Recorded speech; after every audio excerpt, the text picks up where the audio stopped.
Good morning, everyone. I'm Chris Woods. I'm director of the Penn Museum, and I'm also a faculty member in the School of Arts and Sciences here at Penn. And it's my pleasure to welcome you to this inspiring conference, Designing Blackness in Brazil, Future of the Museum. I wanted to take a moment to offer thanks to those who've made today's program possible.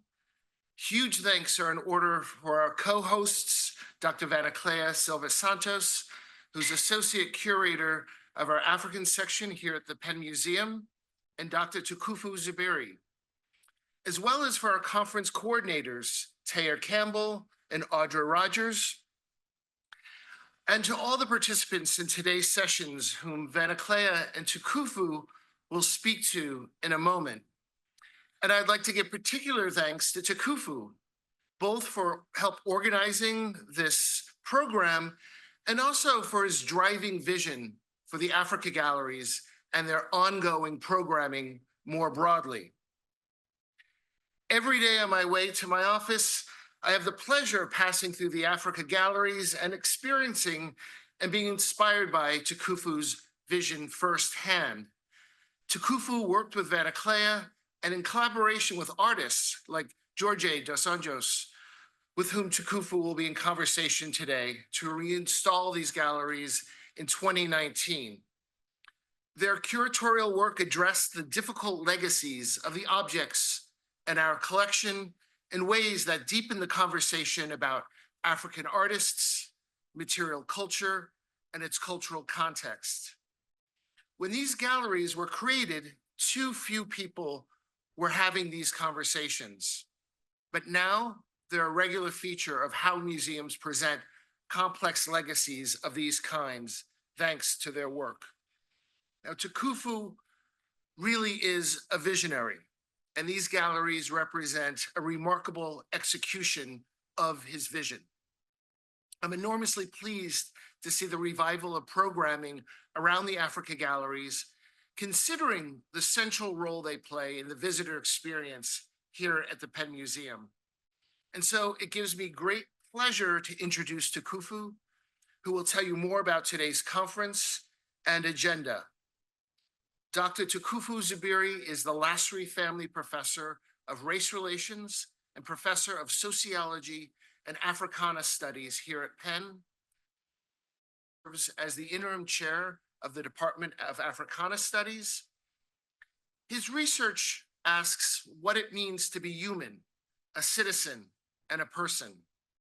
Since 1988, he has asked this question as an author, as a professor, as a PBS television host, and as a curator of museum exhibits and galleries, and as a documentary filmmaker as well.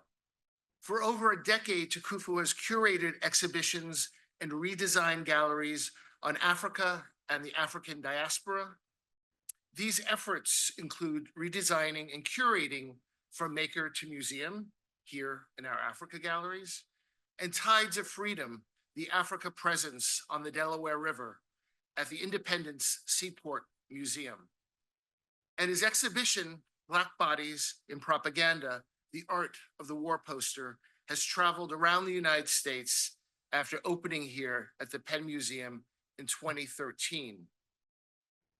Tukufu's time hosting the PBS series History Detectives and History Detectives Special Investigations helped him develop his ideas concerning the reconceptualization of museum spaces, as well as what is curated within them. His independent documentary filmmaking projects include African Independence, an award-winning feature-length documentary that highlights the birth, realization, and problems confronted by the movement to win independence in Africa. Africa Independence has been the recipient of various awards in the United States and Latin America. Tukufu's joint interest in museums and documentary film work has been an integral part of his curatorial projects.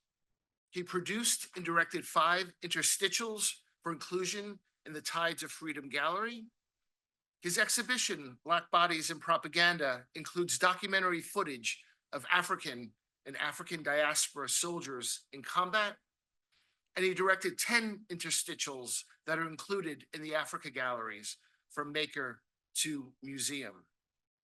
Tukufu is currently making a documentary on how Blackness and Africanness are displayed in modern museums and monuments. For this project, he has filmed in Africa, in Brazil, in Europe, and the United States. And after a number of years of production, this project on museums, monuments, and Africa and the African diaspora is now in post-production.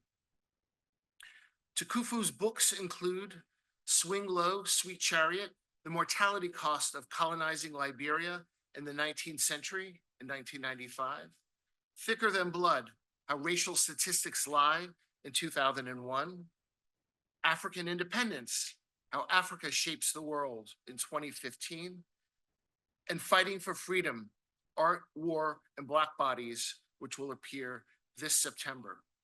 So with that, I am very pleased to welcome Dr. Tukufu Zuberi.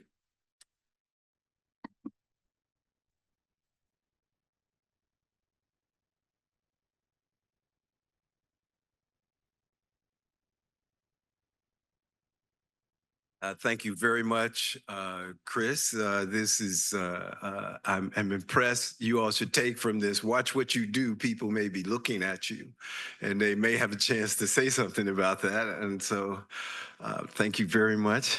And I want to thank all of you and welcome you here today for those of you who are here and for those of you who are checking us out online in Brazil as well. Very excited about this conversation. I mean, we were having dinner, I think it was, with Belle and Bonnie Claire and I, and in Sao Paulo during our last visit there. And there we were having a conversation about this particular moment in Brazil and what does this particular moment kind of promise in terms of what's going on?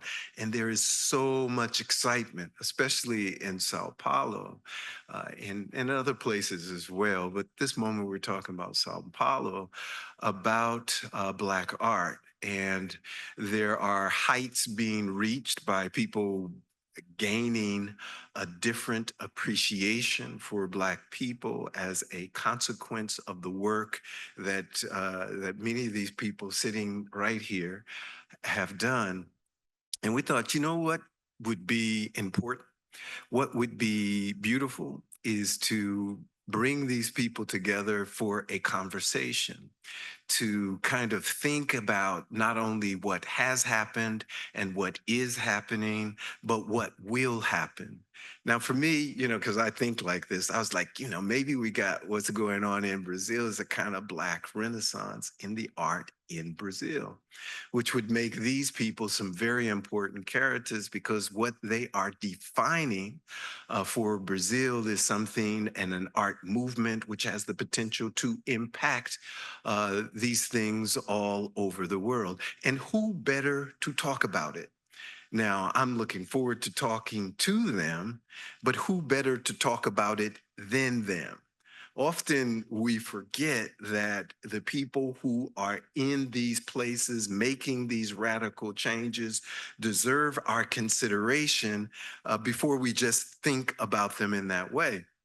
And then in some ways, like you think about a museum like the Penn Museum, this is a most appropriate place to have such a conversation because this is talking about museum spaces and this collective group of people that we're going to be introducing you to today. They have curated in museums, they have curated in galleries, and they've done it all around Brazil, Europe, and the United States. And so they are a wonderful group in themselves. And I think that what they have to tell us will benefit how we look at what is going on now in both the art world and in the museum world, in the historical museum world, and even in how the history of art is presented to us. So we are really excited about this, and I think that it will help us better understand how museums are designed and what that design does in itself, because design isn't it's not just a neutral thing. You don't just put it together. It has purpose and it impacts what happens.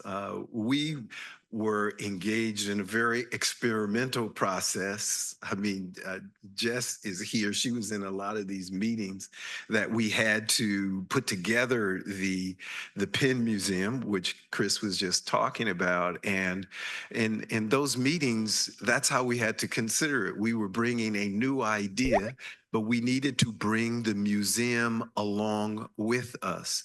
So we needed to talk and educate staff, to talk and educate I remember one couple of meetings we had where it was just gatherings of curators in the museum who sat down and we engaged in conversations about this. By the time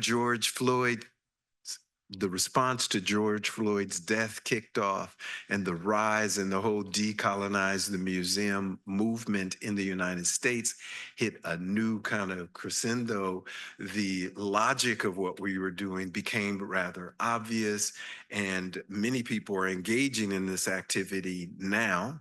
And we've had the good fortune of giving many of them tours of our galleries, and then to see the manifestations of it in their galleries in the United States and in Europe and in different places. And so in some ways, how the galleries were designed, the questions that they designed have the time has arrived. I mean, time probably was already here, but has arrived in a much more important way. Um, so the designing part of it, and I should tell you all something. So for me, the race is not genetic. Race is not a result of your color. Race is something which is socially prescribed for people. And it has been done this way for about 500 years by comparing different places in which race manifests itself in different ways is an important way to understand what it means to be a human being.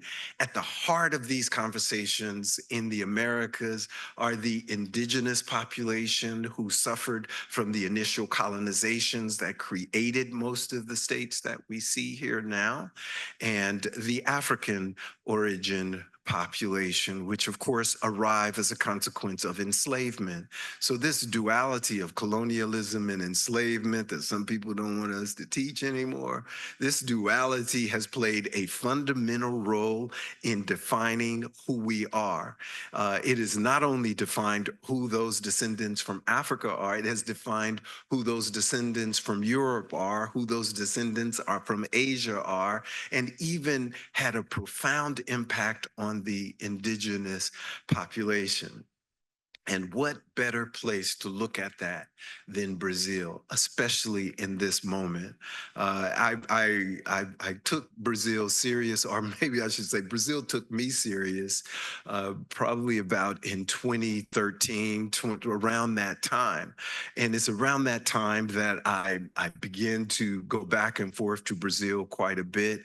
I could even claim that I speak a little bit of Portuguese, and all of these kinds of interactions really taught me, and I'm hoping by the end of the day will have taught you as well, that hearing what is happening in Brazil and how Brazilians are taking this kind of movement even beyond Brazil, which is how we end up here with these people. See, in most situations, these are star artists, star curators, star engineers who are doing fantastic work in important work all over Brazil and the world. The world is recognizing it.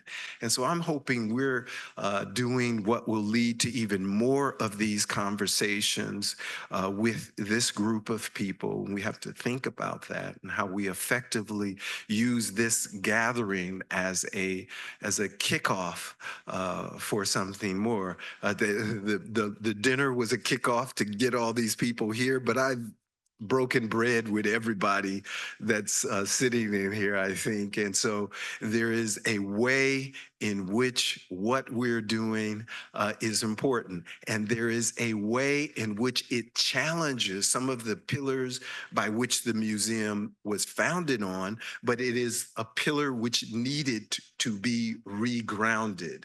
And so in some ways, we are regrounding that narrative and suggesting ways that museums and the presentation of art can go in the future. Okay, I'm going to stop there, but that is, at least now you know why we called it Designing Blackness in Brazil, right? I gave you a little bit on design. I gave you a little bit on Blackness in Brazil. Now, the next person that I am inviting, I just look at that list and I didn't bring it up here and I didn't write on it, is who? Is the dean. Yes. I want to invite my distinguished colleague from music, who is also the dean of the School of Arts and Sciences here at the University of Pennsylvania. He is a distinguished scholar of music, and we haven't really talked that much about music since he became the dean and I became an interim chair. We have all kinds of other stuff to talk about, but I am so pleased to introduce Jeff Kalberg to talk to you and to welcome you to the University of Pennsylvania.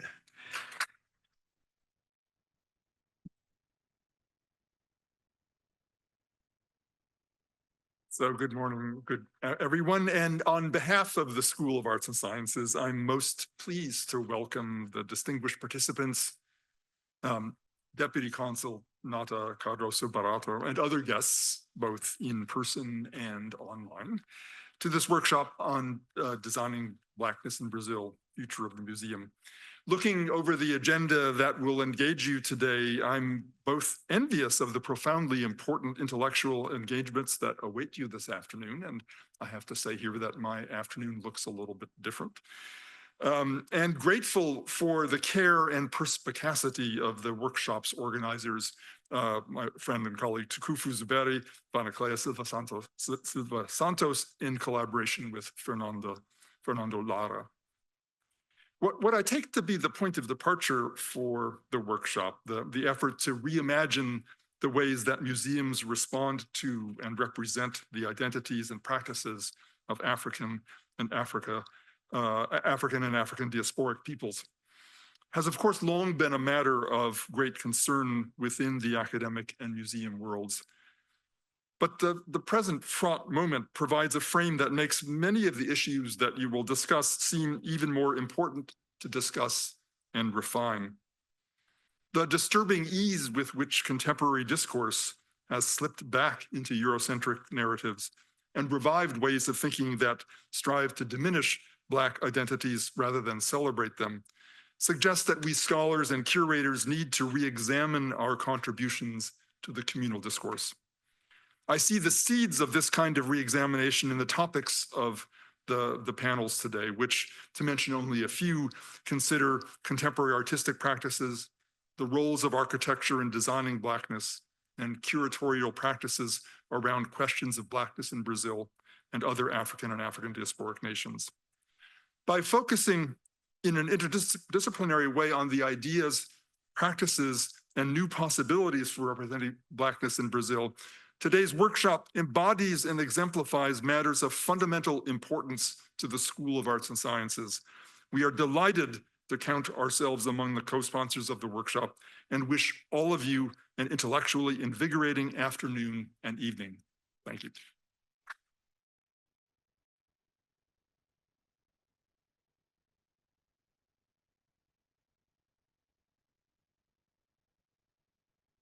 Next, I would like to take this opportunity to introduce my colleague.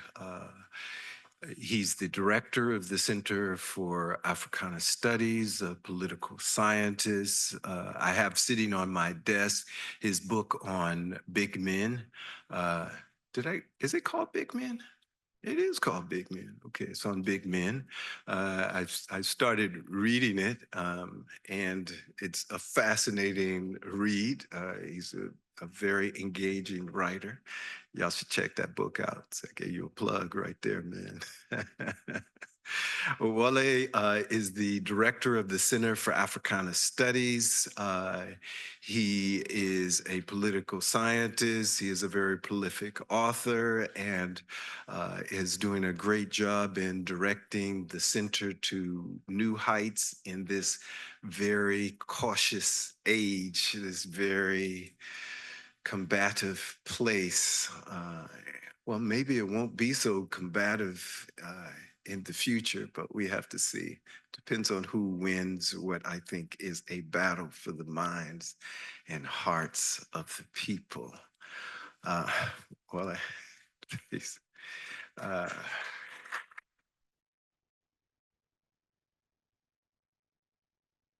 Thank you. Good morning, everyone.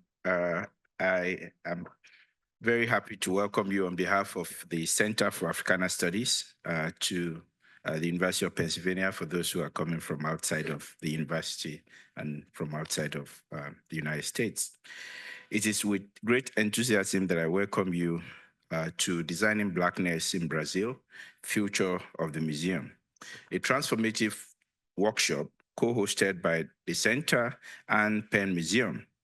This convening marks an important moment in our shared commitment to critically engaging African and African diaspora identities, histories, and artistic traditions within museum spaces. Inspired by Brazilian artist Jorge dos Anjos' Walls of Memory for an Ancestral Palace, this workshop brings together visionary Black curators, artists, and architects from Brazil and the United States to reimagine the possibilities of museum creation and design. Brazil, home to the largest African-descended populations in the Americas, is central to the history of African diaspora.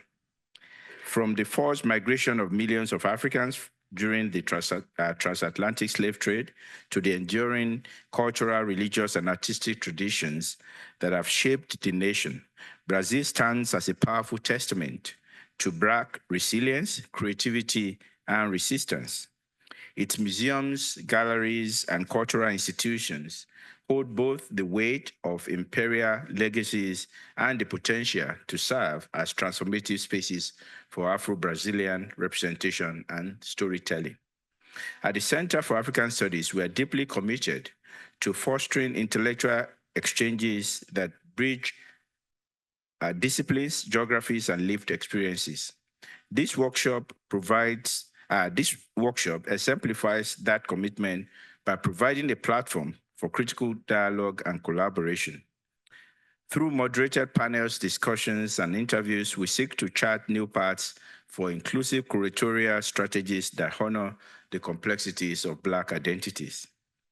I would like to express my gratitude to my colleague, Professor Tukuvu Suberi, and also Professor Fanny-Claire Silva Santos, whose leadership, scholarship, and dedication have been instrumental in shaping this important dialogue.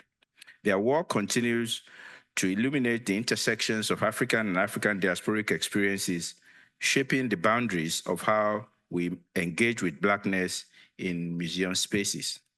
We are grateful for the partnership of the Penn Museum and for the participation of each of you, scholars, curators, artists, and practitioners whose work continues to shape the future of museum spaces. We look forward to an inspiring and impactful day of engagement. Thank you very much.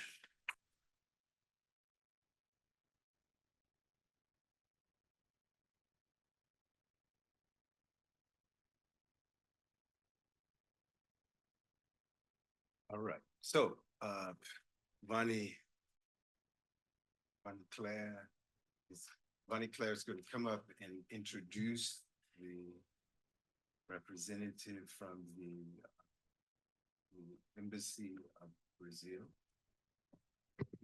Sorry about that. Bonnie Claire is going to introduce the council from the Embassy of Brazil. Bonnie Claire Silva Santos, as Chris mentioned, is associate curator here in the Museum of the Africa Galleries. If y'all haven't seen the Africa Galleries, I mean, you probably walk through them, but if you haven't, you should check them out. We spent a long time doing it. Here's the thing about a gallery. You spend a lot of time in the front getting it all together, and then boom, you know? And so, but go check it out, because you're the excitement in the exchange when you go and see it. If you haven't already seen it. How many of y'all saw it? Let me see, let me put y'all on the spot there. So, okay, I'll take y'all on the tour. Well, the ones you ain't seen it yet. Y'all can check it out. But go and check it out. Bonnie Claire, you want to come up? Bonnie is the author and editor of several books on African art and African diaspora art. She is one of the editors of the UNESCO Volume 10, which focuses on it's part of the general history of Africa. I don't know if y'all know that, but when that came out of the UN, it was very exciting because so many African writers were involved. Well, she's been editing a similar volume for the diaspora with lots of people in the diaspora involved in that project. And she's currently working on a volume, which is a catalog for the Penn Africa Galleries, from maker to the museum. Bonnie Claire, please.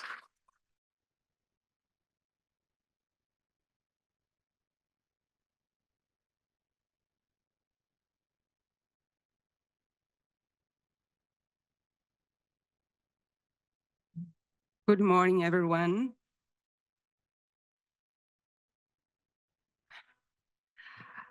I am truly honored to welcome you to this important workshop. First, I want to express my deepest gratitude to the Penn Museum, the School of Arts and Sciences, the Center for Africana Studies, the Department of Africana Studies, the Weizmann School of Design, and the Center for Latin America and Latinx Studies. Your generous support has made this event possible. A heartfelt thank you to our moderators and panelists. We are so happy to have you here and to hear about your expertise today. Of course, thank you to our audience. Thank you for being here. Your presence and engagement are what bring this discussion to life. I also want to acknowledge the incredible work of the Africana Studies staff, particularly Tia, Audra, Tyrone, and everyone. We could not have done this event without you. Finally, thank you, Professor Tukufu Zuberi, for your partnership in organizing this event, and to Professor Fernando Lara, for his collaborative spirit. So now I'd like to introduce you to Nara Cardoso. Nara is the second secretary at the Brazilian Ministry of Foreign Affairs, Itamaraty. She has worked for 5 years in the Department of Consular Assistance in Brasilia. She is currently Deputy Consul at the Consulate General of Brazil in New York, where she supervises the cultural department and the consular department. Nara.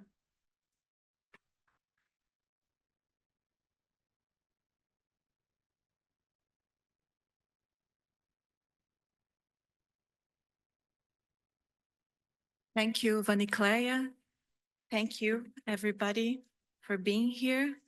I would like to thank especially the University of Pennsylvania for the kind invitation, especially Dr. Vanicleia Santos and Dr. Tukufu Zuberi for reaching out to us at the consulate and also Dean Jeffrey Kahlberg, Professor Wael Adebanwi, Professor Chris Woods, for having me here today as a representative of the Consulate of Brazil in New York. It is an honor to be here representing the Consulate of Brazil and to celebrate the rich tapestry of African heritage and its enduring influence on our societies. We gather here not just to reflect on the past, but also to acknowledge the vital role that African cultures play in shaping our present and future.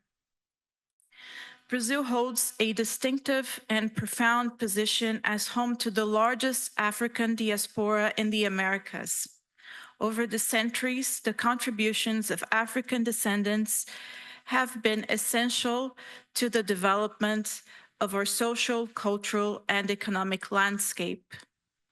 From the vibrant rhythms of samba and bossa nova to the spiritual practices that inform our religious traditions, the African influence is woven deeply into the very fabric of Brazilian identity. This connection to Africa is not something we can afford to forget. It is part of a story that speaks to resilience, creativity, and the enduring spirit of community.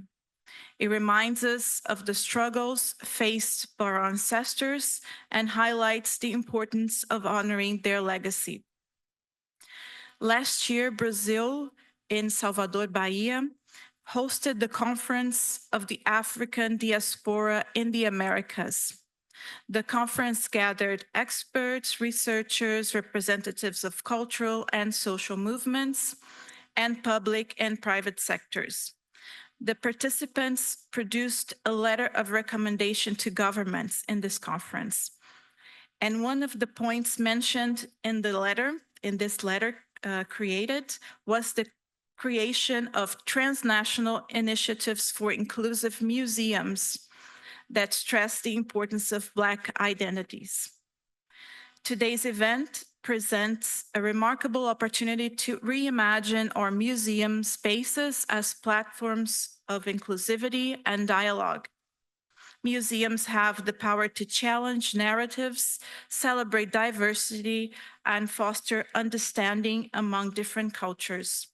By curating exhibits that reflect the richness of the African experience in the Americas, we can create spaces where all voices are heard and valued. As we gather in spaces like this, we are reminded of our responsibility we share to educate future generations about the profound impact of the African diaspora.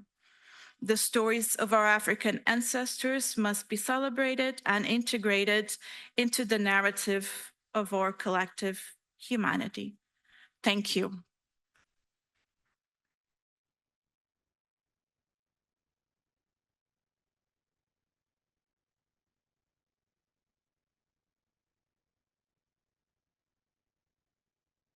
least I got part of my workout in this part of it.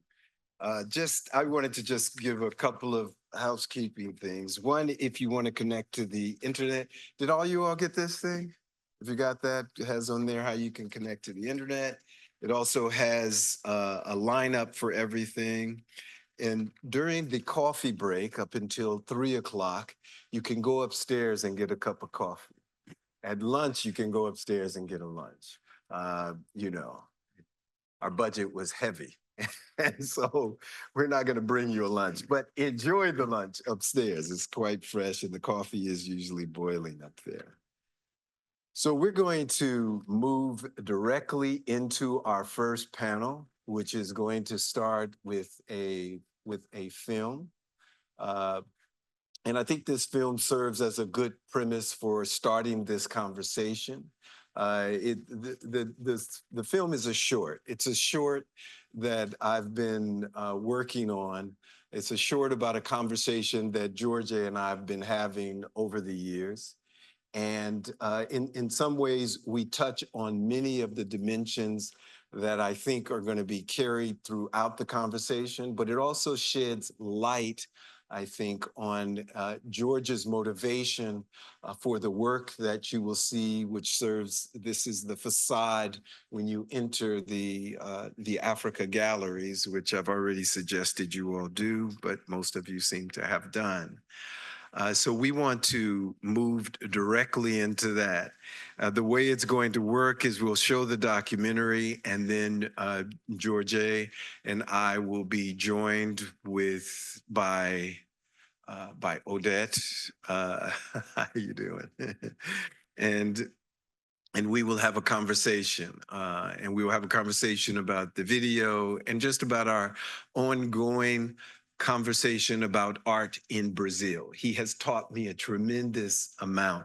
I've had the good fortune of having artist friends. I mean, you know, I don't know if you all know this, but if you get a good artist friend, they can teach you a lot about artists.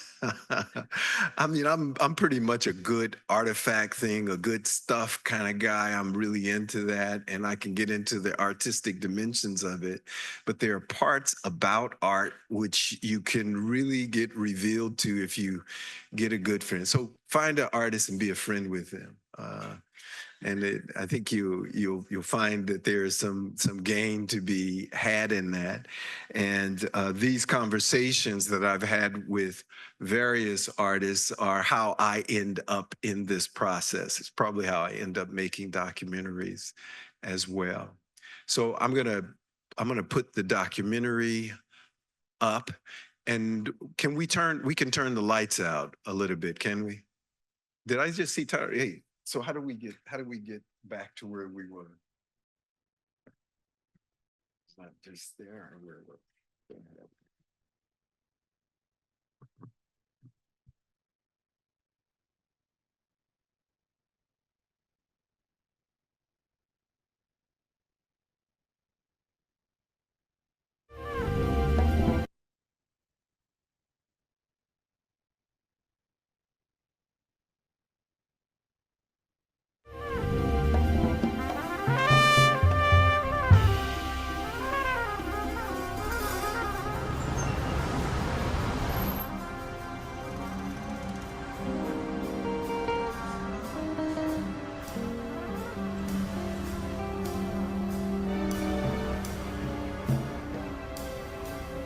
One of the things I love about the work of Jorge dos Anjos is in this world which is profusely anti-Black, his work reconstitutes the African in a spiritual, philosophical, metaphysical kind of way. And by doing so, he helps us redefine what it means to be a human being.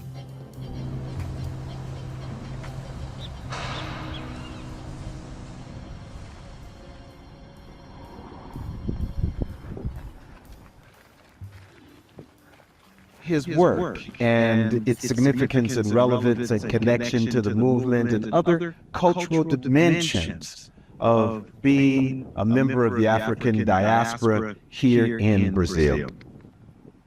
Qual é o seu nome?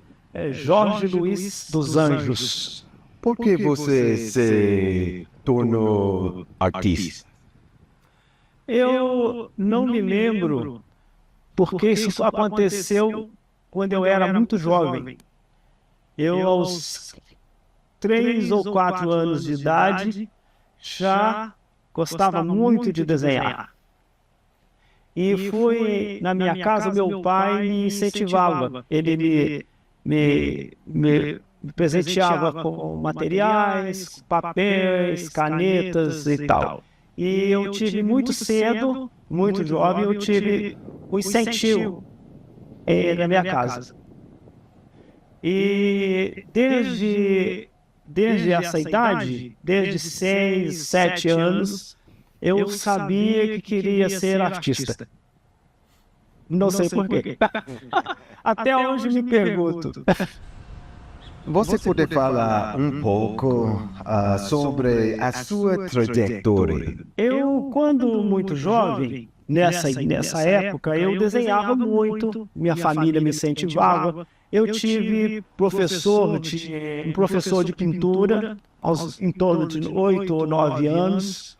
Aos 13 anos de idade, eu fui terminar continuar a minha escola à noite para, durante o dia, estudar pintura, desenho, escultura, numa escola que se abriu em Ouro Preto, uma escola de arte. Então, a partir dos 13 anos até os 16 anos, eu passava todos os dias nessa escola. E eu tive depois, minha primeira linguagem era pintura, mas quando eu tive contato com Amílcar de Castro, era um grande mestre, escultor mineiro.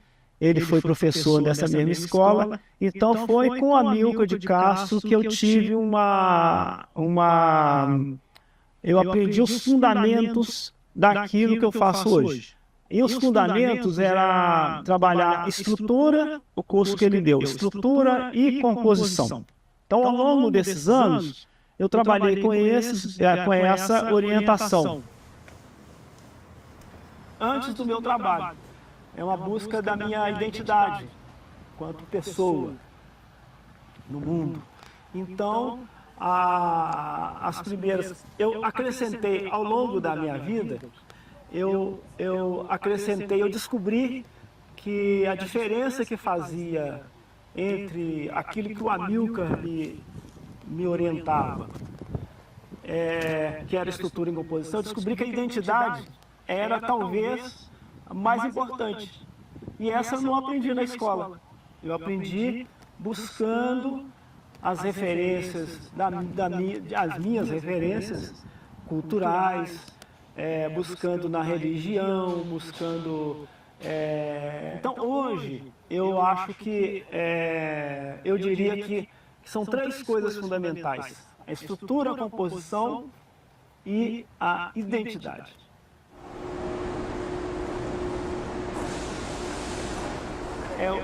Eu no mundo, eu de Minas Gerais, de uma cidade do interior, filho de operário, mas eu negro, brasileiro, e com essa toda a minha história que é essa pessoa que eu sou.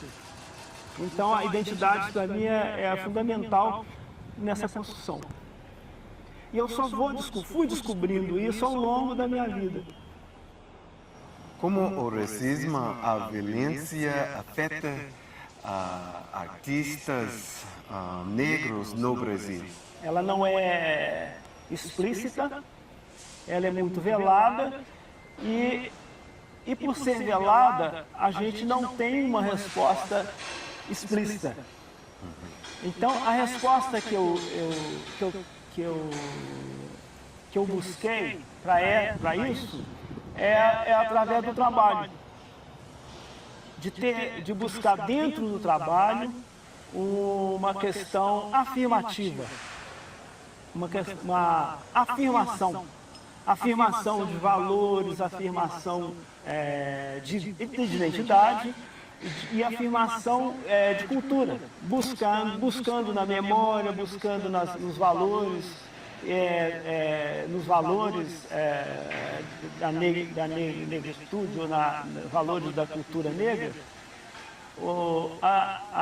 É como se usasse isso como uma arma, tanto para proteger, para me proteger, quanto artista, quanto para afirmar a minha posição, como uma flecha, uma espada a escultura funciona para mim como isso, como uma arma de defesa e também de ataque. Não um ataque no sentido da violência, mas no sentido da afirmação de uma cultura, afirmação de valores. Isso a minha maneira de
qual é a relação entre sua arte e o candomblé? Eu tenho uma relação com a religião muito próxima.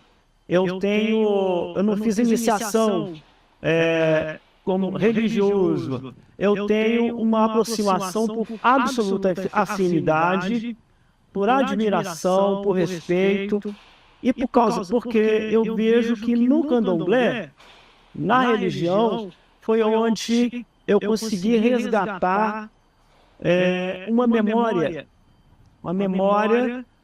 de coisas que eu não vivi, mas que no candomblé ela foi preservada. Eu sempre faço uma relação, porque eu acho que a religião tem muito a ver com a vida. Na questão da forma, por exemplo, eu utilizo alguns símbolos religiosos. Quando eu vou no terreiro, eu ouço os sons do atabaque. Então, eu utilizo como referência fundamental.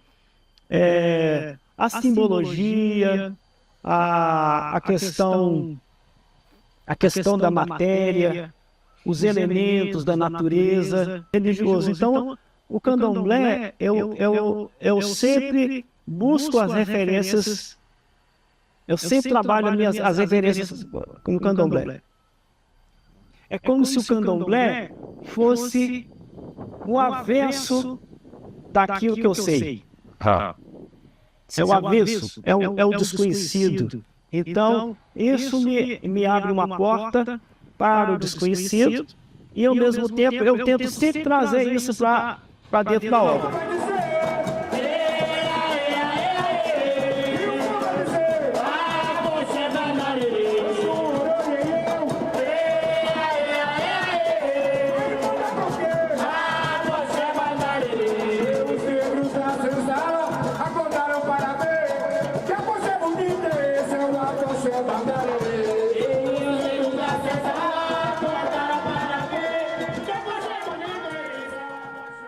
Esta obra, essa instalação que nós estamos vendo aqui, né, é uma instalação do que nós consideramos o mais nobre, o mais forte dos artistas plásticos do estado de Minas Gerais, que é o artista Jorge dos Anjos, né, que é muito significativo para a cultura negra do Brasil.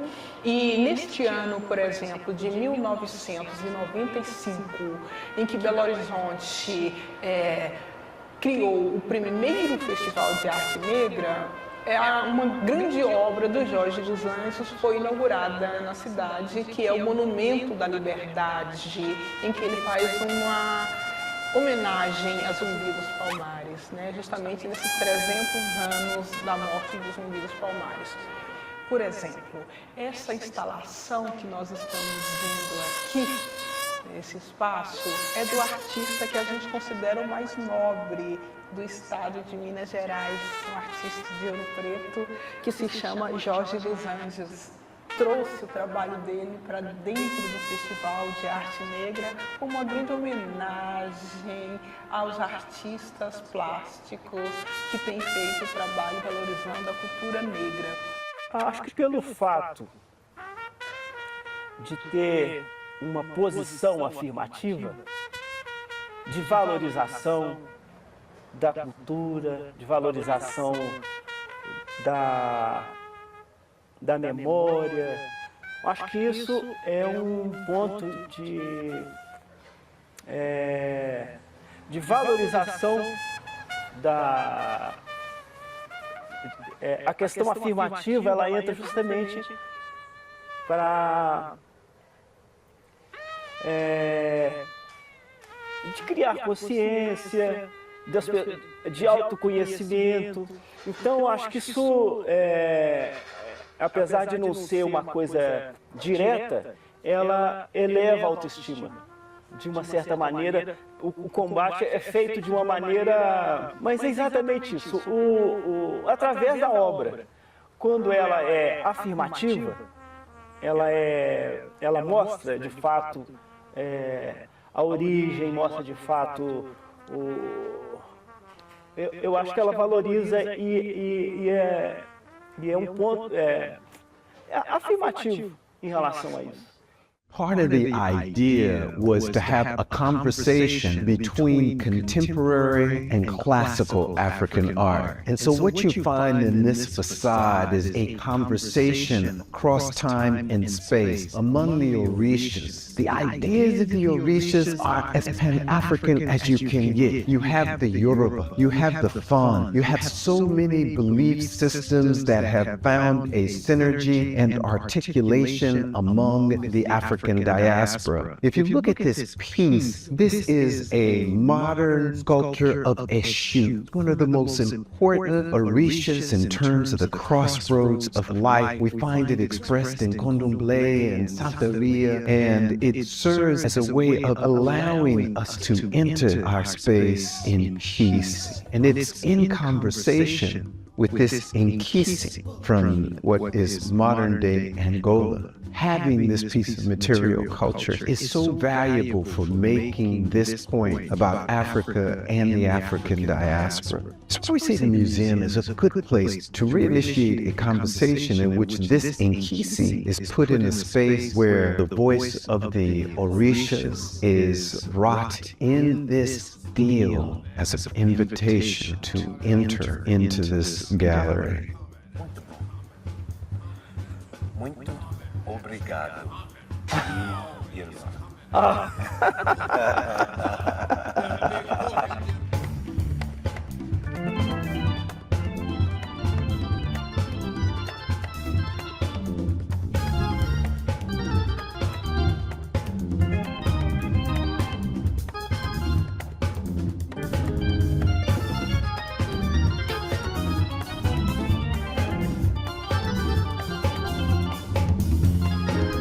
Invite George Luis Dos Anjos to join me and Odette Casamayor. Thank you. Gracias.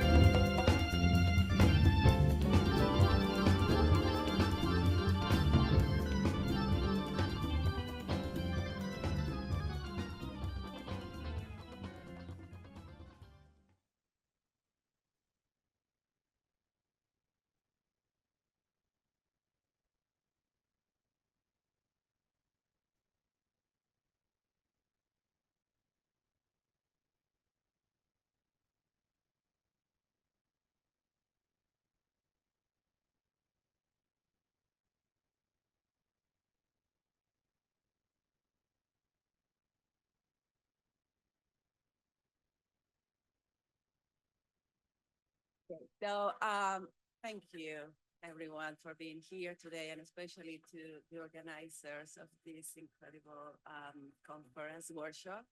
I am truly honored, and it's a real pleasure for me to moderate today's opening panel at this remarkable gathering of trailblazing Afro-Brazilian artists, curators, and scholars.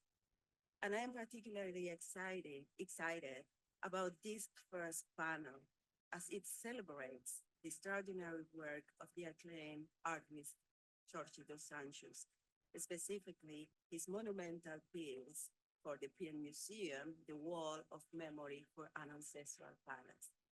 This grandiose steel facade with geometric motifs serves as the entrance, as we have seen in the video, serves as the entrance to the museum's African galleries. More than an architectural feature, it stands as a powerful invocation and offering to the Orishas, our Yoruba deities of the Candomblé. We are so privileged today to have Jorge Dos Anjos with us. Born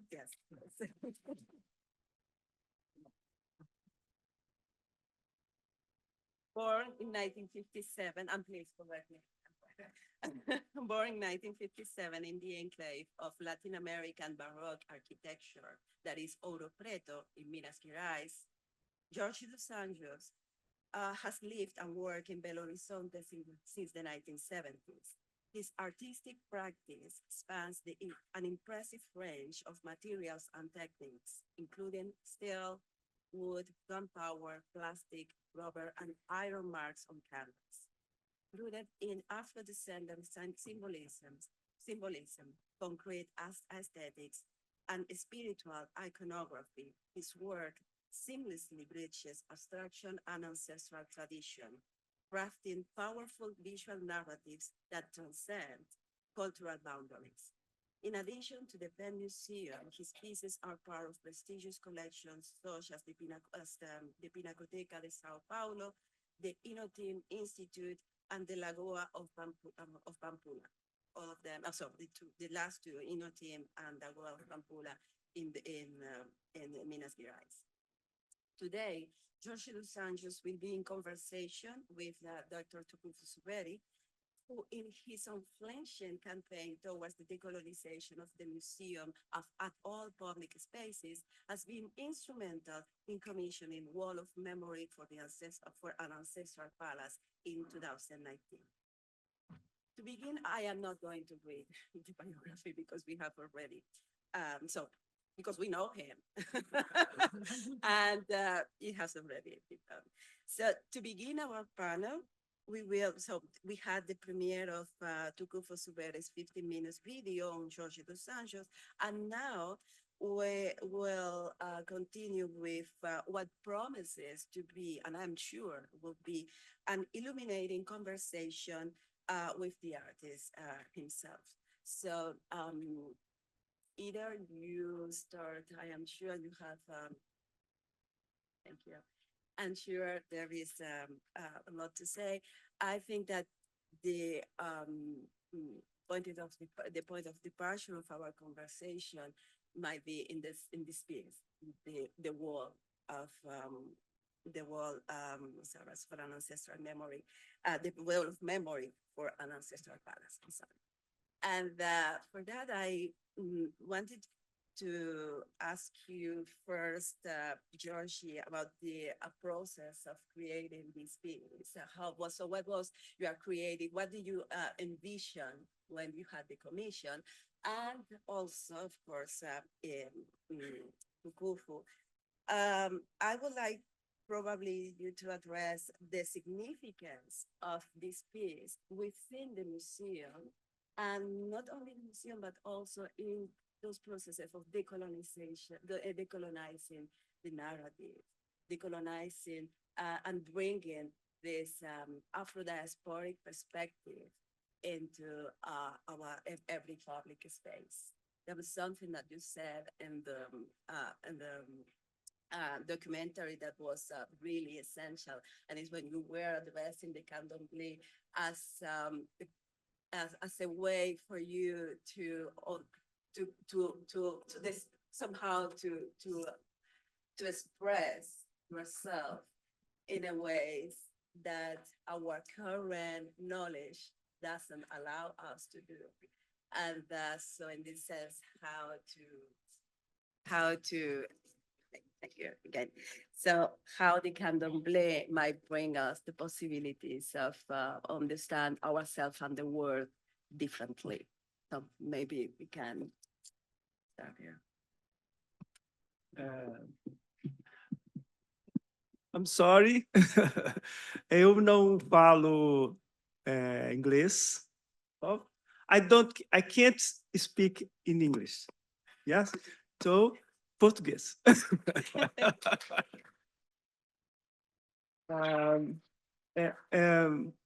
Tukufu, você poderia repetir a pergunta? Ela fez? Oh, puedo Because hacerlo en español también. I can do it a little bit, but not. Okay, lo puedo hacer en español también. Oh, obrigado.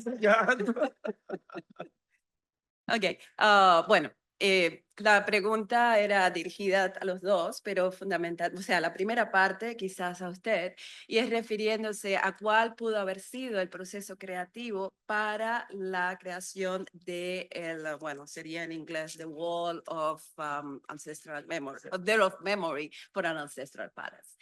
And I was y estaba particularmente influenciada, ¿no? Movida por ese momento en el documental en el que se refiere al candomblé como un medio de expresión, o sea, que lo sacaba, digamos, del conocimiento convencional, como, o sea, los saberes convencionales, ¿no? Como tal vez en el candomblé se nos abre fundamentalmente a los afrodescendientes, maneras diferentes de entendernos dentro del mundo y entender el mundo, o sea, diferentes cosmovisiones. ¿Es okay? Quando o Tucufo me convidou para esse trabalho, foi desafio muito grande. E quando ele me disse, falou do museu, da coleção de arte africana, eu fui buscar lá na fonte primeira a inspiração. E é claro que essa inspiração ela tinha que vir do lugar da religião, que é aquela que nos conecta assim desde o princípio. Então,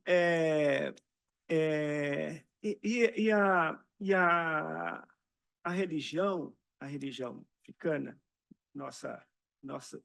a nossa ancestralidade, ela é que é de fato que constrói. Ela é que constrói. Então, quando eu era muito jovem, eu achava que eu não tinha memória. Eu achava que não tinha memória porque eu nasci ao lado de uma fábrica de alumínio recém-criada e e morava na Vila Operária, né? Meu pai era operário dessa fábrica. E a visão que eu tinha era a visão da fábrica. O meu futuro, eu olhava e via aquela fábrica. Então, não era aquele lugar que eu gostaria de estar. Então, desde esse começo, eu com pouca idade, 7, 8 anos, a primeira coisa que me chamou, como eu via que eu não tinha memória, eu comecei a buscar isso ouvindo a música que vinha aqui dos Estados Unidos, a música negra americana, que vinha. Quando eu comecei a ouvir o jazz, comecei a ouvir o soul music, me veio as primeiras referências que era muito fora daquele lugar ali, né? Daquela vila, daquela fábrica. Então, eu vi uma voz que veio de fora. E coincidentemente, não coincidentemente, mas ela vinha daqui, né? Então, foi uma das primeiras referências na minha vida, assim, para buscar a construção do meu trabalho. E, com o tempo, como eu morava, também tinha ao lado de uma igreja católica, eu também frequentava a igreja católica, e o candomblé, ele só entra na minha vida, ou só eu entro na vida, e o candomblé também em mim, a partir já com muito mais idade, quando eu comecei a pesquisar, a buscar, porque a memória ela foi construída. Ela foi o tempo, ela foi construindo essa memória que eu achava que não tinha, ela foi sendo resgatada pela emoção, pelo sentimento, por uma busca muito interna, muito individual de autoconhecimento e o candomblé ele entra a partir também de uma necessidade de organização na vida, uma necessidade de compreensão, né? Então eu comecei a trabalhar primeiro com as coisas que vinha da Umbanda, né? as imagens da Umbanda, mas o som do atabaque já era. Então, isso tudo foi vindo como referência, como resgate de memória, e no candomblé é que isso foi aprofundado. Aí eu me aprofundei na questão da forma e no sentido mesmo. Então, quando eu venho aqui, esse painel que está aqui no museu, eu tinha que falar disso. Eu precisava falar disso, porque eu aprendi as primeiras coisas que eu fiz em arte. Eu comecei como pintor, mas quando eu vou para a escultura, eu tive esse professor, esse grande mestre que era o Adelco de Castro, mas a linguagem concretista dele, esse aprendizado me serviu para organizar a linguagem. Então, foi importante na organização. Mas era uma organização formal. Então, eu só consegui me expressar de fato quando eu trabalho, que eu sempre digo que é o avesso. É o avesso, é aquilo que a escola não ensina, que só a vida nos ensina. Então, as coisas foram se juntando, porque o avesso é, de fato, a ancestralidade. É o que está por trás, que está oculto, é o que não é falado. Então, nós temos uma cultura que vem de uma oralidade. Então, o que eu vim fazendo nesse tempo é transformar aquilo que era oral, não era visível, em uma coisa visual. Então, é um resgate visual, resgate de memória. Então, isso tudo tinha que estar presente aqui nessa obra. Thank you. And I have just been informed that you have access to translations through your phones. Unfortunately, I don't know exactly how does it work. It's probably somewhere in the program, but it is, okay. All right, so you can, yes, it seems that so the way into it is, you can go over there and ask for that. And thank you so much. And sorry, yes, for the roadshow. It's a QR code. Does anybody need the QR code? Okay, Yes. If you raise your hand, then he can just stop by and pass the QR code for you. And it's better if you have a headphone, you put it in your ear and you get instant translation. Yeah. Okay. And what am I doing? Responding to George? I can talk. Or do you have a specific question? What was your specific question? Oh, my specific questions was related to probably we can take what Georgie just said and bring it to our museum and to your work. So the significance of the wall and the wall of the memory, not only within the museum, but also to all your work and this unflinching campaign, to decolonize museums and public spaces.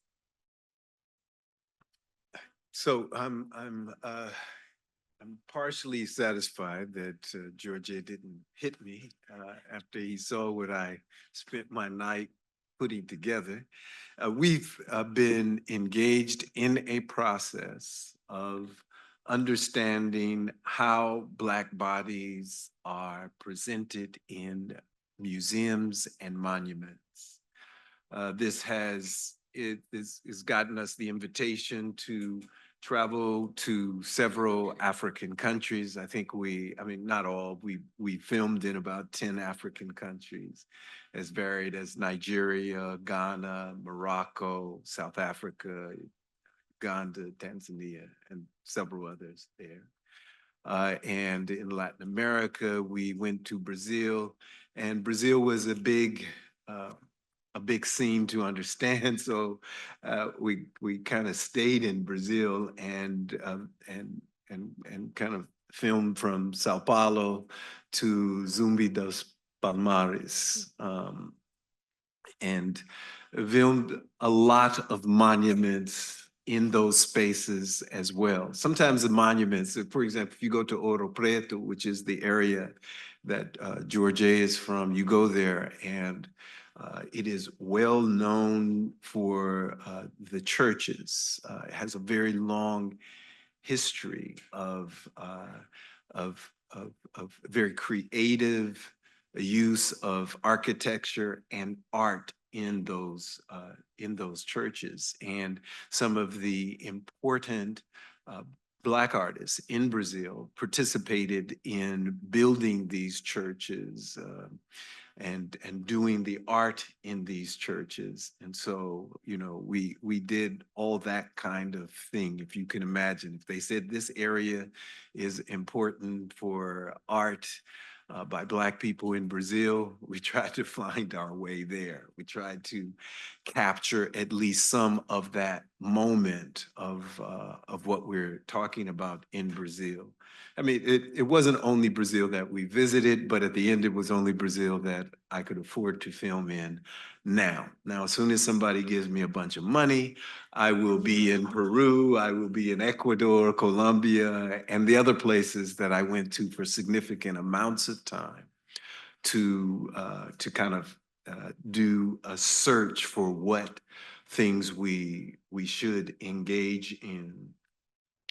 And so this project, and then also with Europe, where we filmed in, you know, about 8 or 9 countries in Europe, where we filmed in museums, but we also filmed kind of how they use monuments and how they use both museums and monuments as key elements of public education. I mean, you know, these museums start off, especially museums like ours here, they start out as these cabinets of curiosity, as these rooms of curiosity, as these palaces of curiosities, where people would bring some of the spoils of colonialism, some of the spoils of their various campaigns, wars with others, whether it was others in Europe or others in different parts of the world. So even if you take an issue like restitution, it's not only Africa asking for restitution. You have places in Asia asking for restitution, places in Europe asking for restitution as well. And this is a conversation about the significance of culture, about the significance of how culture is taught and how it is imagined. So often when I give tours of the galleries here, I start with the facade. And I start with a conversation about George's work and the significance it has for understanding what they are about to see. Because I think often the critical theoretical mistake people make is that they believe that these objects can be separated from the people. And, you know, if you think about it, and this is one of the things we say at the beginning in the gallery, is that these objects, the core of our Africa collection, was either made or was brought to the museum during and as a result of colonialism and enslavement. So when I start at that facade, that's kind of the message that I'm giving. And to me, colonialism is violent. It's the major characteristic of colonialism. It's violence. And enslavement, it's violence. So these two elements, when they're captured to represent Black bodies, kind of carry that weight of that violence. And how do we balance this very violent process, especially when we're considering Black bodies, considering what Blackness is? So I always tell people here, this wall is inviting you to come through these doors in peace and to recognize the harm that has been done, but to also recognize that the beauty of African creativity, African imagination, really demands that we think of the African diaspora differently. And if we start with that difference, then the African diaspora, or people who are classified as Black, their history does not start in slavery. It does not start with enslavement, nor does it start in colonialism or colonization. It goes very much further than that. So it can't kind of end in this small space that many people are trapped, but really requires us to have an imagination of identity which goes beyond the identity politics of Europe. And the identity politics of Europe was to dismiss the history and legacy of being of Africans and all people who were subject to colonization. So you get a disremembering of the history of the indigenous population in the Americas, and then a recreation of who they are. And so the same thing is here. So for me, this is a fundamental kind of point, because this reference allows us an opportunity to change the conversation.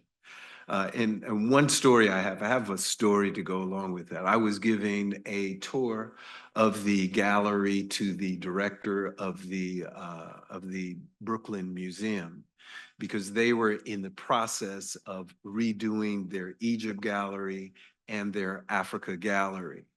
And part of what I suggested to them is this is an opportunity for you to enter this museum. You see how the sculpture is, so you can go through these. It's an opportunity for you to enter in this space and wash some of the colonial imagination that has occupied museums for so long. On the other side of this, let us come to think of a new way. Which generated, as you could imagine, a different kind of conversation. They were at that moment thinking about what they were going to do. And of course, I had visited all these museums and had been long under consideration how they did it. So part of the way that I was using this facade in that context was asking them to see beyond where they were, because the structure in itself, it invites this conversation.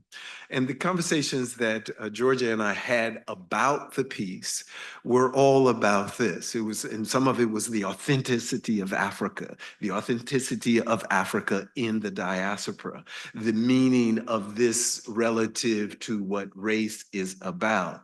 The rest of that is George. You know, that ours was just a conversation about these issues and about what we wanted to do in the museums. Some people would summarize those things as kind of, this is part of the conversation about decolonization and decolonizing the museums. But in some ways, we were aimed at decolonizing mentalities.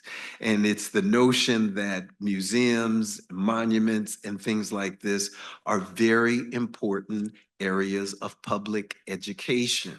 I mean, the museums are going back to their height of the period, the pre-pandemic period, especially some of the main museums in the world, of having just as many having the same attendance or more than they had before the pandemic. And so I don't think that that significance is going to go anywhere, which means this is a space in which we should contend for the narratives that are told, because children get told this narrative.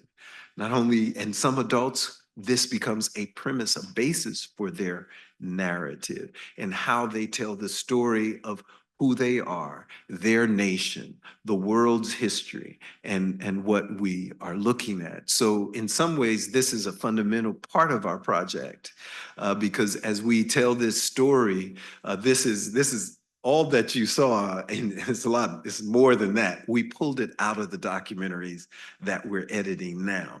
And so part of the way we have anchored the documentary is looking at the exhibits that we have curated, and then speaking from those curatorial idea about, here is something that we're trying to do.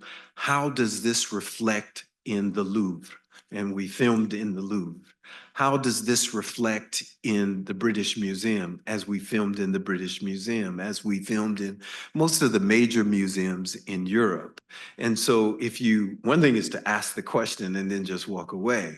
It's another thing to ask the question and then go see what everybody else is doing. What are they doing in Museo Afro-Brazil? What are they doing in the African American Museum of Culture and History relative to the point of trying to ask this question? I mean, we did a similar project to what we did here at the Independent Seaport Museum. It's just the Independent Seaport Museum focused on African Americans. So it was the arrival of African Americans and their enslavement, manumission, experience of what's called Jim Crow, period of intense segregation, which helped prolong some of the effects of enslavement. And then what did this fight, this civil rights movement, this Black Power movement, what did that do to these ideas? I mean, you know, if you go as far back as the Harlem Renaissance, you will find big demands for a renovation of how you treat Black bodies in museums and what that means. So in some ways, this is kind of a ground zero because it's Africa here. And then it's, what does Africa mean when we're looking at, and I think I'm talking too long, so I'm gonna tie that up real quick for you all. What is the relevance of Africa when we think of Blackness? What is the relevance of Africa when we think of an African diaspora? And then that goes the other way. So when I was in Africa, I was doing the same thing. I was asking curators and directors of museums about how they were being influenced by these movements, these cultural movements in Brazil, in the United States. And that gave a different kind of answer, as you can imagine, given that many of the major museums in Africa were founded during the period of colonialism, and they were founded by colonizers. Actually, some of the people who founded museums, for example, in Nigeria, also worked at the University of Pennsylvania and worked at the British Museum, so that you had some foundational conversations going on about what these institutions would be. And so we want to provoke a different conversation. Well, I will actually pick it up exactly when you were talking about decolonizing mentalities. And I would like to start to lead the conversation actually to the idea of conversations.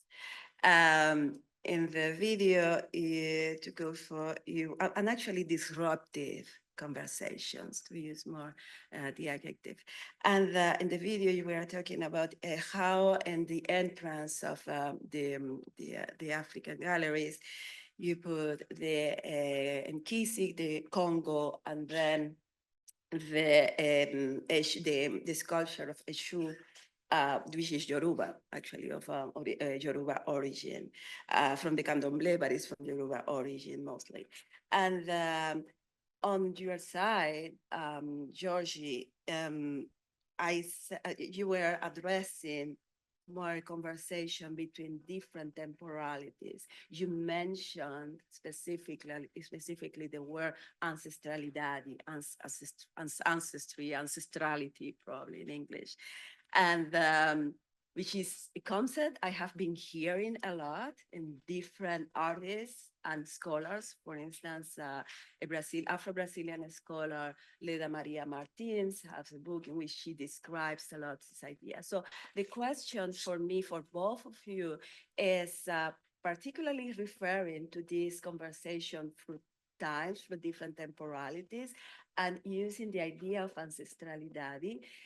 I am actually curious about the relationship between the del Barroco, from Ouro Preto, the structures that you use, so these abstract structures that you use, and you said it right some minutes ago, that these abstract structures helping you to express. So it was like the medium to express of this new, different knowledge. So yes, how ancestrality in this sense is working in your work, is also is present in your work from the Baroque of the Alexandrino and the Ouro Preto to your so the shared African ancestrality, both of the Alexandrino and yours, in the present. Is it too much? Maybe, but I asked all that so you can say everything about ancestrality, ancestralidade. And what you don't know is, so I wrote in this book an Yes. article, which is basically a discussion about Jorge and his work, and Antonio Francisco Lisboa. Alexandrino. So yeah, so go ahead and talk about it. We just want to hear you.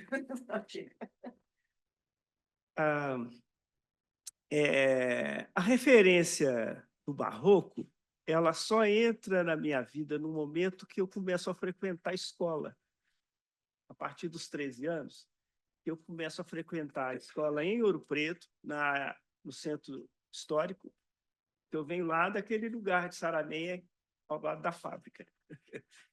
Então, quando eu começo a frequentar o centro histórico de Ouro Preto, que eu estou ali ao lado das igrejas, no casarinho, e também eu começo a estudar nessa escola a história da arte. E a história da arte, para a gente lá, e também fazer um curso de restauração de obras de arte. E então a gente tinha muitas visitas às igrejas. Então, naquela época, eu não via, aquilo era um estudo que eu fazia, que eu aprender, saber sobre o barroco, sobre a história da arte, né, sobre Aleijadinho, e fui descobrindo os valores de fato, né, daquelas obras. Mas eu não tinha nenhuma, porque eu era ainda muito jovem, eu não tinha nenhuma compreensão assim mais profunda. E a partir do momento que eu começo a questionar, na busca pela linguagem, e começo a questionar, a fazer perguntas, eu fui imaginando como que o Aleijadinho podia fazer aquelas obras, qual que era a inspiração dele. E eu fui vendo que essa inspiração para chegar naquela construção era também uma inspiração que vinha também da ancestralidade dele. Por quê? Porque ele era filho de um português, arquiteto, Manuel Francisco Lisboa, e a mãe, que a gente só sabe o primeiro nome, Isabel. A mãe dele era uma escravizada, né? Então era negra, uma mulher negra, mas a gente não sabe nada da história dela, né? Como sempre, né? A história aqui ligada ao passado, né? Foi sempre apagada desde aquela época. Então, a relação que eu tinha, eu aprendi a compreender o barroco através desse ponto de vista também, porque a expressão do Aleijadinho é uma expressão de muita, eu acho assim, de uma dor profunda. Então, o que parece ser uma grande festa, porque o barroco é exuberante, mas ali no fundo você vê que tem uma coisa que... E é por isso que ele, como escultor, nos emociona, porque ele traz na linguagem dele, eu acredito, isso aí eu nunca ouvi, ninguém me mostrou isso. É o que eu sinto em relação àquela obra, a obra do Aleijadinho, do Antônio Francisco Lisboa. aquela carga de emoção, aquele sentimento, que isso aí é que nos pega. E da mesma maneira que me pega também quando vou no terreiro. Quando eu estou no terreiro de candomblé, eu também tenho, eu sinto essa mesma. Então, é uma relação muito. E outra coisa que era muito importante, que eu acho que muito importante para mim nessa reflexão, é porque Ouro Preto era uma cidade onde se encontrou o ouro. É uma cidade que tinha uma população, na época, maior do que a população de Nova York. Era 80% africanos. Porque a exploração do ouro nas minas é uma coisa muito... porque a exploração do ouro trouxe também a Igreja Católica, né? E tudo aquilo que vinha, por exemplo, dos africanos, foi a religião, os costumes. Lá naquela época não cresceu, muito diferente da Bahia, do Rio de Janeiro. Então, você vê um artista produzir uma obra daquela nas condições de violência que existia, que era muito violento por causa do tipo de trabalho das minas. Então, as pessoas morriam muito mais, a vida era muito mais curta por causa do ar, por causa do trabalho bruto, por causa da existência mesmo naquelas condições. Então, nós tivemos muito pouca... a herança desse período anterior a ele, né, que me interessa mais, ela foi lá, no nosso caso de Minas Gerais, ela foi cortada muito cedo, antes de florescer, né? Então, quando você está de frente da obra do Aleijadinho, do Antônio Francisco Lisboa, você vê que ele consegue, apesar de tudo isso, eu digo que a resistência dele foi... a gente percebe até hoje a resistência, né? Apesar de tudo isso, ele conseguiu construir uma obra daquela. Então, isso para mim foi compreender isso para mí foi muito importante. Una especie de cimarronaje, de quilombaje, ¿no? O sea, entre el alejandiño, perdón. Sí, es una especie de cimarronaje, de quilombaje entre el alejandiño y su obra, quizás en cierto modo, ¿no? Podemos decir así. ¿Ya? Sí. Ya. Tucufo fala muito bem no texto dele. Sí, sí. Fala disso. Ya, pero quería, siguiendo con esta misma idea de la ancestralidad y las conversaciones, llevarlo tal vez bueno, también, por supuesto, puedes continuar hablando sobre este tema, pero me interesaba sobre todo, como decía, I'm sorry, I am talking in Spanish, oh my gosh, I'm so sorry. Yeah, and you were saying, yeah, okay. So, yes, of course, I would like you to keep talking about the Baroque and George's work. And I was actually referring so I was contrasting what you were saying, your connection with Alejandrinho, also through the way of Maronage, you know, somehow the resistance. But precisely the question I had for you was trying to extract more for this idea of the disruptive conversation and more in a space, in this case.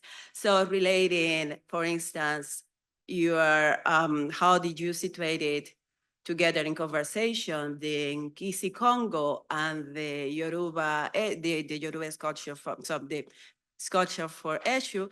So how do you see Blackness beyond temporality, but also as this community through space? Yeah, so it's Antonio Lisboa Francisco, right? Yes. That's why it's not that I don't know the nickname. And it's not that I can't say it, but I'm like, after a couple of 100 years, call me by my name. Okay? I'm just sorry. Just call me by my name. I mean, he at least deserves to be considered in the context of who he was. And he was a brilliant person who engaged in artistic creation. The time is over, I am being told. So I'm going to make my comments very pointedly. The facade being done by Jorge Luis dos Anjos is in itself arresting because it is an introduction to the Africa Gallery, which instantaneously makes you ask the question, why an Afro-Brazilian is introducing this space of Africa to me. So my idea is offered with no apology. That's why I was saying, these people came over on these boats. It wasn't just stuff. If you want to start talking about the ancestors from Africa, you're going to have to start talking to us at every level, at the creative level, at the scientific level, at the political level, at the economic level. Part of the problem is even you have this conversation. And this is the conversation we're trying to disrupt. You have this conversation about whose objects are these? And my disruption of that is whose people are these? If you want to have a discussion about objects which come from a particular place, which also brought millions of people from that place, you have to at some point consider those people. That's a disruption. Now, and it's not the kind of disruption that you might think, because I think there is a direct conversation between the issue on one side and the Nkisi on another side, not because they both come from Yoruba or Fon or any of the other groups which contribute symbolically and religiously to what Candomblé becomes, but that basically this conversation is happening across space, okay? So you got across space and across time.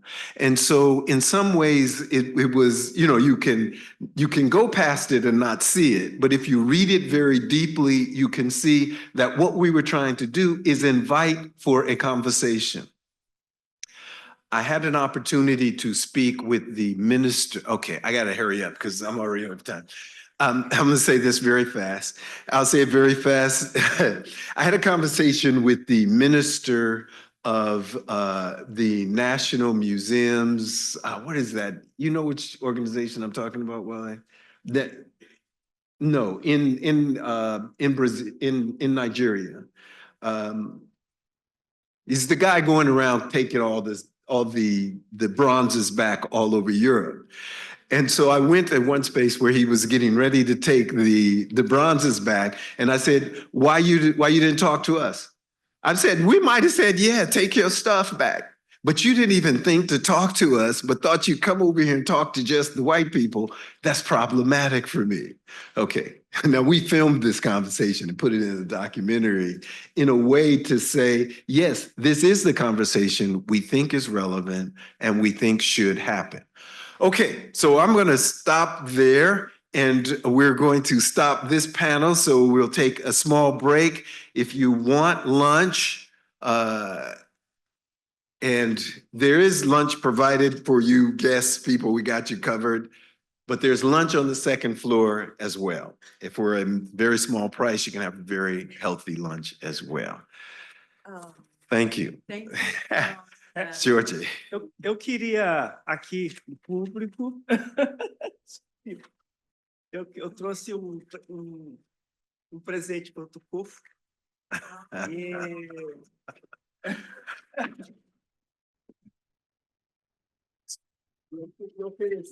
Another benefit from having artist friends, okay?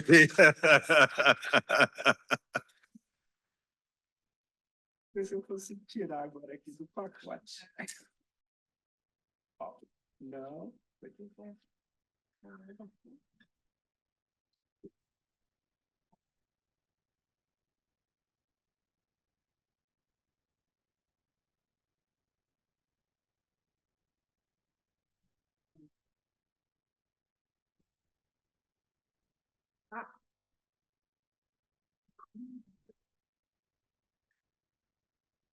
Ah, então. It's packed well.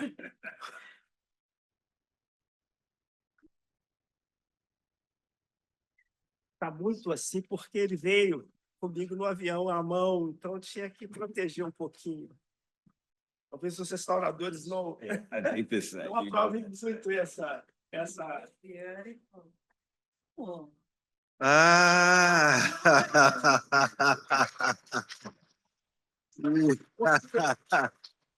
Ah! Este foi o estudo que eu desenvolvi para essa obra.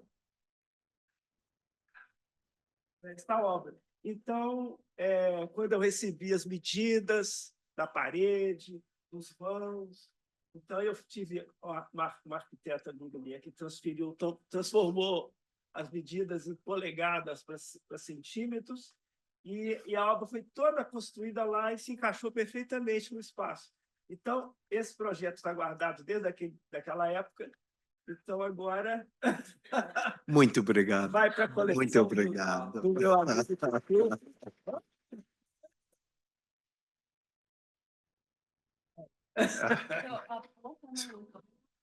What time? We will return at either. Okay. Let me see. So we will return at 1:15. Oh, sorry, excuse me, 2 o'clock. 2 o'clock. Please return at 2 o'clock. 2 o'clock. 2 o'clock.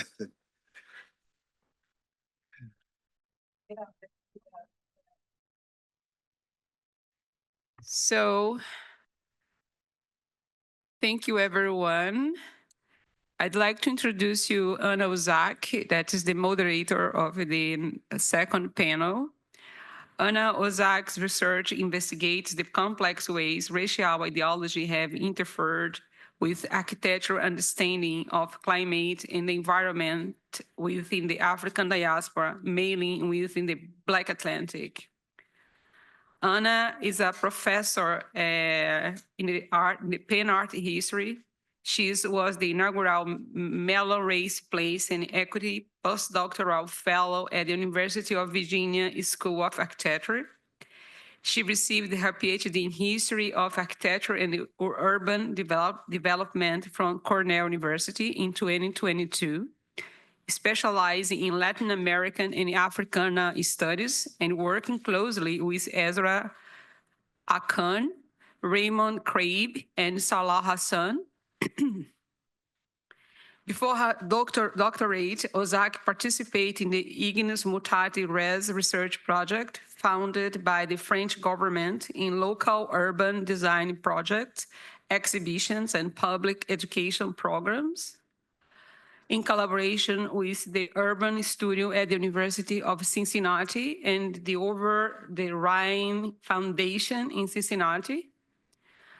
Ozak was also involved in institutional and residential scaled projects in Brazil and Angola. Ozak holds a PhD in History of Architecture and Urban Development from Cornell University, a B.Arch and a BFA from Paraná Federal University and the School of Music and Fine Arts, respectively, and a MCS Arch and MCP from the University of Cincinnati, where she also taught various undergraduate courses. Wow, Ana, where are you?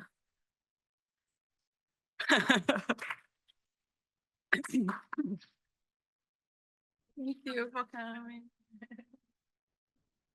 Thank you so much for the organizers and Vaniclea for this very thorough introduction, very generous.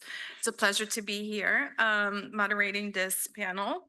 So I'll introduce the speakers one at a time and keep count of the time, which presentation will be limited to 10 to 15 minutes. So it's a pleasure to be amongst colleagues and some friends. Really looking forward to the discussion today. So to start, I'll introduce Isabel Xavier, who is a Brazilian architect and production designer. And her research focuses on design as a tool for anti-racist and decolonized narratives and its reflections in the field of exhibition design. She's also a PhD student at São Paulo University and maintains her own multidisciplinary office practices. So please help me welcome Isabel. And Isabel, the floor is yours.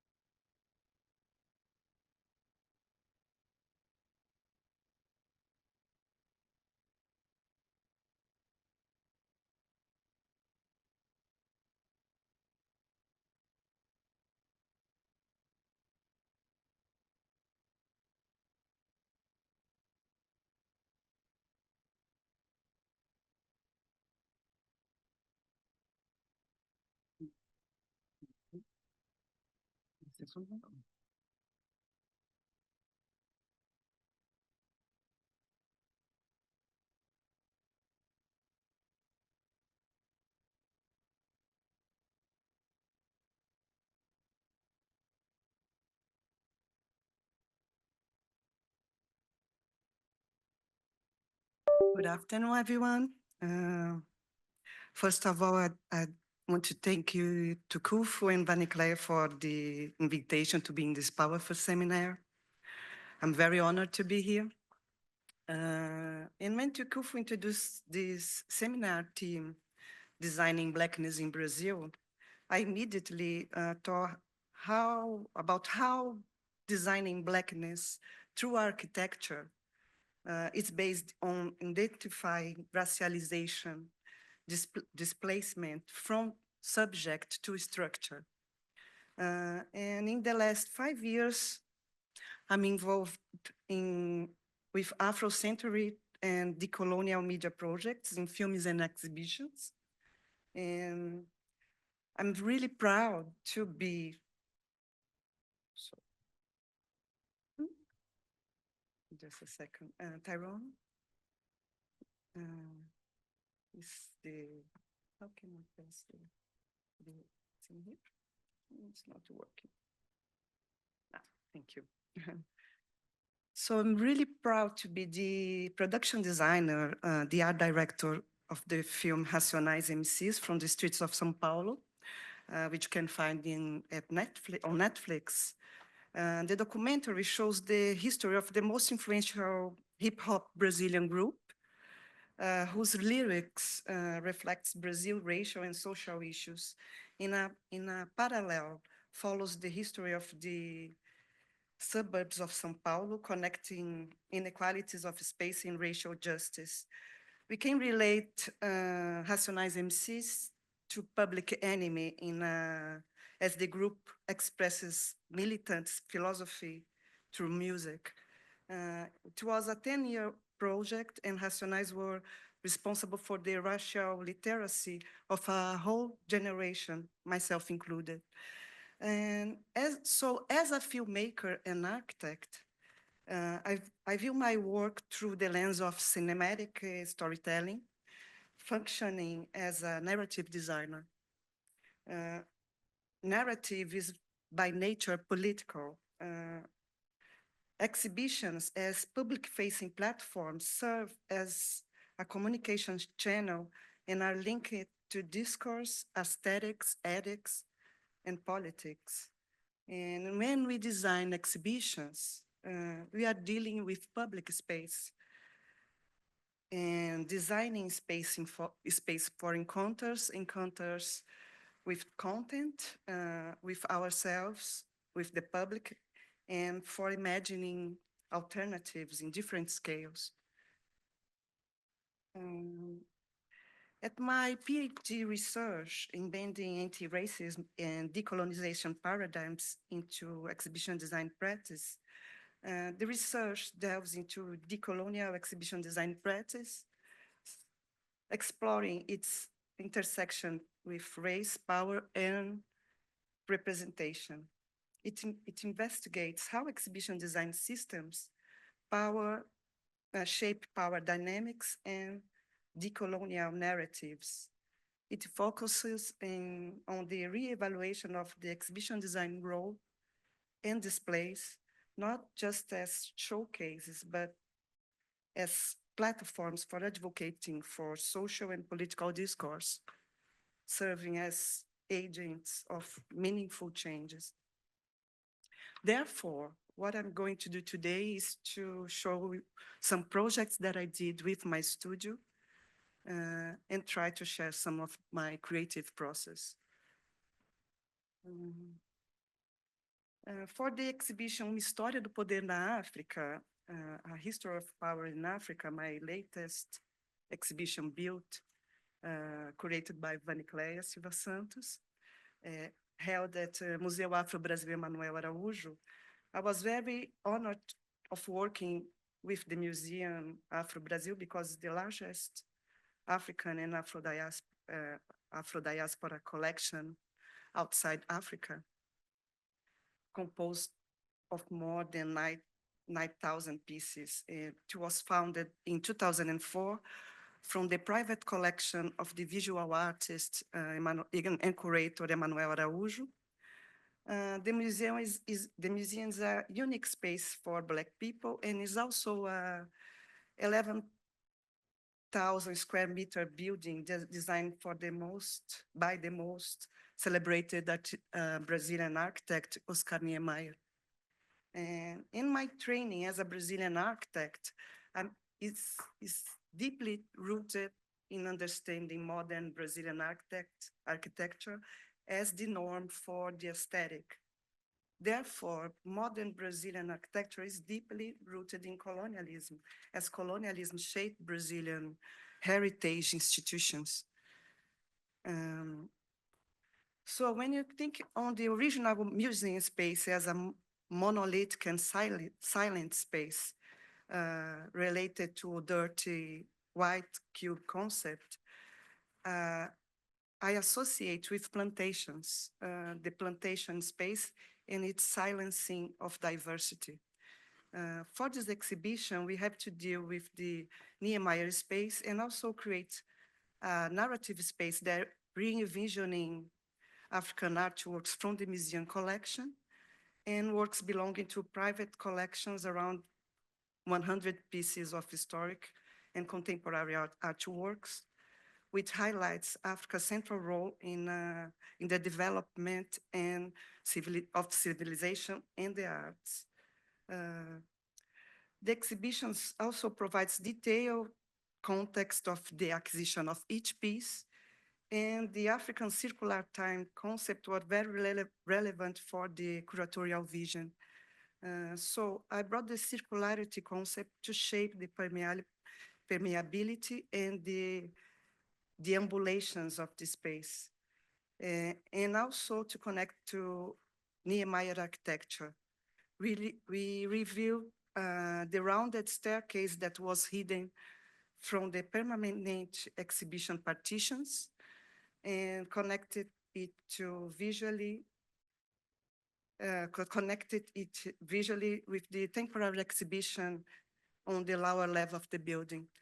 And exploring the ambulation of space is connecting the idea of creating the meaning by walking.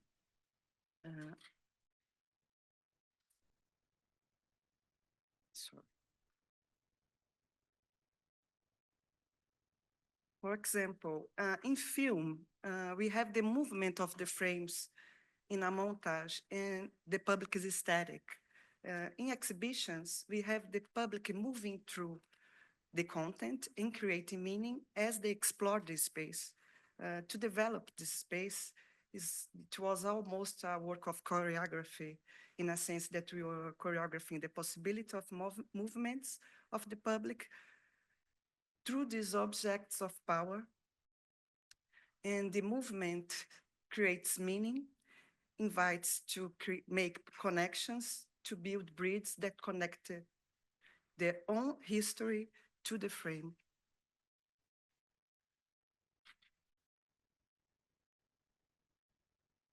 For the exhibition, O Quilombismo, of resisting, insisting of flight as fight, of other democratic and egalitarian political philosophies held at Haus der Kultur and der Welt, HKW, House of Culture of the World in Berlin, I was tasked with developing a communal space inspired by quilombos, self-governing communities established by freed and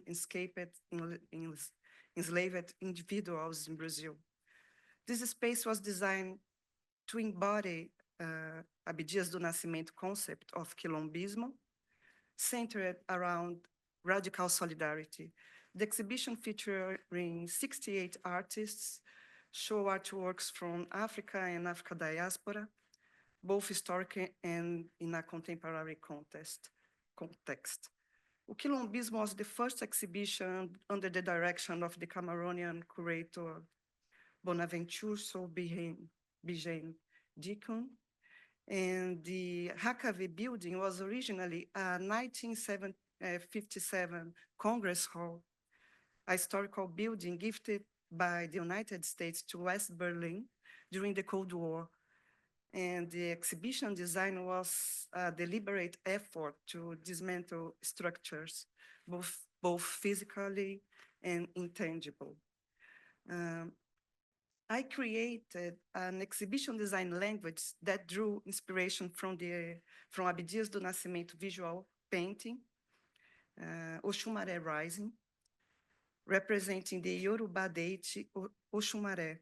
Oxumaré mythology is connected to rainbows and the harmonization of dualities in life, and also is connected to a natural snake process called echidysis, where the snake replaces its old skin with a new one.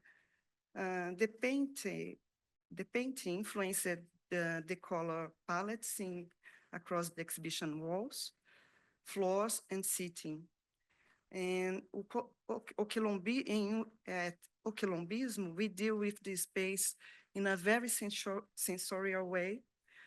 For this exhibition, we don't have wall labels or wall texts. The public was given a handbook with information of all exhibited works. The decision to forego the wall texts made the exhibition a holistic physical experience that privileged the feeling of being in and occupying space as much as the absorption in an individual work.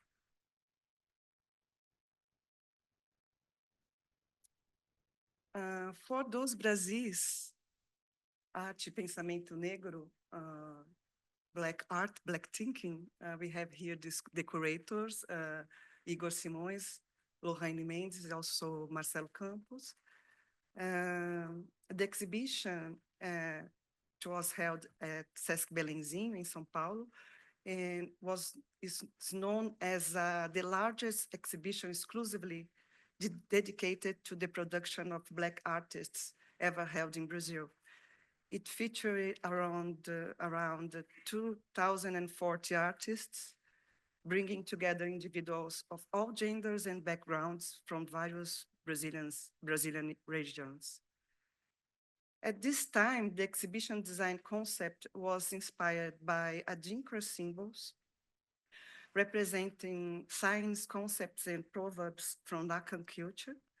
And the Giaio Ático adinkra symbol was introduced to the freestanding wall display, symbolizing the courage to stand up to defend one's community. At the main pavilion of the exhibition, a structural roof symbolizing a cumieira, the central point of energy and foundation in a candomblé terreiro, a religion of African origin, was crafted above a swimming pool.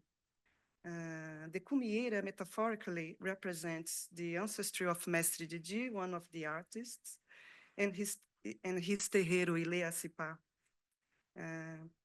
The wooden structure rises above the exhibit as a spiritual landmark, a direct reference to the Ile settlement. It was a pluriversal translation of an African Atlantic spiritual memory integrated to the exhibition design. For Carolina Maria de Jesus, Brasil para os Brasileiros, Brazil for Brazilians, it was an exhibition that told the story of Brazilian writer, Carolina Maria de Jesus, at the Instituto Moreira Salles in São Paulo. Carolina became known in 1960 with her first book, Quarto de Despejo, Diário de uma Favelada, in English, Child of the Dark, The Diary of Carolina Maria de Jesus, in which she describes her daily life in the Canindé slum. The exhibition was a result of almost 2 years research. The selection of manuscripts and documentary material, more than 4,000 works, images, and objects were organized around extensively timelines, and it brought together works from some 70 artists in dialogue with Carolina's work. The challenge in this project was deal with the enormous amount of content and the narrow gallery space. We occupied the whole building, placing artworks and Carolina content, her writings, in many levels, at the stairs, at corridors. We placed artwork in the sidewalk in order to invite a diverse public to enter the building. The color palette of the exhibition also came from this almost forensic research about Carolina. One of her manuscripts, she mentioned that red was her favorite color, but she wouldn't dare to paint her house in red because she was afraid to be seen as a communist. It turned into a 2 years traveling exhibition touring 4 different cities. And one of the sites was a parking lot that we transformed in an exhibition space. What all these projects have in common is the understanding that of the exhibition design practice as a political use of this space.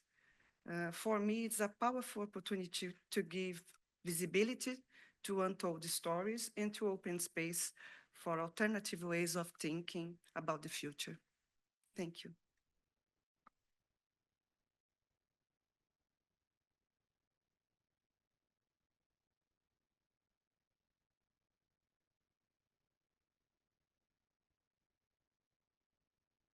Thank you so much, Isabel. Can't wait to talk more about it. Your wonderful presentation. It's my pleasure to introduce the next speaker, Gisele de Paula, who is an architect and urban planner with a degree from Universidade de Santa Úrsula. In addition to her degree in architecture, she also is specialized in set design and art direction, which broadened her vision and skills in creating spaces. One of the areas in which she works with great enthusiasm is the execution of exhibition projects, in which she has the opportunity to transform environments into captivating visual narratives. Throughout her career, she has had the privilege of working as a curator on collective and individual projects.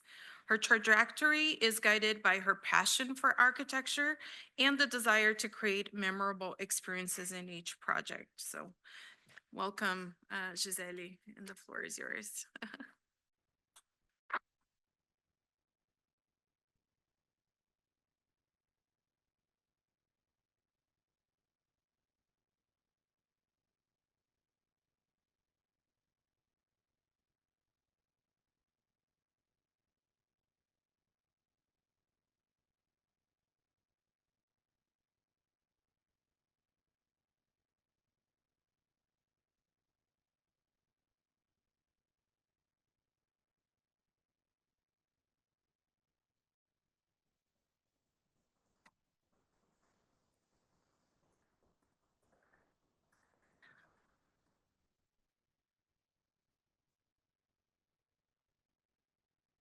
Good evening. I'm not speaking English. I speak Portuguese, but I'm trying. Yeah. My name is Gisele de Paula. I'm Brazilian from Rio de Janeiro. I'm an architecture, and this is my presentations.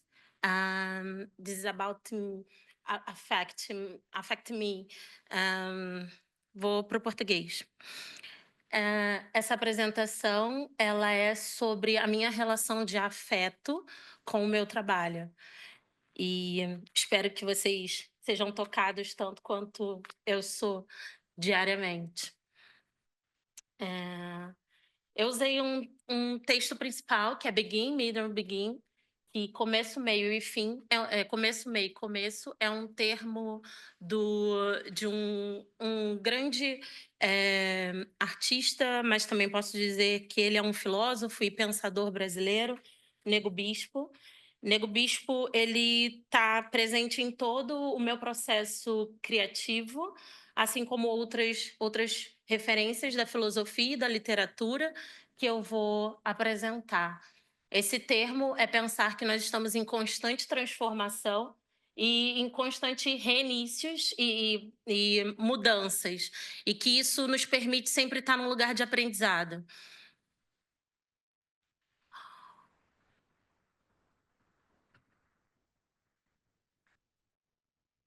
Não passou.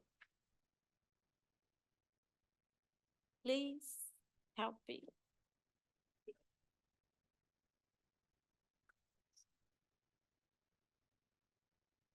Oh, thank you.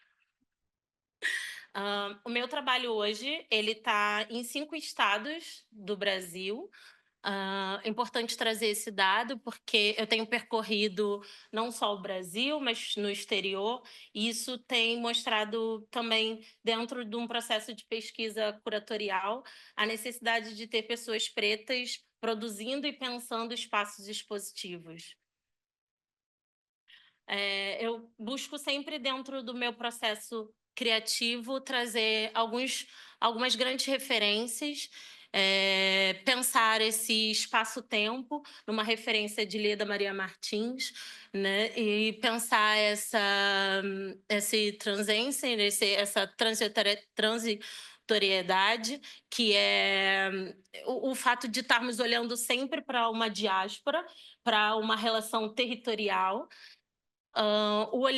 Esse olhar mais próximo, é esse olhar que eu venho me debruçando com a ideia de sempre que o meu corpo se posiciona no espaço, ele então, a partir disso, consegue absorver e integrar o desejo curatorial, para que eu possa então pensar isso espacialmente. Eu busco também sempre pensar no caráter provocativo, na ideia de que o corpo ele precisa circular pelo espaço e, para além de circular, ele precisa experimentar e vivenciar, sempre com o desejo de que seja um novo olhar para o espaço museográfico ou museológico. Todo o meu trabalho sempre introduzido numa proposta conceitual, então é importante que a curadoria se faça presente no lugar de pesquisa, no lugar, né, de troca e construção dessa expografia. A relação de registro corpóreo e sensorial, isso me interessa, eu venho me debruçando bastante pela relação do corpo com o espaço e com os sentidos. E, claro, num produto, né, numa proposta final, essa experiência sendo esse lugar enfim, de absorção e de vivência. Assim como Isabel trouxe os símbolos adíncras, eu vou voltar nesse tema, porque os símbolos eles são uma grande referência para mim, principalmente espacial. Eu olho para os símbolos adíncras e, a partir deles, eu vejo a arquitetura. Todo o meu processo de construção de um espaço expositivo, ele parte de uma simbologia. E aí eu vou apresentar, né, ou, claro, mencionar Abdias de Nascimento como minha grande referência estrutural de como se pode pensar o espaço a partir da pintura. Essa pintura, Exu e Ogum, de 1980, ela foi uma primeira proposta expositiva no processo de criação desse espaço. Eu vou mostrar um pouco mais à frente, onde eu consigo ver, a partir da pintura, toda a parte estrutural do que seria uma proposta expositiva. Falando de expografia, é você pensar que, a partir do desenho e do posicionamento estrutural que foi pintado que foi feita essa pintura, eu consigo olhar para essa pintura e entender isso espacialmente. A minha outra referência é Rubens Valentim, um grande artista também, que é minha referência, estruturalmente pensando essas esculturas. Rubens vem de um processo de pesquisa do meu TFG, onde eu olho para a pequena África e penso espacialmente como seria um espaço museográfico expositivo para rememorar o acervo que foi encontrado na pequena África. E, a partir disso, a partir dessas pinturas, eu comecei a entender que eu poderia olhar para o espaço a partir do desenho que essa pintura me proporciona. Com isso, rememorando a pintura do Abdias, eu penso esse espaço expositivo da exposição Pixinguinha em como aquele tridente de Exu e Ogum, ele se torna, então, o espaço expositivo. Ele propõe com que o visitante encontre ali uma primeira gira, uma circularidade inicial, contornando por uma encruzilhada, onde na pintura ele tinha esse tridente fechado, eu abro, criando ali no centro uma encruzilhada e propõe todo o restante do percurso no final do tridente de Exu. A pintura se torna espaço. É como eu hoje penso expograficamente. A grande parte dos meus projetos, eles são baseados em olhar para essas grandes referências e, então, construir isso espacialmente. Aqui dá para ver um pouco melhor em como esse tridente de Exu e Ogum se constrói isso espacialmente.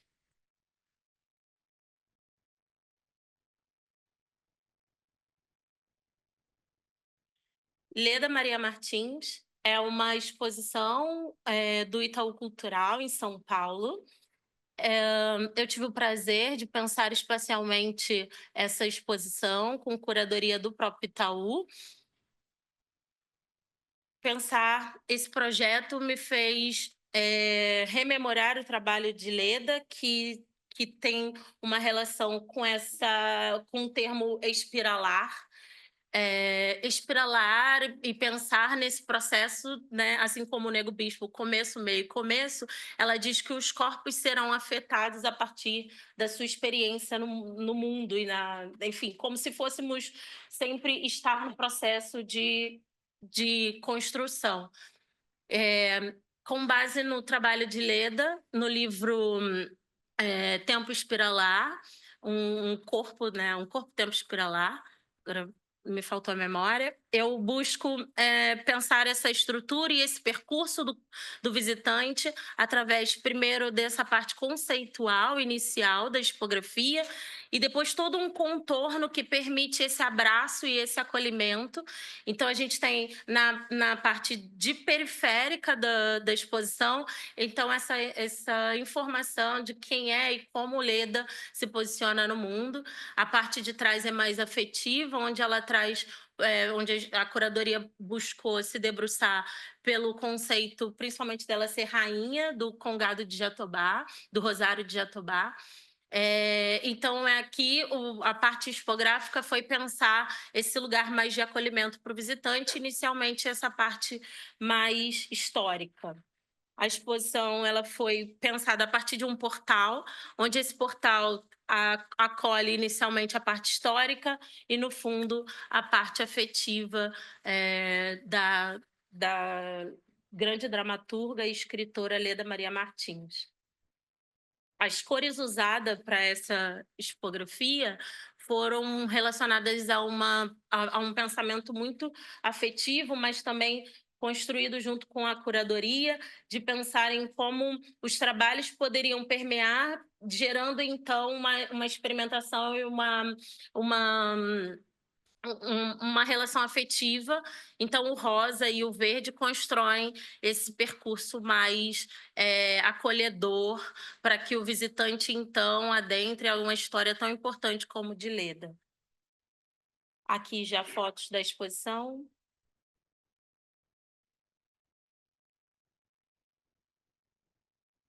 Elisa Martins aconteceu no mesmo período e o processo curatorial de Marcelo Campos, Amanda Bonan, Tainá Trindade, Amanda Rezende, Jean Carlos e o Felipe Scovino. Foi pensado a partir de trazer Elisa para o centro. O briefing curatorial foi que Elisa, que é uma artista conhecida, né, entre a década de 50 e 70, como uma artista de arte naif, poderia, então, ser vista dentro da contemporaneidade e que ela poderia, então, se colocar ao centro. Esse foi o pedido curatorial. Espacialmente, eu olhei para essa relação, principalmente do feminino, onde a gente poderia construir esse percurso, que é um percurso que coloca a Elisa ao centro teriam somente obras de Elisa. Mas em toda a parte periférica da exposição, tínhamos obras de artistas que atuavam no mesmo período que Elisa. O que me permitiu trabalhar expograficamente a ideia de trazer a Elisa para o afrofuturismo, propondo, então, toda uma estrutura em LED que dava a sensação de uma possibilidade de trazer ela para o tempo contemporâneo.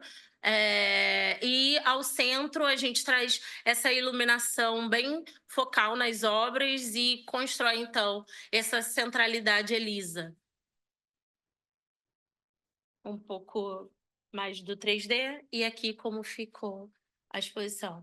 O que permitiu que a gente olhasse para uma exposição que permitisse que os nossos corpos vivessem uma nova experiência do que é ver Elisa, não dentro do cubo branco, mas da possibilidade da gente pensar isso para o futuro.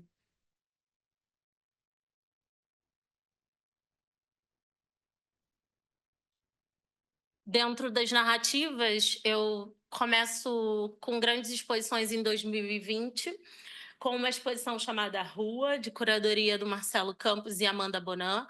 Essa é uma exposição que me marca muito no meu processo criativo, porque foi uma exposição que tinha a proposta de trazer todo o acervo do mar, um acervo que se faltava, então, pessoas pretas, pessoas periféricas, e que traz, então, se pensa, então, uma exposição para aumentar o acervo com essas referências de mulheres, homens, pretos, trans e periféricos.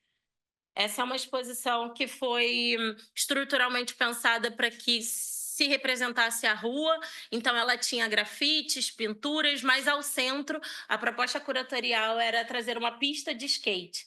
E museograficamente, uma pista de skate ocupar um espaço expositivo, isso vem acontecendo posterior, mas era novidade. Essa pista de skate é de um artista carioca, Guga Ferraz. A estrutura foi pensar a sala na ideia de se ver a rua, então tínhamos grafites espalhados por todo o espaço e ao centro essa pista de skate. O que a pista permitia essa desconstrução da ideia do que é um espaço expositivo, onde o visitante chegava com seu skate e podia, então, enfim, experimentar o espaço de uma forma nova, experimentar o espaço expositivo de uma forma da rua.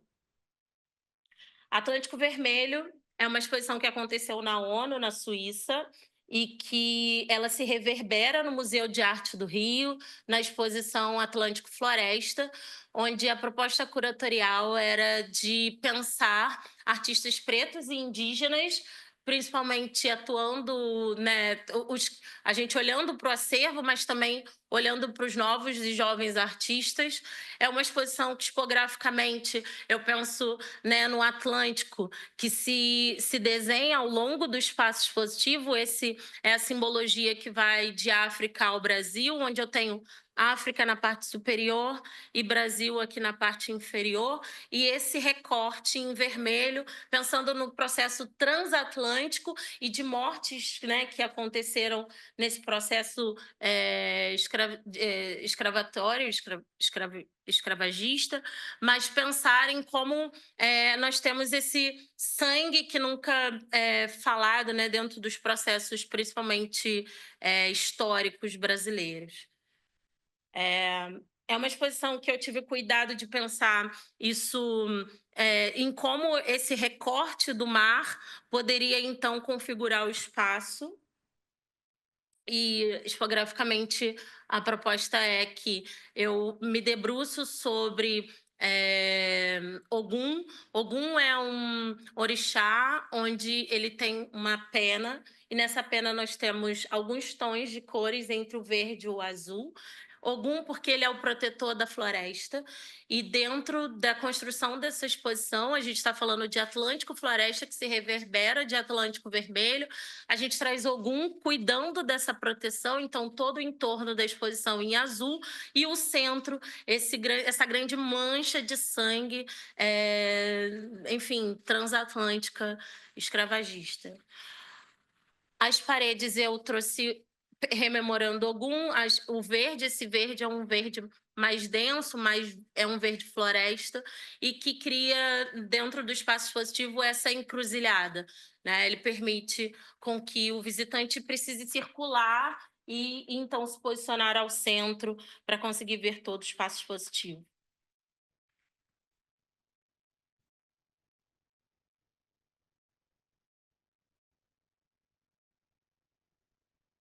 Prometo que eu estou acabando. Etnogênesis é um artista de São Paulo, o Quebradinha. Foi um convite pela segunda vez a trabalhar no Museu de Arte Moderna, né, em Niterói, que é o MAC, de Arte Contemporânea, o MAC, e a ideia de poder pensar o espaço expositivo para fora das estruturas foi a gente introduzir uma obra em escala, uma escala 1:5 do trabalho do artista, e nós reproduzimos isso, ficava ao som de a possibilidade de temperaturas e toda, enfim, e toda a diversidade do espaço, mas que foi pensado em como a gente poderia ocupar o lado externo. E internamente, o museu ele é uma estrutura circular, onde a gente aproveitou essa ideia de circularidade e traz uma obra ao centro, mas também se dispõe às obras ao longo do percurso, criando, possibilitando criar essa circularidade e essa centralidade. Etnogênesis é uma exposição de um artista que trabalha, ele trabalha pensando a escala da arquitetura, uma escala em miniatura. É um trabalho incrível que pensa a arquitetura periférica em escala menor, e que ele traz dentro da pesquisa dele a ideia de que uma casa para quem quer morar.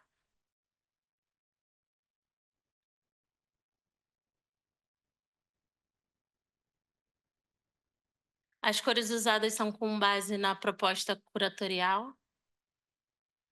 Geografias da Ancestralidade é uma outra exposição com curadoria de Renata Filinto.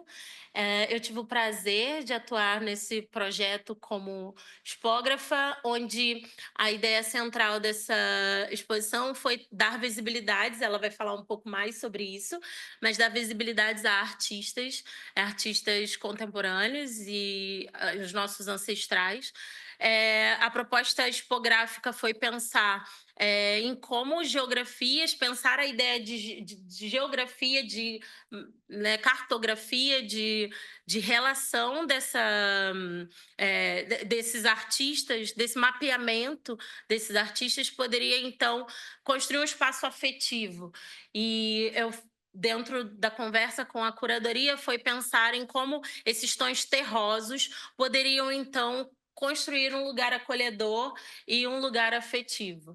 A gente trabalha com materialidades naturais, então vem o tijolo de terra batida para o centro da exposição, ele em escalas geográficas para que as obras possam ser vistas em diferentes alturas, mas todo espaço expositivo é abraçado por esse tom terroso a fim de construir essa relação com a nossa ancestralidade, com a natureza. Expograficamente, o espaço, a ideia de trazer uma exposição sem paredes era com a proposta de que todos tivessem, dentro de uma construção de igualdade, a mesma visibilidade. Então, você se posicionava no centro da exposição e conseguia ver até o fundo, sem criar hierarquias estruturais ao longo do olhar.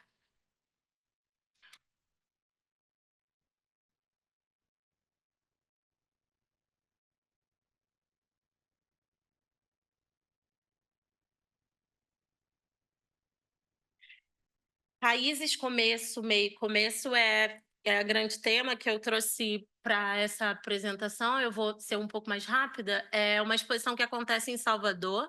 Ela é uma exposição que busca trazer à luz ou apresentar artistas periféricos de Salvador. É uma exposição que ela termina no domingo, agora dia 9/3, mas que foi muito importante porque o território precisava ser visto e ser colocado ao centro.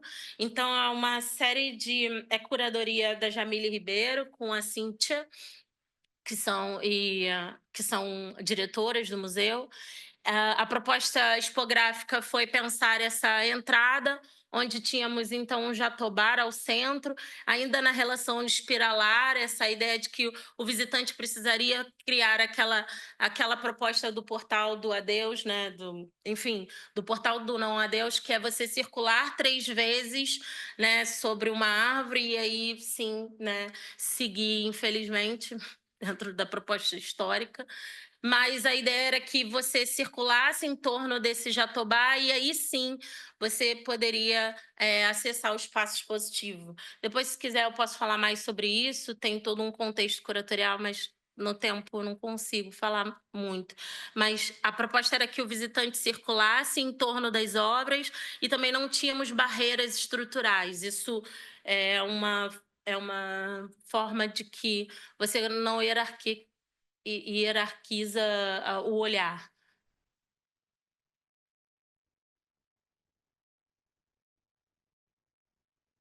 Um pouco de como ficou. Eu sei. Infelizmente, acabou, mas posso passar bem rapidinho? Não, tá bom. Era a Nádia Taquari, mas fica aí o convite para vocês verem meu site. É uma obra incrível da artista Nádia Taquari. Obrigada.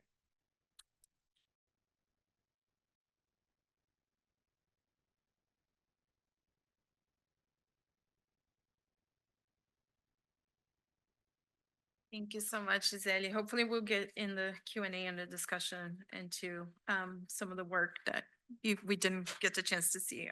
I'm sorry. So it's my pleasure to introduce the next speaker, Professor Fernando Luis Lara, who works on theorizing spaces of the Americas with emphasis on the dissemination of architecture and planning ideas beyond the traditional disciplinary boundaries. In his several articles, Professor Lara has discussed the modern and the contemporary architecture of our continent, its meaning, context, and socioeconomic insertion.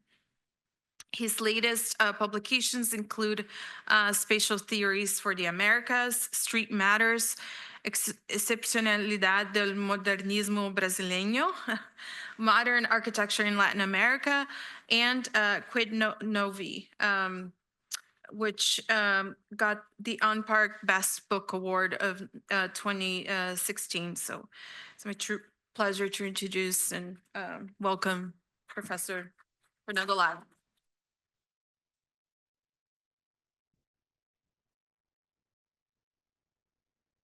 Let's see if I can find those slides here. Oops.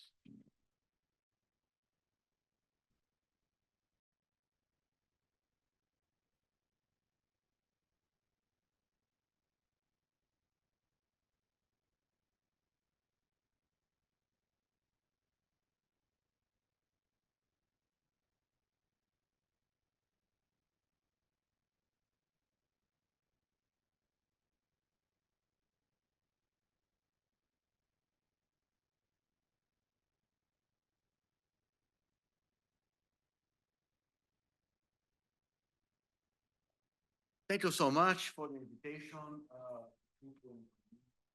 organize an amazing day for us, and also for. I need to speak to the microphone. Okay. So, thank you to Tufo and Vani. Obrigado for organizing this amazing day for us, and also for the reception. I got here at Penn 1.5 years ago, and the two of you have been amazing on receiving us and welcoming us. I want to talk for 10 minutes about my new book, Spatial Theories for the Americas. Why do we need theories of space for the Americas? And I will try to answer that by telling the story of this image. Those two persons there in the cover holding a rope and measuring something, it's the earlier register of architects in the Americas. They come from a document called Yoda Tona.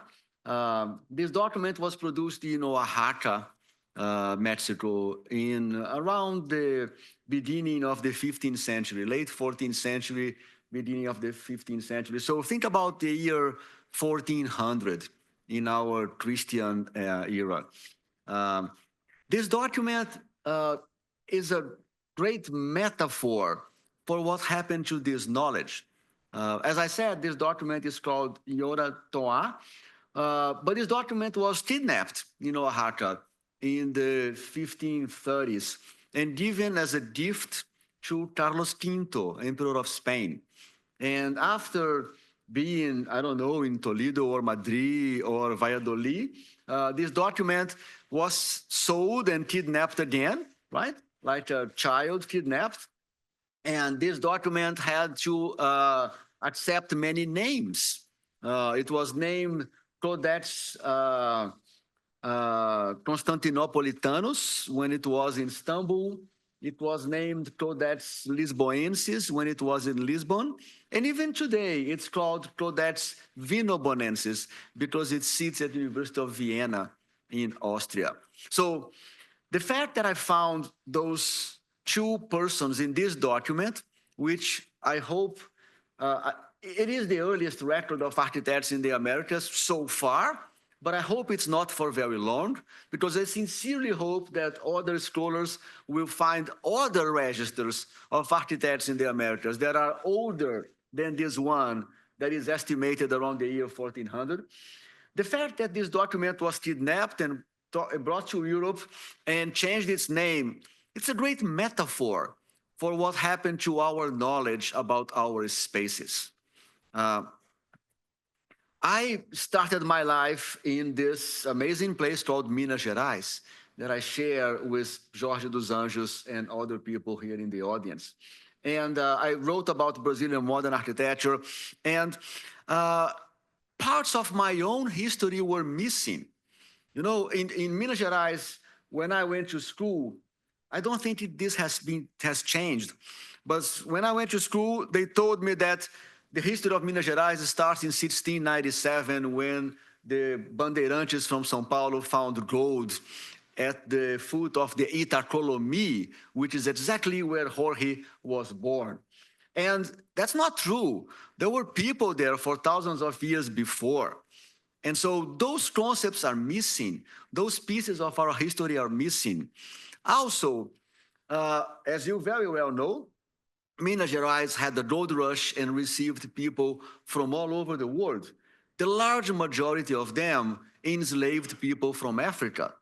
Actually, according to the IBGE categories of preto and pardo, brown and black people, Minas Gerais has as many black people as Bahia.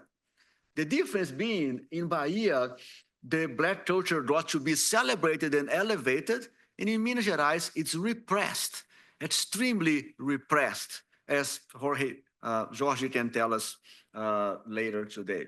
But my book is a struggle with that history.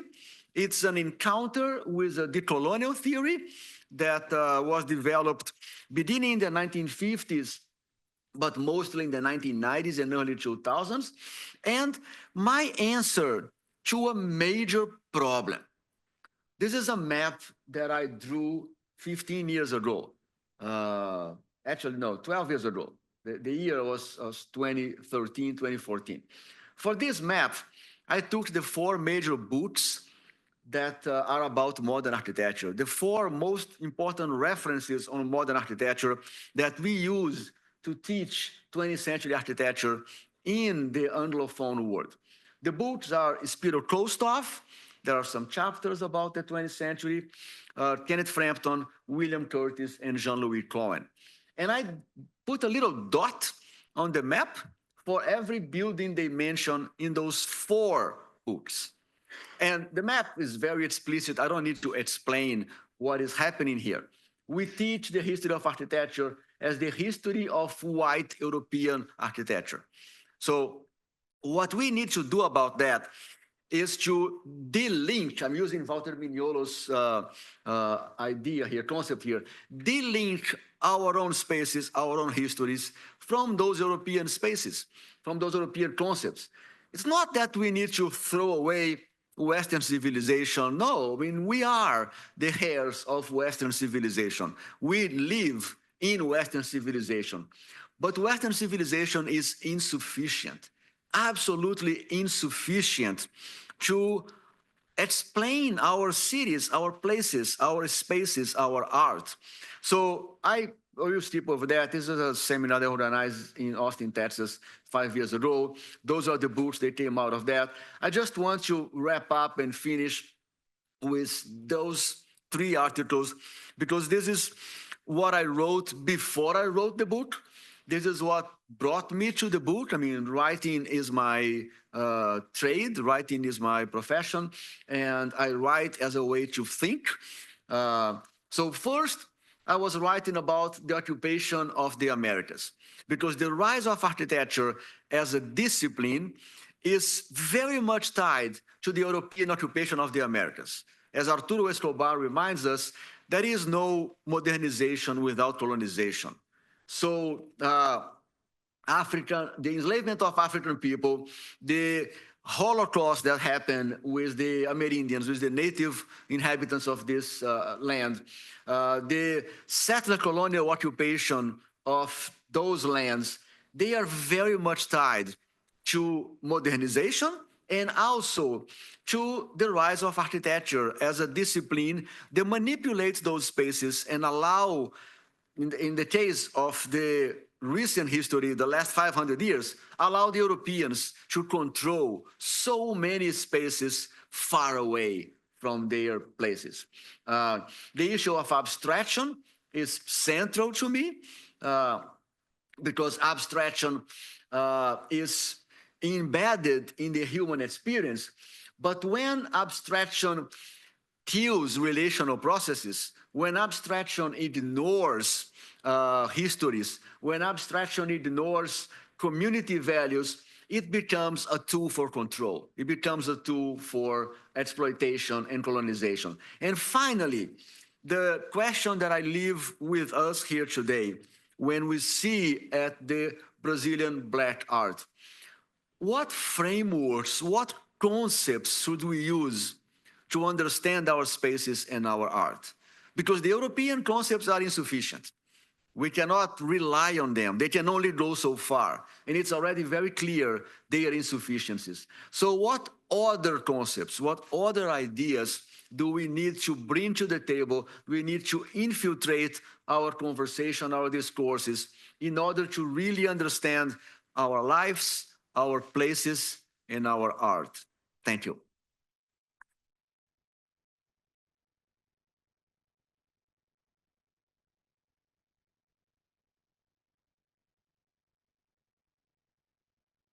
Thank you so much, Fernando, and the speakers, Isabel and Gisele. We're running a little behind schedule, so I'm wondering, looking at the organizers, if we have 15 minutes for the discussion. We'll keep it short. Also, as a reminder, the simultaneous translation is available through a QR code. Correct, that I believe is in the program. So it seems like our discussion will be a mix between Portuguese and English. Maybe I'll move here. Thank you so much again.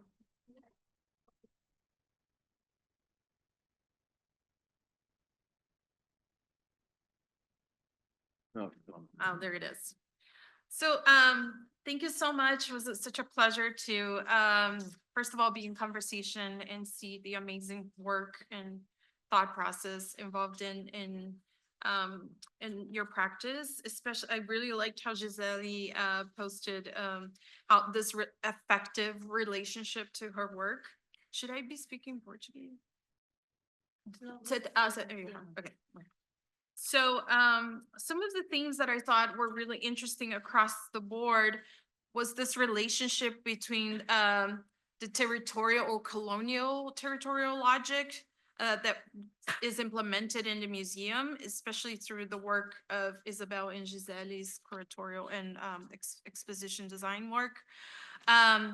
Also exploring issues of liminality, like the symbolism of liminality is being used and taken advantage as a curatorial practice. I thought it was really striking, Isabel, how you utilize the parking garage. I believe you had to. It was probably not a choice, but I think you know it's interesting to think about the symbolism of that situation. And in Gisele's, I really like Gisele's framing of the diaspora as constantly present, right? And even in how this territorial spatial logics that you are implementing in your curatorial practices. So some of them that I would like to highlight is just this idea of embodiment and relationship to the body, right? So it's very, again, symbolic to me that these exhibitions are using these practices of diasporic thinking in the spaces designed by Oscar Niemeyer, and the modernism in Brazil that is so tied to the plantation, as you mentioned, and as Fernando mentioned as well. These ideas of circular time and space in applying temporality and the relationship to ancestrality and how, oh, thank you. Oh, for me? Oh, for. Oh, when she speaks, then you can.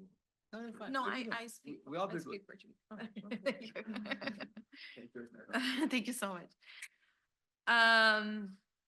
I want to keep it short, but just anyway, very interesting to think about breaking from the white cube again, and sort of using this appropriating these marginalizing tactics of the street and the periphery, or even the transatlantic slave trade, and thinking about the ocean inside the museum space. So I just wanted to highlight. And I would like to start actually with Fernando's questions that you ended your presentation with, what concepts should we use? I think you all really well sort of exemplified and showed us some of the tactics, but perhaps we can try to summarize, synthesize together what that means. I think we have to look at the territory, not only at the territory, but culture and territory. And I think we have always to try to questioning our knowledge that we already have, because our knowledge is colonized. So I think we should start by that. Don't take it for granted. Yeah, I love that. I keep thinking about the things we need to unlearn. Using Ariela Zulai's concept here of unlearning, because, for instance, we need to unlearn our own whiteness and the whole idea that white is the norm. And when you provincialize, and when you call Oscar Niemeyer, for instance, white Brazilian architecture, then you open up the possibility of other architectures to come up when you locate and provincializes that. So I think that's an effort that we have not done yet. So one thing that I think Brazil has advanced tremendously is with the rise of Black consciousness and the rise of Black literature and Black scholarship, etc. But we also need to locate whiteness in order to deconstruct the idea that one is the norm and the other is a branch, that we can't deal with that anymore. There is no one trunk and one branch. They're two very intertwined trees, let's put it that way. On that subject, I have a friend that always tells me that we should racialize everything, everybody, like the white curator and white knowledge all the time. And then, as they do with us. Absolutely. And especially in Brazil, where the myth of racial democracy, it's so damaging, right? And has attempt to foreclose discussions about race, whiteness, and et cetera. So, but I want to open up to make sure that Giselle has a space. Do you want me to repeat the question, or quer que eu repita? Por favor. No, Let's repeat. I'll just speak in Portuguese, I guess. Uma pergunta que ficou comigo da discussão do Fernando foi, a apresentação do Fernando quais conceitos espaciais a gente deve usar, né? Se os conceitos europeus e colonizadores não englobam todas as dimensões da experiência americana. Então, queria pôr de volta essa pergunta para você. Você apresentou muito bem as suas estratégias e as referências teóricas, né? Mas só para dar um espaço para você falar disso. Boa, eu vou começar citando Leda Maria Martins, né? Pensando como a relação do corpo, principalmente, não vai... ela embora ela é individual, mas ela também é coletiva. Pensar que o que nós entendemos como museu é esse museu do século XVIII, é esse museu colonial. É isso que nós temos como referência o espaço museal. E sempre numa relação, e aí François Verger, né, ela vai falar sobre como nós experimentamos o espaço, que é a desconstrução desse cubo branco. Entendendo que os americanos nunca vão, né, de uma certa forma, nunca vão experimentar o espaço como um brasileiro, mas a gente consegue construir espaços que dialoguem tanto com a relação construtiva americana, quanto com a relação do terreiro que é o espaço quilombola, que é o Brasil. Então, a gente vai sempre fazer a proposta de pensar tipograficamente esse terreiro que vai, então, dialogar com a diáspora americana, que vai dialogar com a diáspora brasileira.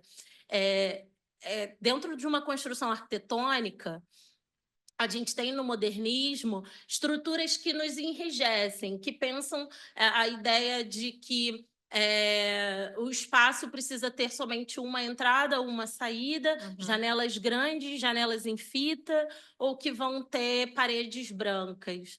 Infelizmente, o modernismo vai se debruçar sobre paradigmas, estruturas arquitetônicas que mostram esse formato de construção. Mas quando a gente vai para o espaço expositivo, efêmero, tudo é possível. Então, você quebra o modernismo a partir da possibilidade de, mesmo que efêmero, mesmo que temporário, construir uma outra possibilidade de espaço, uma possibilidade que acolhe, que toca, que sente, que cheira. E eu acredito numa arquitetura que possa, para além de ser afetiva, ela possa ser uma nova experiência. Com essa relação do corpo também, que é tão importante, e da Leda Martins, que você mencionou o espaço-tempo, né? Enfim. Thank you so much. Obrigado. I want to make sure we take questions from the audience, even though we are running out of time. But are there any questions for our amazing speakers?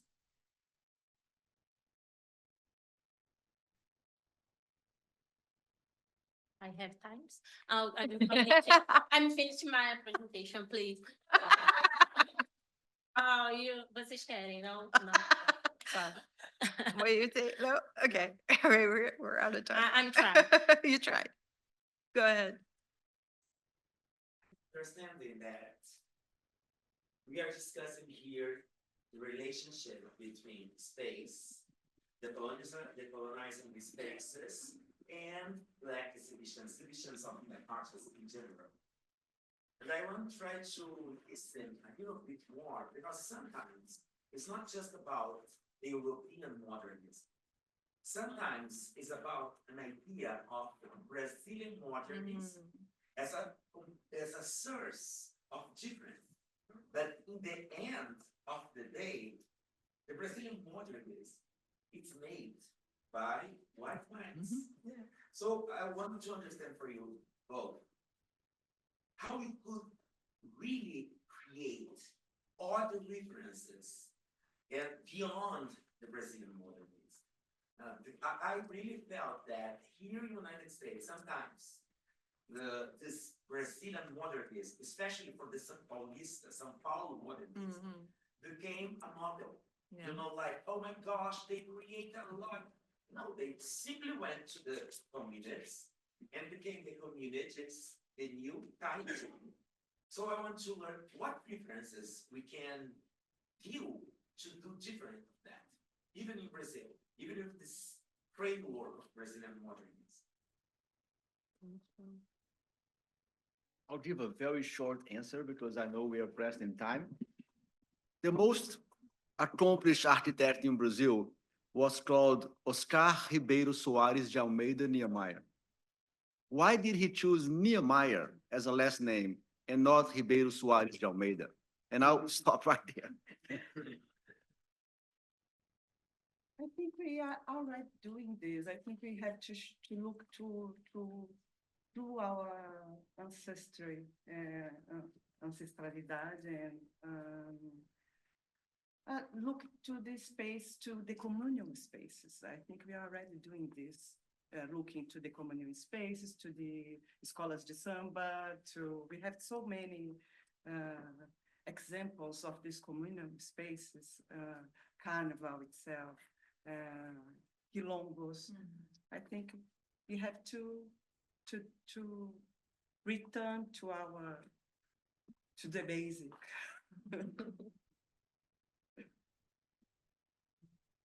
Well, No. Yeah, good luck.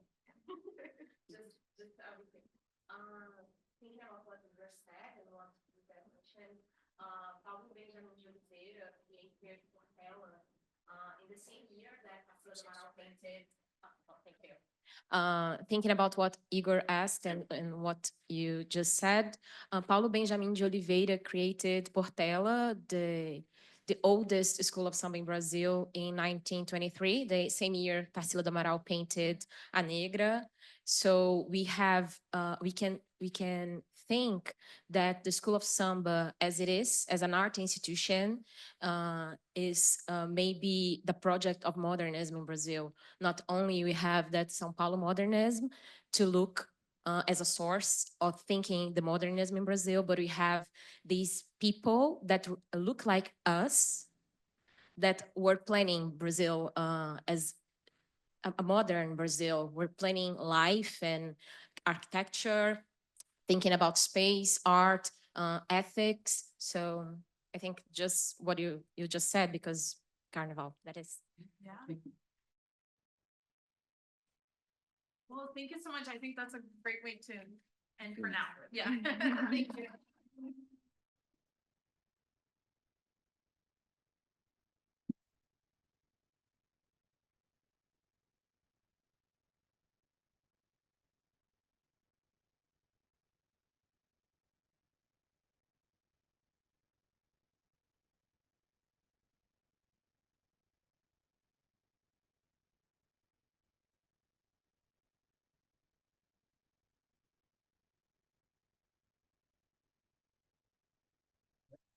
Moderator is Gwendolyn Du Bois Shaw here? Oh, there she is. Okay.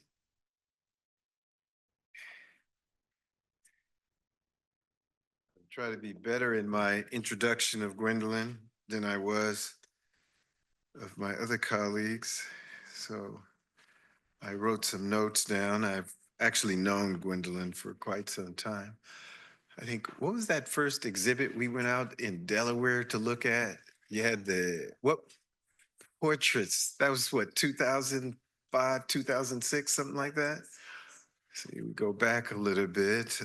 Gwendolyn is the class of 1940 bicentennial term professor of the Department of History of Art and the inaugural faculty director of the Arthur Ross Gallery. Was there. I don't know how many of you all went to the opening exhibit. It's pretty powerful. She's over there trying to do some things, trying to introduce some things, and taking an opportunity to bring more Blackness into the Arthur Ross Gallery. It always has shown some stuff, but I'm thinking that's what her thinking is. She has written a number of books and exhibited and organized or curated several very important exhibitions and written for them some catalogs, which are more than catalogs. You finish reading one of Gwendolyn's catalogs and you learn a lot, you know. Some catalogs you don't, but not with Gwendolyn Wright one. You get in there and you learn something when you come out. So Gwendolyn's going to moderate this session. So I invite you up to the stage.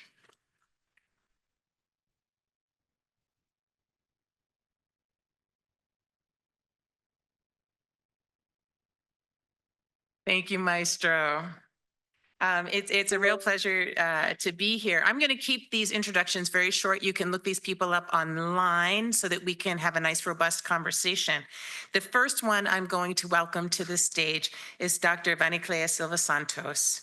She is a specialist in African material culture and African diaspora. She has served as a curator of many exhibitions on art and material culture of Africa and the African diaspora. And she currently serves as the curator of the Africa Galleries here at the Penn Museum. And I was so thrilled when that happened because I've been at Penn for 20 years and we waited a long time for her to come. She also teaches in the Department of Africana Studies here at Penn. Bonnie?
1 second.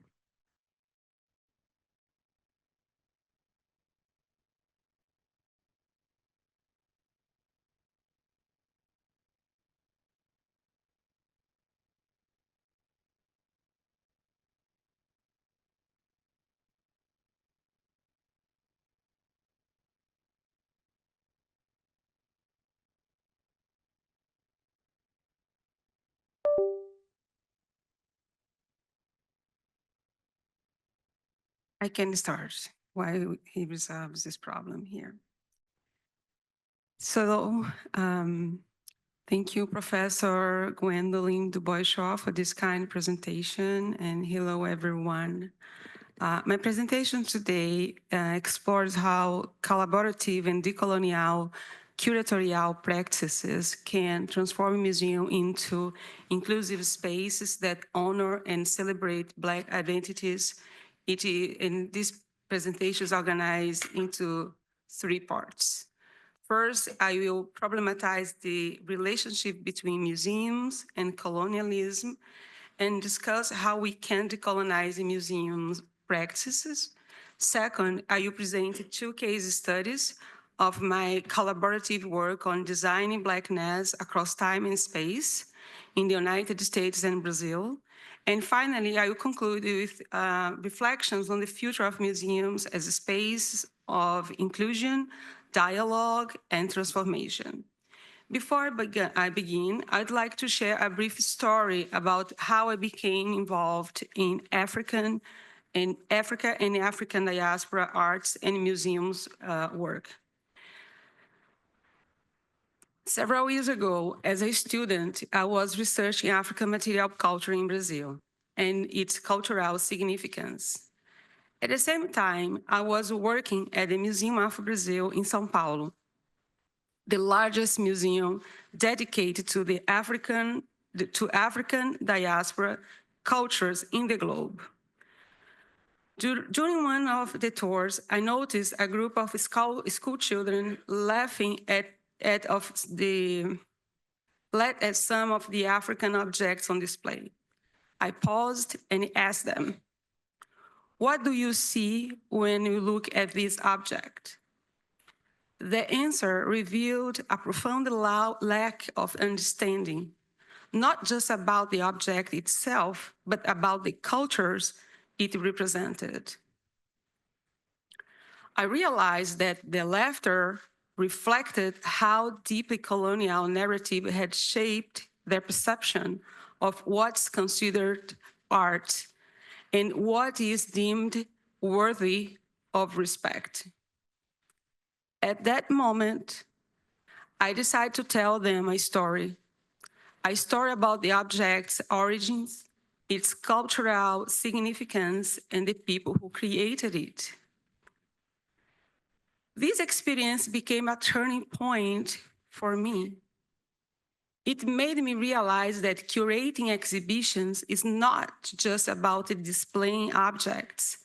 It's about crafting narratives that challenges stereotypes, honor the cultures behind the artifacts, and educate audiences in meaningful ways. This memory from my early days at the Museum of Brazil, a pioneer institution in redesigning Blackness in Brazil, as well as my current work here at the Penn Museum and my collaboration with other museums, taught me that museums can be powerful educational spaces, especially when they are built around thoughtfully crafted narratives. Beyond my role as a professor, my experiences in museums have deepened my connection to African arts and inspired me to rethink how to curate, educate, and transform museums into space that fully reflect the diversity and complexity of human experiences. First part. Tyrone, do you have? The problem, colonial legacies in museums. 2 minutes. Museums, as we know them today, were born out of the colonial era. They emerged as spaces where European powers collected, displayed, and categorized objects from colonized people, often without their consent. These objects were stripped of their cultural meaning.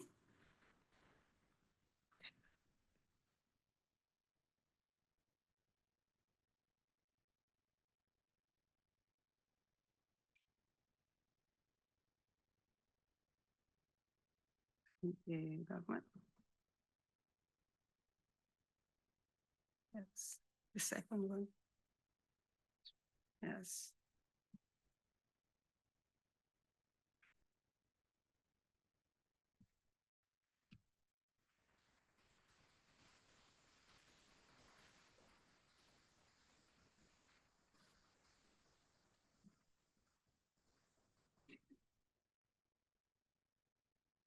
Yeah.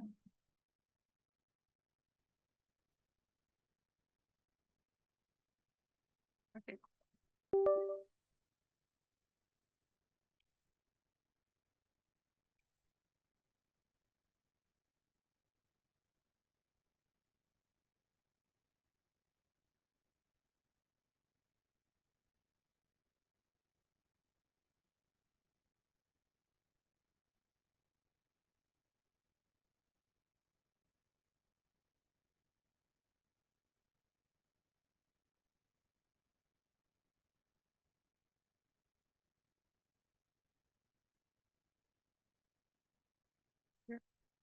Okay.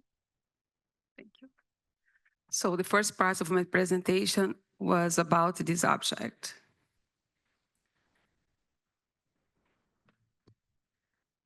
So the problem of colonial legacy in museums. Museums, as we know today were born out of the colonial era. They emerged as spaces where European powers collected, displayed, and categorized objects from colonized people, often without their consent.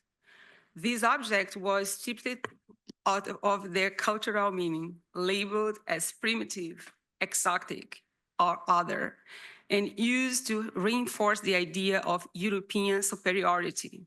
For example, African artifacts were often displayed alongside natural history specimens as if they were relics of a distant, unchanging past rather than expression of living dynamic cultures, as you can see here in this PowerPoint. This colonial framework did not just objectify African and Black diasporic cultures, it erased Black voices entirely. The stories told in these museums were not the stories of the people who created these objects. Instead, they were narratives crafted by colonizers, designed to justify exploitation and domination. These colonial legacies are not just historical, they continue to shape museums today. Many institutions still operate within Eurocentric frameworks, prioritizing Western art and history while marginalizing non-European cultures. But museums don't have it to be this way. They have the potential to be space of dialogue, equity, and representation. Second part. What does decolonization mean? The Colonization Museum is about the very foundation. It requires actively revising practices, collections, and narrative to dismantle colonial perspectives and power structures. This movement emerged from post-colonial critique, indigenous activism, and the global struggle for justice. It challenges museums to confront their colonial histories, rethink their practices, and prioritize marginalized voices. While progress has been made, the work remains complex and ongoing.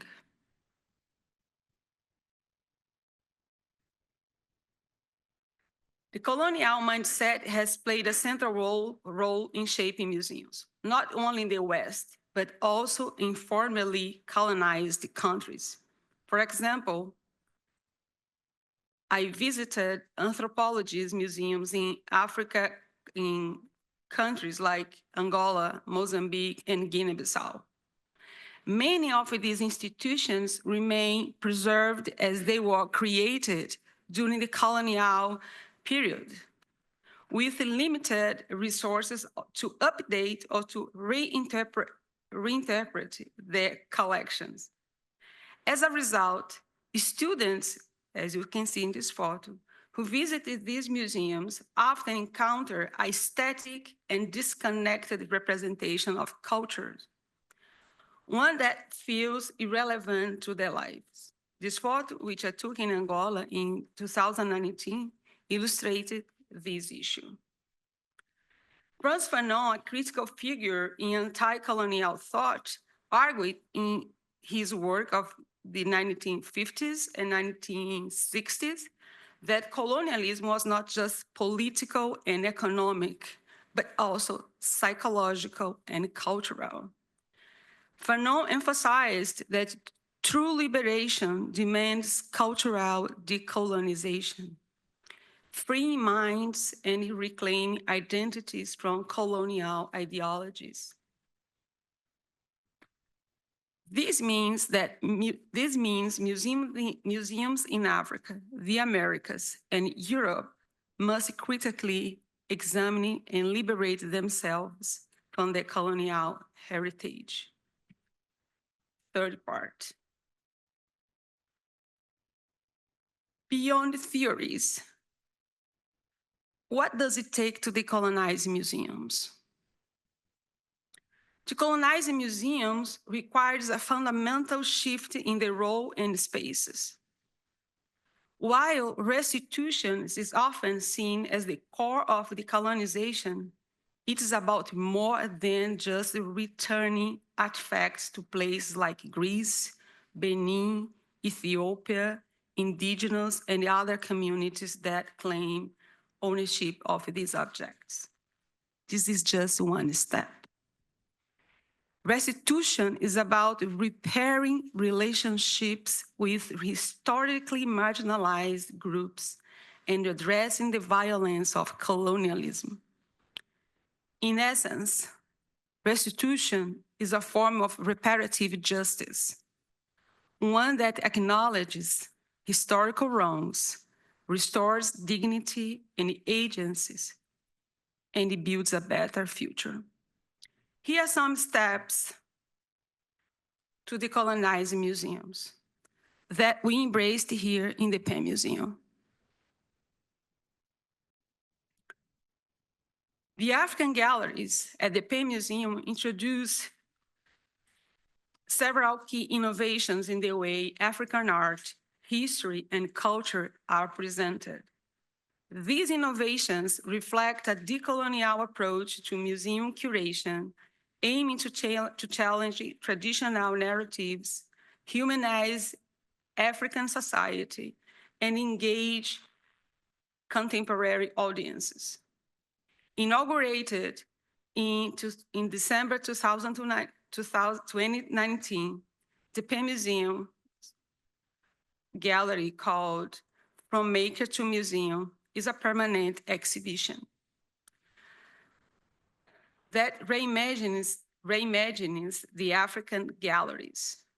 Under the leadership of Tukufu Zuberi, the lead curator, a diverse team comprising Penn Museum professionals and 4 scholars from various humanities disciplines, including myself, worked here to bring this vision to life. This experience was fundamental in creating a truly original and transformative renovation of the African galleries. Given the limited time of this presentation and the fact that we are here in the Penn Museum, I invite you to visit the African Gallery. And now I will focus on highlighting some of the most significant innovation of, I lost myself here, of the African galleries. Since December 2018, the Penn Museums, From Makers to Museum, no, I lost myself. Okay. So this process, no. Okay, I find myself again. So the first one is about decolonize the narrative. In this, to accomplish this proposal, the galleries critically examine the colonial history behind the acquisition of African objects, many of which were taken through missionary activities, trade, expeditions, excavations, looting, purchase from art dealers, and donations. In this way, the gallery put the museum itself on display, interrogating how and why African objects were collected and how they have been interpreted over time. This self-reflexive approach encourages visitors to think critically about the role of museum in shaping public perception of Africa. Another point that we took seriously was the focus on makers and objects. Unlike traditional perspectives in museums that focus solely on the objects themselves, we included questions about the relationship between the makers and their societies. For example, how were these objects made? Who made them? And how do they come in front of you today in this museum? This approach highlights the skill, creativity, and the agency of African makers, countering the stereotype that African art is anonymous or primitive. We also trace the journey of each object from its maker to its current place in the Penn Museum. In this case here, you can see five figures framed within wooden sculptures and 2 metal crosses, 1 silver and 1 copper. The copper cross was crafted by an artist from Lalibela, Ethiopia, called Alto Ayale Besha. Regarding the wooden sculptures, we can answer the last question. How did they come to here today? Johnson, a former professor at the University of Pennsylvania, bought these objects in East Angola in the Lunda region and brought them to Philadelphia. However, while you know that a maker from Lunda created them, the collector did not ask for the maker's name and the time of at the time of the purchase. After the objects were made in Lunda, Inganga, a local religious figure, empowered them to protect hunters and their huts, adding a layer of spiritual and cultural significance. My final object that I would like to highlight here about their journey is this Oponi Fa and the Iroquois Fa, both used by the Babalawo, Yoruba diviners in Nigeria and also in the diaspora for divination ceremonies. Here you can see the label in this blue on the side. You can see the label that tells the story of the divinatory trade and how it traveled from Nigeria to the Penn Museum.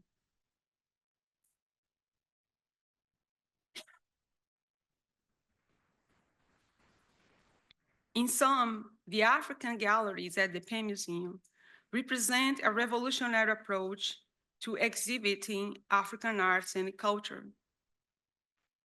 By decolonizing the narrative, highlighting the agency of African artists and engaging with contemporary issues. This is the last one that I would like to talk, the engagement with contemporary arts and artists. The inclusion of contemporary arts in the African Gallery at the Penn Museum is a strategic and meaningful choice that aligns with the gallery's mission to decolonize narratives, amplify African voices, and engage modern audiences. By bridging the past and present, the gallery offers a dynamic, inclusive, and transformative representation of African art and culture, challenging stereotype and fostering a deeper understanding of Africa's rich and evolving artistic tradition.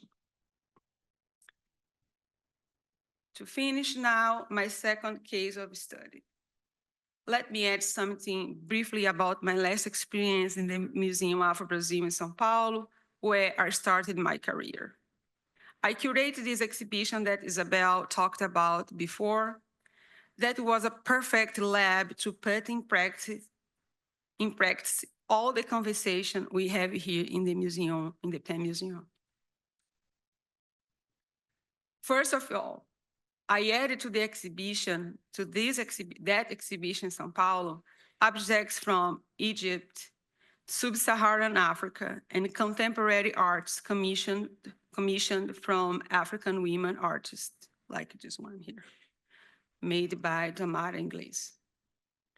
Inspired by Cheikh Anta Diop, The African Origins of Civilization, the exhibition highlights Africa's central role in the development of civilization and the arts, challenging narratives that separate ancient Egypt from its African roots.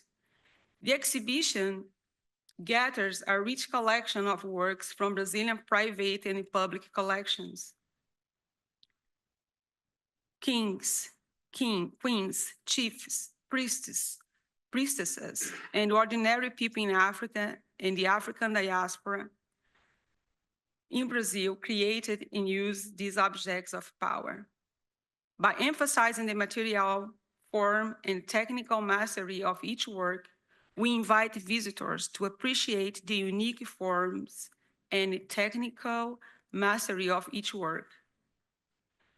The exhibition presents the complex dynamics of African power representations during 6,000 years, covering a long period in geography without displaying African material culture, without displaying African material as a dynamic culture, was the most important achievement of this exhibition.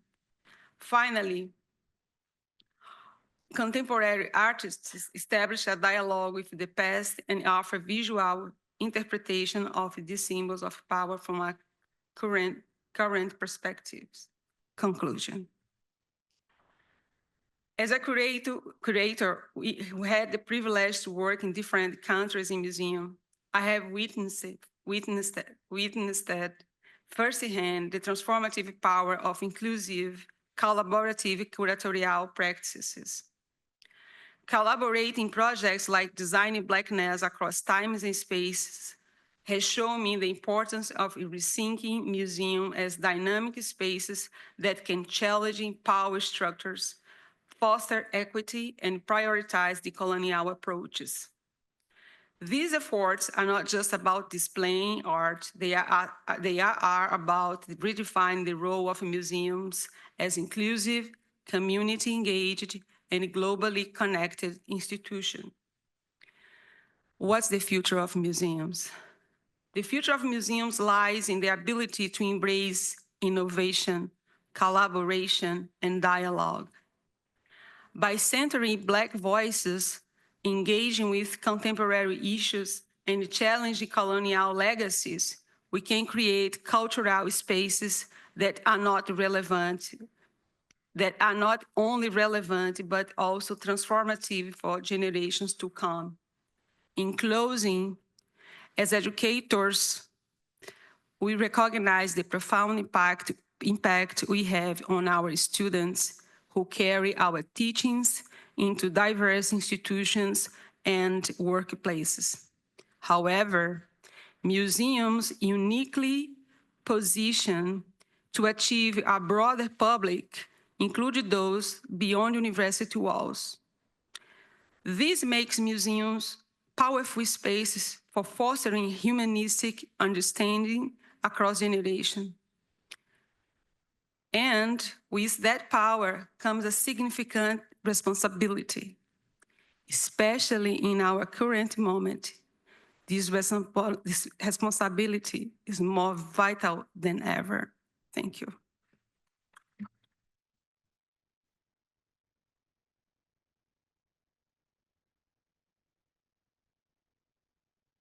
Thank you so much, Vani. What Vani didn't say is what the African galleries looked like 20 years ago when I got here, before she and Tukufu got their hands on it. All the labels were printed in, they were typewritten. It was very grim.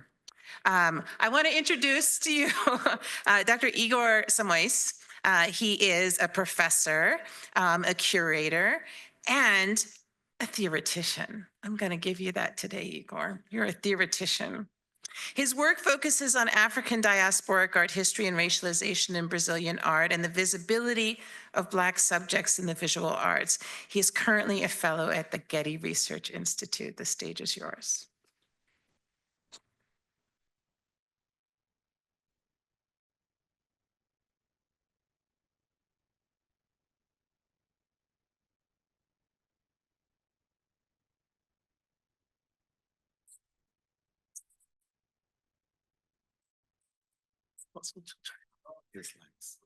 Okay, I'm just asking if you can turn off the slides here. I can turn on. Okay, thank you. It was about that.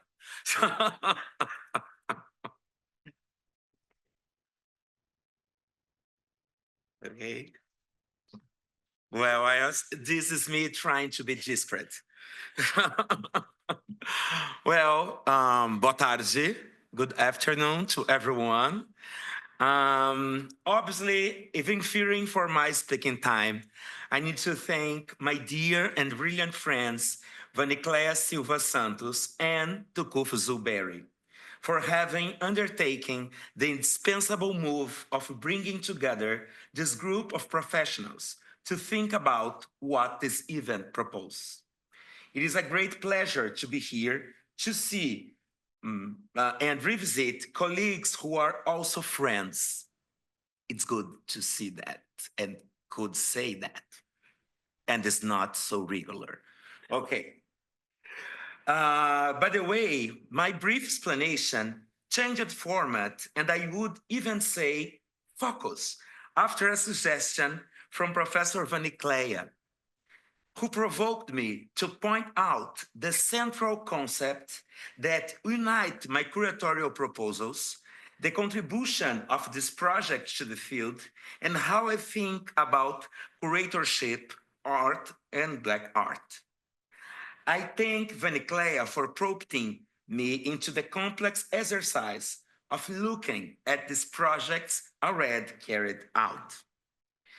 We are gathered here and at an event called Designing Blackness, the Future of the Museum.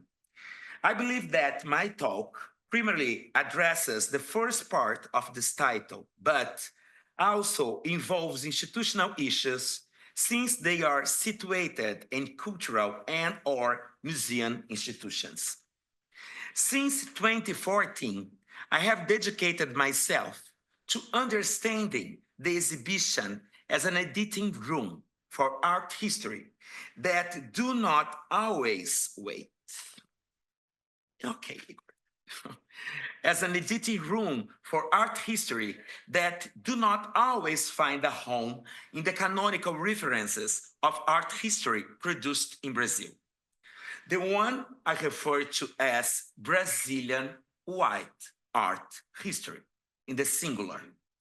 I understand that if you called Afro-Brazilian art is the name of art made by Black people, how is the name of the other part?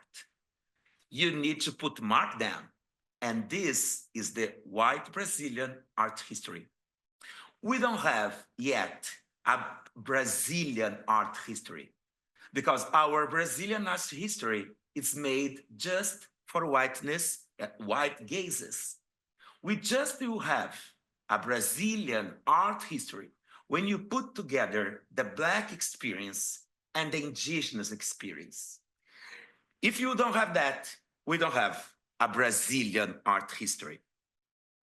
I understand through my work, by way of filmic montage theory, that the juxtapositions, proximities, and distance of artistic objects in the exhibition space give rise to narratives stemming from the conflicts and encounters of these different fragments. However, thinking of exhibition as place of narrative for Black art, it's also to think about broader and systemic issues in art. In this sense, necessarily, this analysis will involve the different relationships of players who move in different directions and can, moreover, occupy different positions simultaneously. To cite an example, we need only think about what is involved in the decisions that lead certain works to be on display instead of others. This movement undoubtedly begins with the artist's creation, but is then intersected by galleries, the formation of collections and their collectors, institutional choices that are crossed by different elements, going through councils, museological analysis, and a myriad of actions and decisions that impact the curator's final decision. There is also the issue that goes from the symbolic dimension to execution. And in this sense, I also consider the formal elements that involve architectural decisions, which help define the space where these different objects or fragments meet.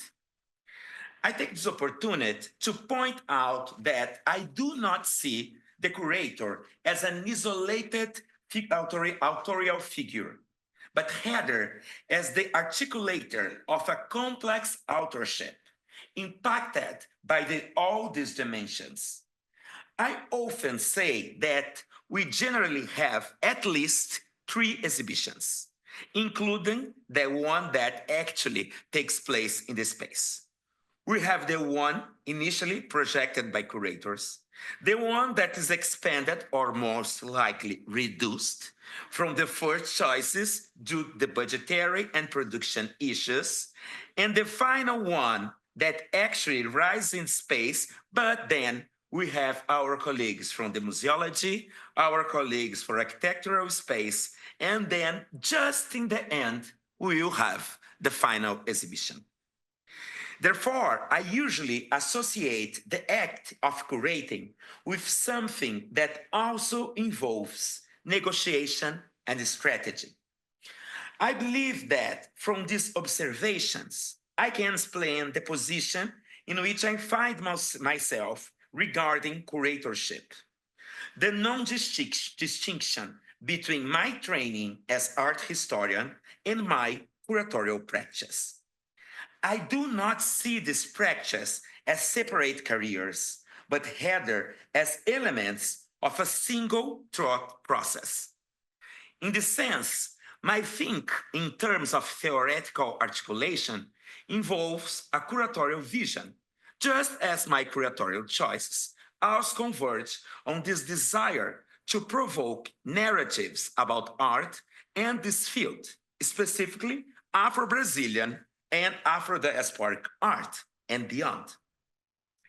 I understand the exhibition as a means capable of expanding debates that would sometimes be relegated to academic spaces and thus face considerable barriers to reach those it should address, often restricting itself to a discussion that only takes place among peers. And I put this out of my presentation, but now I will include again. Normally, when you talk with our peers in the academic, we know the color of that peers, the most of the times. In my view, the exhibition does become a public platform for debate. allowing different social groups to interact with its proposition.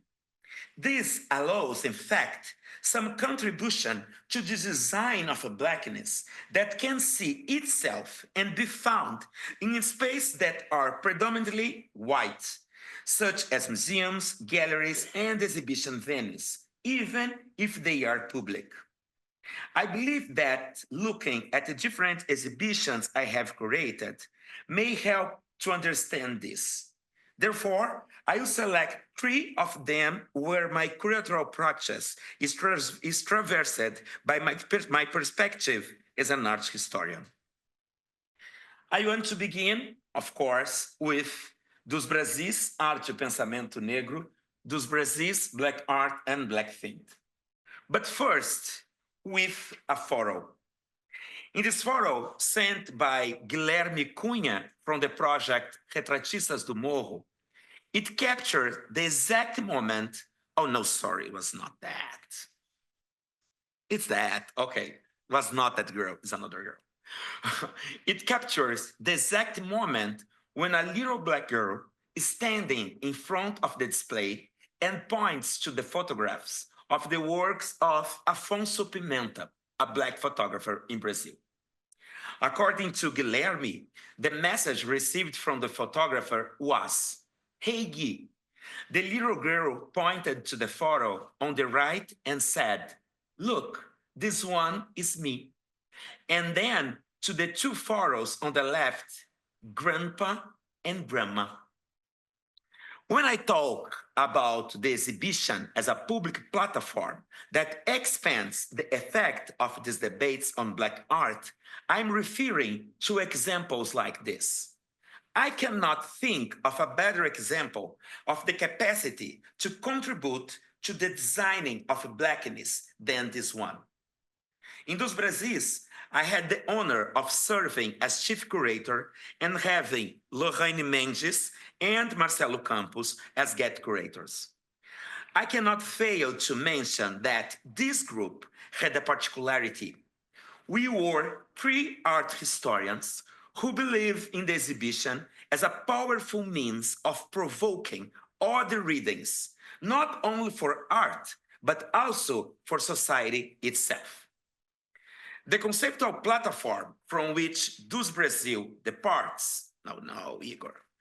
The conceptual platform from which Dos Brasil departs had the premise of bringing together Black artists from all Brazilian states, referencing the various forms of Black life and the art that occur in this practice of existence, while simultaneously questioning the centrality of the artistic debate in the southwest axis of Brazil, emphasizing São Paulo.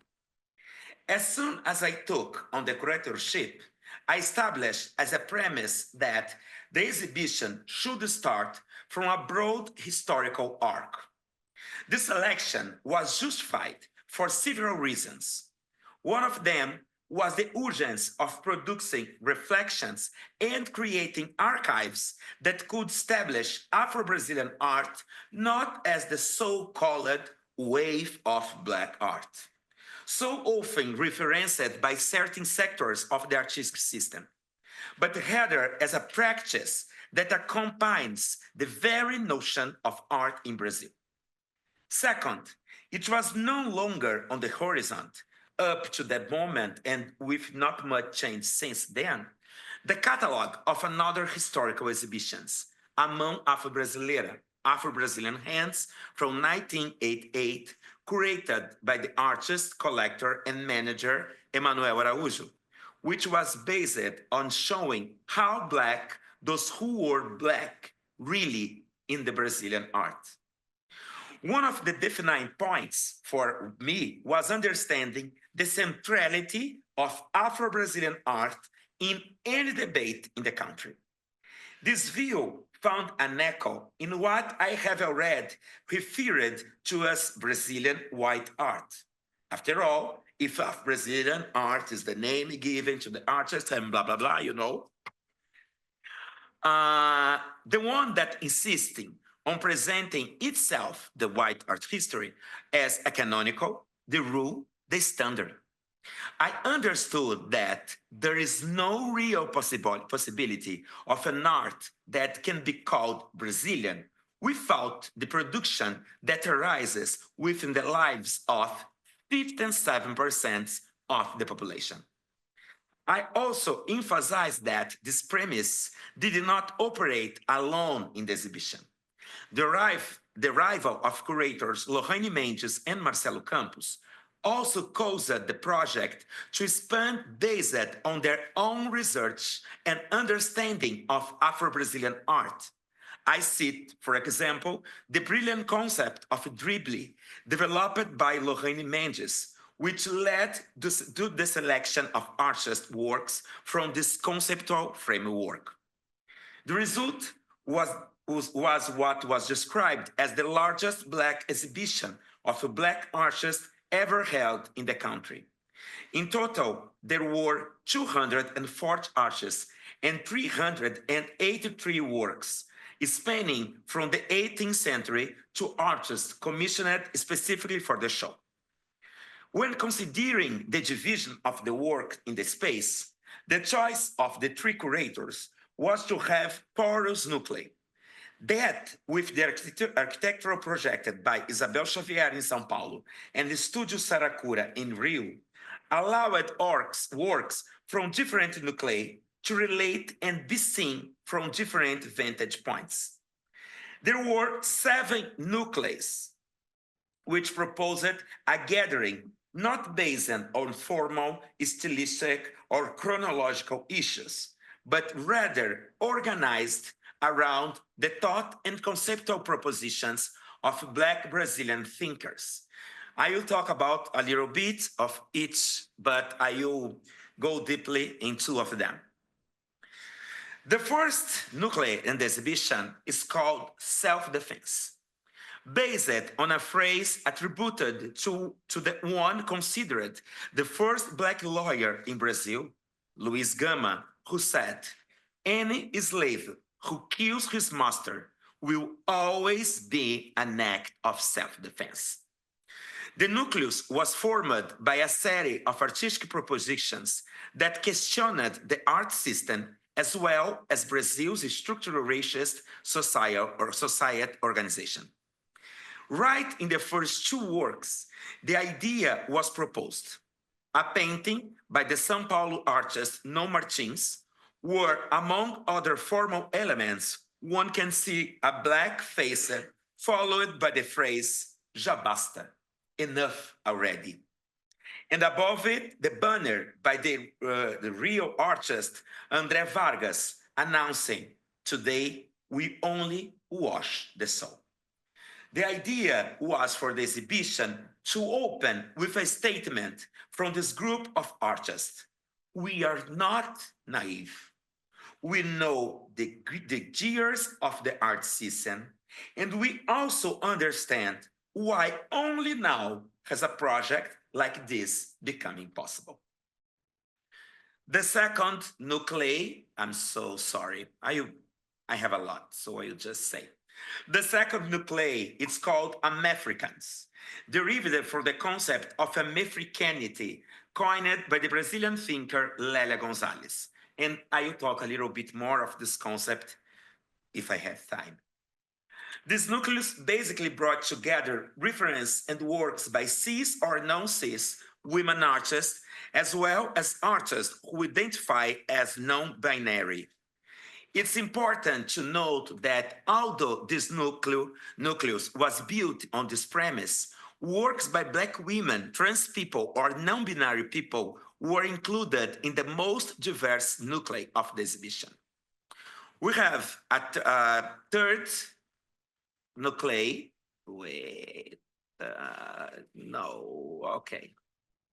The third nuclei organization was Break, based in the category of Beatriz Nascimento, who invite us to break the history of Brazil was written by white hands.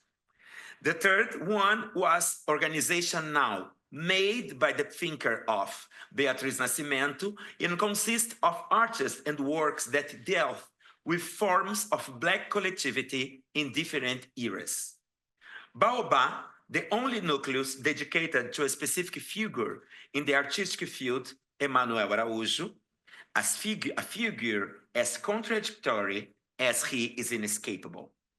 Among his work, Araújo was responsible for the Afro-Brazilian Hand, the creation of the Museu of Brazil, and more of that.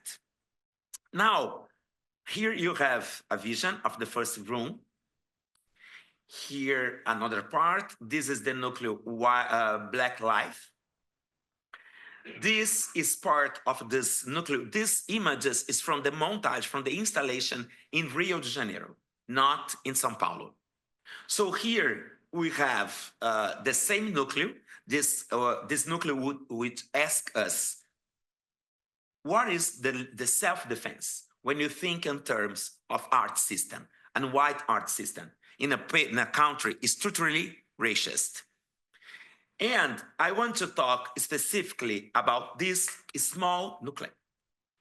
This nuclei, which there's another one, is based on the concept of a Brazilian thinker, Guerreiro Ramos. Guerreiro Ramos said to us, we had two ways to explain. You see, I put my texts out.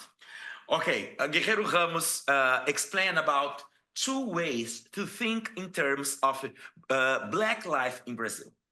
The first one he called Black Teen. Black Teen is the Black life described by the white gaze. It's not the Black life itself. This life categorized, theorized by the white, and especially white intellectuals in Brazil. In the art field, it's because that was my question, we have incredible examples of that in the Brazilian modernism. When our white Brazilian trying to build a Brazilian art just went to the communities and treat this person, these people there, as naive, ingenuous, or one of these good selvage in the world. But the second way that Guerreiro Ramos talk about the blackness in Brazil is the Black life. Black life is the black of Black people itself. This is impossible to put in categories. This is a room like that one. It's impossible to say, okay, so Black art is that, or Black art in Brazil is this. No, it's impossible, because Black art, you be so many possibilities of the possibilities of a country with 5-7% of Black people. But why I'm talking about this little nuclei? We had a response.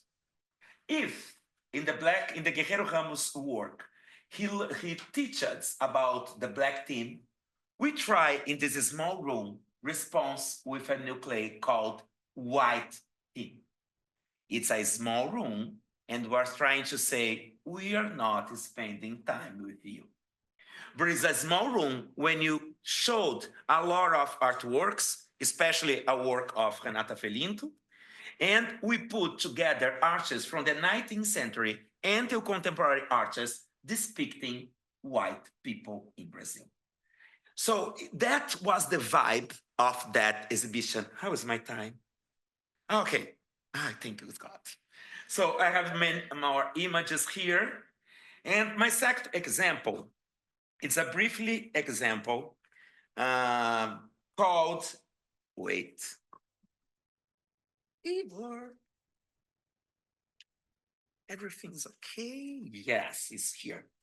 The second example I would like to briefly bring up here is the exhibition O Direito à Forma, the right to the form, co-curated by me along with the curators Deri Andrade and the educational curator Jana Janeiro at Inhotim Institute in 2023, where I served as a guest curator for the exhibition season. The premise of the exhibition was, from an Atlantic perspective, to question the continuous emphasis of contemporary art system on works by Black artists most often focus on just one type of characteristic: painting, figurative, in nature, and generally associated with the representation of the Black body, not infrequently in a situation of a precarious. Understand that there was no direct criticism of this production, which is by no means confined to this category. Brazil and Black art in general abound with artists who have a sophisticated pictorial output that opts for figurative and representative elements. It was rather a matter of question the recurrent emphasis, especially by the Brazilian art market, though not so different from the global one when thinking about this choice. The exhibition presented works by 33 artists, mostly Brazilian, showcasing 60 pieces that escaped this expectation. The painting, installations, objects, and videos that made up the practice avoided the representation of the Black body, and in the vast majority of the cases, even the very idea of representation. There was another dimension as well, questioning the collection itself, which, like so many others had until then privileged the acquisition of works by Black artists, resorted to figurative aesthetics in their choices. One of the questions who arose in that exhibition was, what exactly you, white collector, are buying?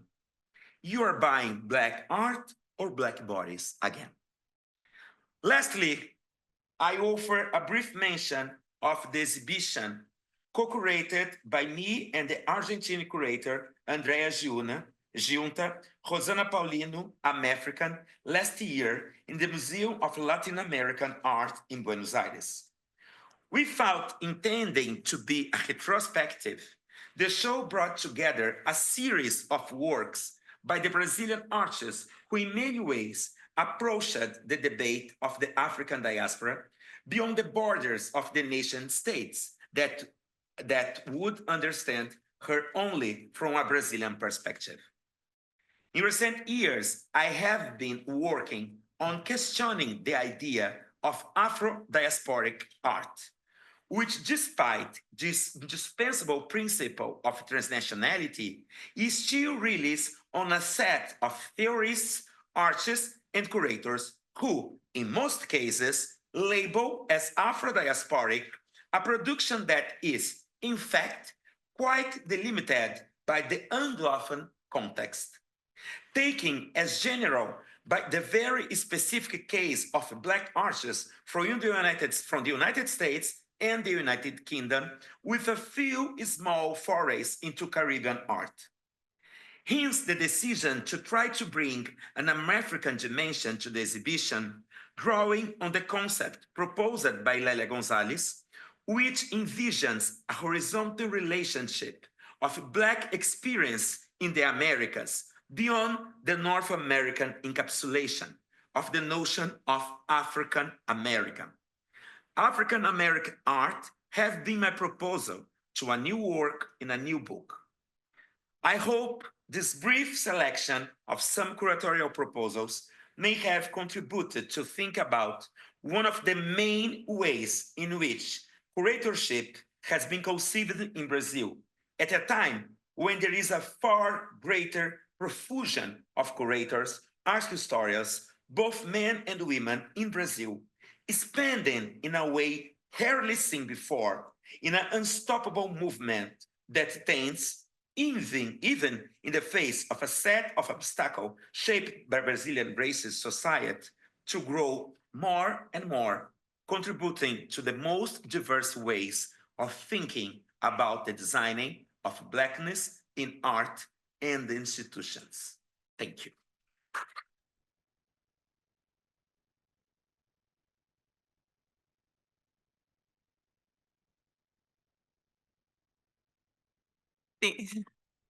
No, you take them all. It doesn't matter. Thank you so much, Igor. I'm very pleased to introduce Dr. Renata Felinto, a researcher and educator and an amazing visual artist. She has curated extensively and serves as a critic, and she was a postdoctoral fellow and artist in residence here at the University of Pennsylvania. Welcome back, Renata.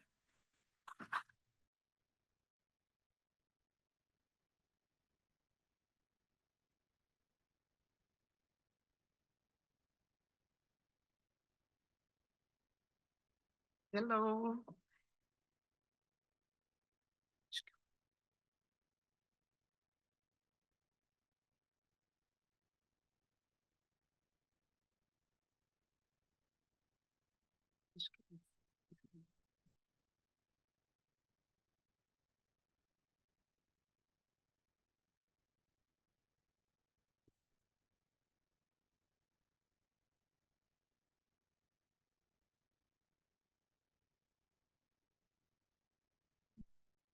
Hello, everybody.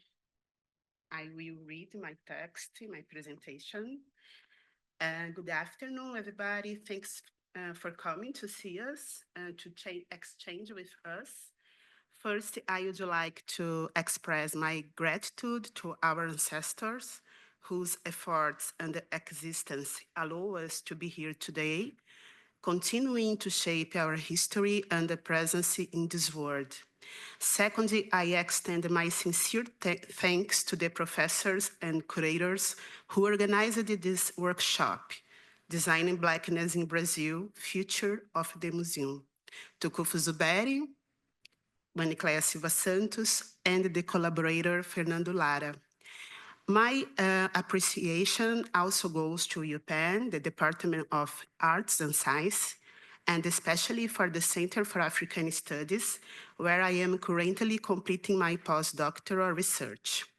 Greetings to my colleagues on this panel.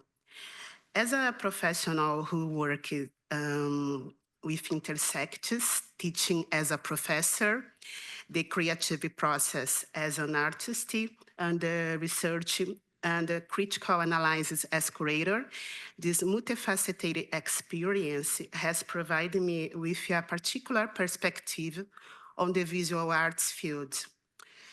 This is because I have been able to observe how art history is introduced to students, how the creative process, enigmatic practice that takes shape in the artist's mind affects the broader understanding of art, and how visual arts are often perceived not only as a space for aesthetic appreciation, but also as a powerful means of reflecting on our history, our humanity, and our existence, though diverse epistemologies.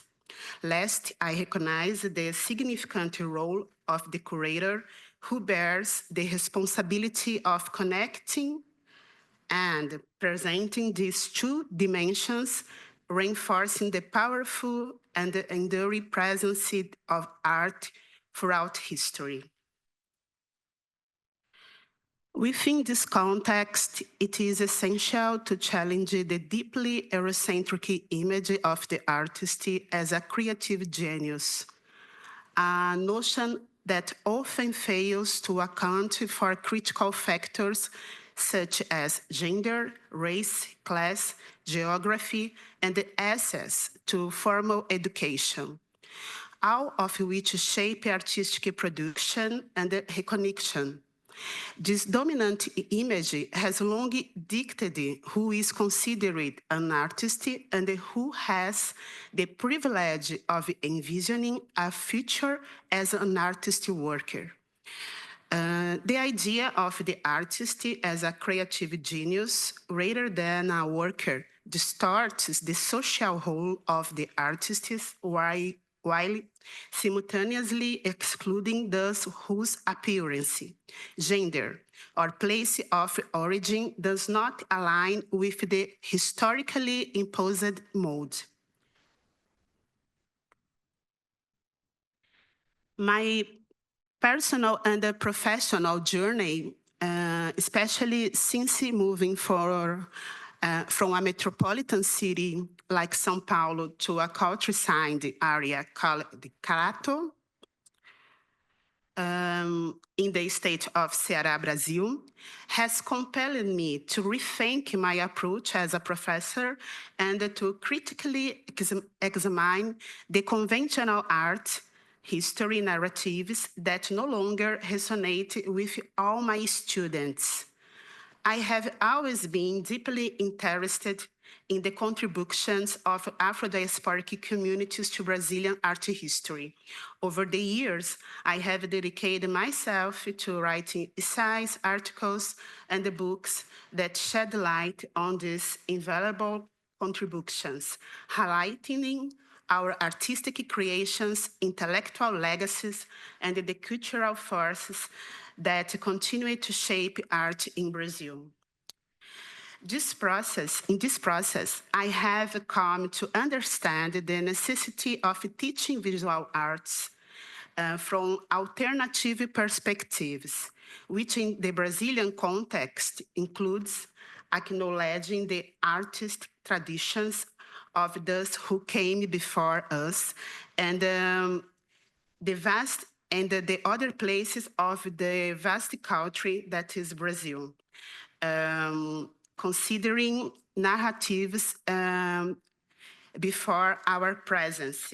In this context, I would like to present some possibilities for fostering a more inclusive and collaborative environment within the Brazilian art system. Writing about the artists who came before us, challenging the mistaken idea constructed by hegemonic groups that Afro-diasporic community in Brazil is disunity and that does not recognize itself as a collective. This false narrative has been used as a way to convince us that we are incapable of organizing ourselves. One of these ideas is based on the unwritten art history of Afro-diasporic artists in Brazil. There are few records included in books adopted by schools and universities that discuss Afro-diasporic artists throughout history. I would like to mention some important names, and from here, I hope to show you how I am trying to design Blackness in Brazil. Manuel Querino, a Brazilian artist and a teacher from Bahia, was the first Black intellectual in Brazil to focus on documenting the biographies and the artworks of Afro-diasporic people, especially in Bahia. He wrote Artistas Baianos, Baianos Artists, between 1909 and 1911, preserving the legacy of the Black artists who were often overlooked in mainstream historical narratives.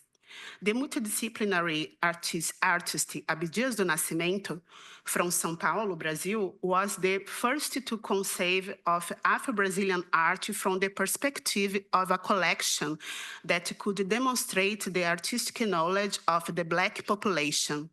The vision materialized in his idea of the Museu do Negro, Black Museum, which to this day remains a collection without a permanent exhibition space.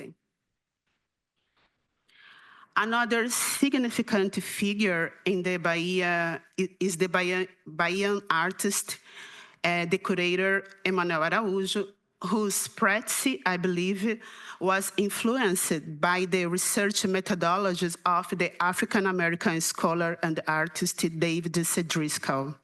Both adopted a similar approach to connecting art history with historical narratives, creating dialogues between visual and the written language. However, this history of Afro-diasporic art largely lacked the presence of women, or when mentioned, their contribution were barely acknowledged. Recognizing this gap, I began researching the production of Black women in visual artistry. Who came before? I started by searching for articles about this artist, and I found that most references appeared in the limited documentation available on naive art exhibitions. The lack of access to formal education was one of the main factors that restricted the reach of these artists, often confining them to their local cities without opportunities to enter the larger art market. As a result, many were forced to sell their artworks at lower prices. It was not uncommon for these artists to end their lives facing financial hardship.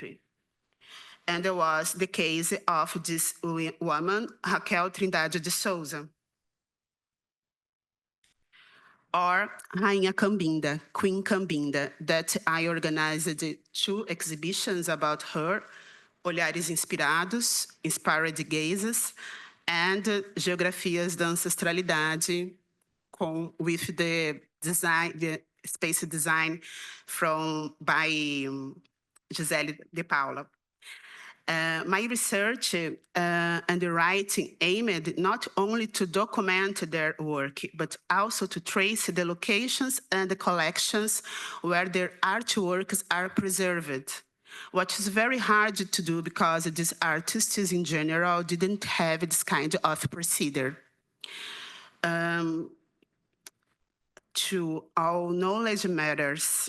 At the Universidade Regional do Cariri, with the research group in Zinga, the name of a queen from Angola, I conducted our research on invisibility in art, history, and we studied more than 100 Black women artists from across Brazil. This research carried out from 2018 to 2020 revealed both the diversity of their artistic production and the structural barriers to Afro-diasporic women facing developing and sustaining a career in the arts. For example, it is common for their artistic paths to be interrupted by the responsibilities of motherhood or to be affected by geographic limitations. As artists living in the countryside areas often have fewer opportunities. These seemingly ordinary obstacles are even more prevalent in the lives of women. For this reason, I have not only encouraged my students to pursue their artistic careers, but also to study their creative process in relation to their lived realities, urging them to create from the position they occupy in the world. This has fostered an environment where young visual artists feel empowered to discuss their poetics and artistic procedures and areas of interest. Parallel to this, looking back and recognizing some elder individuals as artists, as masters who do not need the validation of the academic system to justify their work. It's not only demonstration of respectful, but also acknowledgement of other ways of creating art beyond the boundaries established by academy. One example of this is the Masters of Culture who primarily live in countryside areas of Brazil, such as Master Zuleide Galdino and the Master Edith Dias. We participated of this research in 2021 as a research group, and we collaborated on a project called Reconexiones Territoriales, Reconnection Territoriais, led by Catarina Duncan, that is a curator, with the support of MoMA, Museum of Modern Art from New York, to bring the younger generation into dialogue with the elders in a counter-colonial act, as envisioned by the Brazilian educator, philosopher, and the farmer Antônio Bispo dos Santos, Nego Bispo, that Gisele mentioned before. 3, we are still here. My own artistic practice. Lastly, my own artistic work explore the implications of being a visual artist committed with remembering and honoring my ancestral community. This connection extends from my personal history tied to my family to a broader history shared with all of you. One of my first series was Resistindo, Existed Again, from 2003, which in translation means something like existing again, but also carries the connotation of resistance. In Brazil, as in many places today, especially with the recent political changes, we continue to struggle year after year to guarantee our rights. At the time, I felt compelled to access more information about the specific history of the diasporic families around me. Jumping forward in time, my most recent artworks are series in which I reflect on what our lives could be if we did not have to constantly develop strategies to confront racism as a systematic structure of oppression.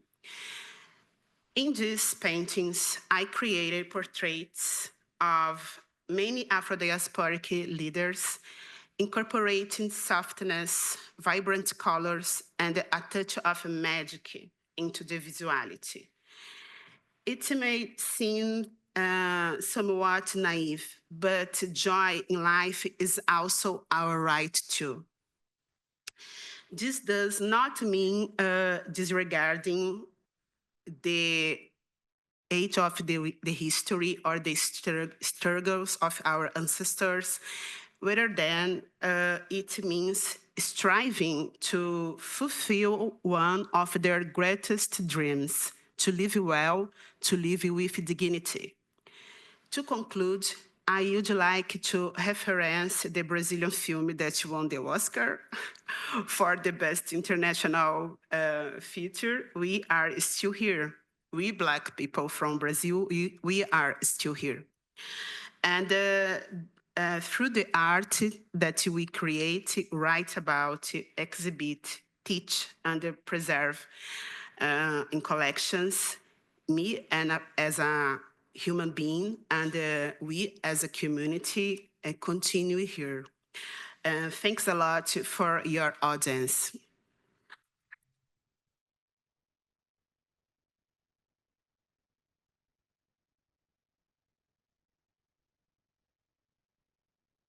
Already over time. But this is such a rare opportunity to have these colleagues together that I would rather go just a little bit over time so that we can just talk a little bit.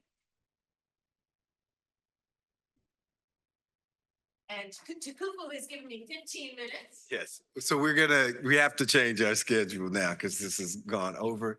So they're gonna take 15 minutes. She's gonna ask one question, and then we'll allow somebody in the audience to ask a question or make a statement.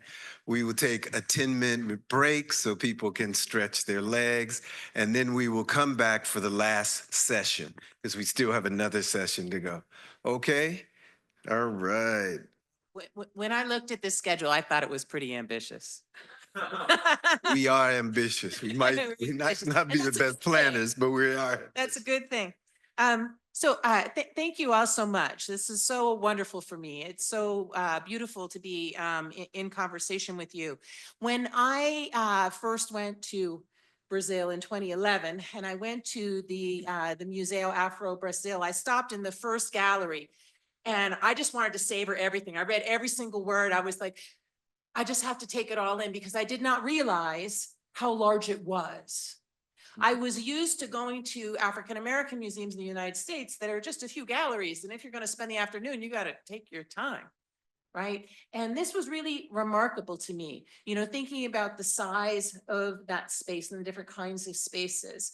Vani, upstairs in the African galleries, it's a smaller gallery in this large museum. And in the city of Philadelphia, it's a majority Black city, 40% African American. Brazil, almost 60% African descended. What does taking up space mean for you all? And I want to ask about this, Igor, the choice of having Dos Praças at SESC, right? That's a different kind of space. And if you could maybe just say a little bit about what made that space special and different, that would be appreciated. So that is my question. You said you was my friend. Because now I need to do something very difficult. Is try to explain to a North American what is the SESC. It's always difficult, but I will try to do that. SESC is an institution in Brazil who started some decades ago to work with health, insurance for workers in the commerce, you know, everything, documents. But in the last 30 years or more, 30 years, especially São Paulo, SESC became the main institution to contribute to the art culture in Brazil. For example, during the terrible 4 years when it was under the Bolsonaro government, SESC was the non-official Ministry of Culture.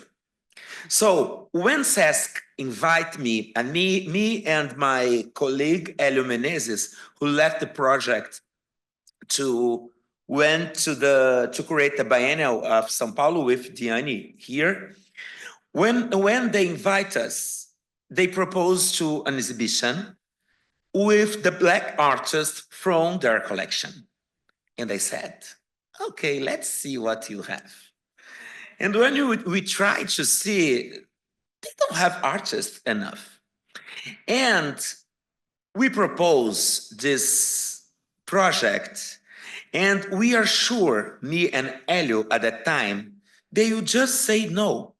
Because we proposed to them, okay, we want to have a project when on 1 year, just to research, 1.5 years. After that, we will start to think an exhibition. But this was some months before the pandemic. So we had time to think on that project, was to be in this process for 5 years. And the first sponsored was the National Department of SESC, but specifically that SESC agents, because SESC have agents around the country. In the most cities in Brazil, you have SESC agents. But this specifically SESC was one of the sponsors, but not just that. SESC Belenzinho, how we call that, had this nickname, which is very difficult to translate. In Brazil, people called SESC so far, okay? And when I assumed the as chief curator, and I invited Lohane and Marcelo, we started to think about that. Far from where? So it was far from the access of the São Paulo artistic scene, which is primarily the Paulista Avenue. And was a special task. First, because it was a region surrounded by Black people and work class. At the same time, this place have a particularity. They have there a giant pool, a public pool. So to us was another way to think the exhibition, and Isabel could talk about this. When you think about that space, we have a lot of questions. First, we selected 204 artists, and they was expecting for 100. And then we said, no, we want this. And at the same time, we tried to use this space, which was not so large a space as we needed, to create this idea of build an exhibition which the space was full of work from the top until and that was the idea. We are trying to say this is just a small part of the Brazilian, Afro-Brazilian art. From each And it infiltrated the whole space. Yes. Just everywhere. Yes, Yeah. everywhere, every places. Yeah. So this was because we choose that place. First, because they are one of the sponsors, and the project was made to travel around the country for the next 10 years. So for example, we open in São Paulo.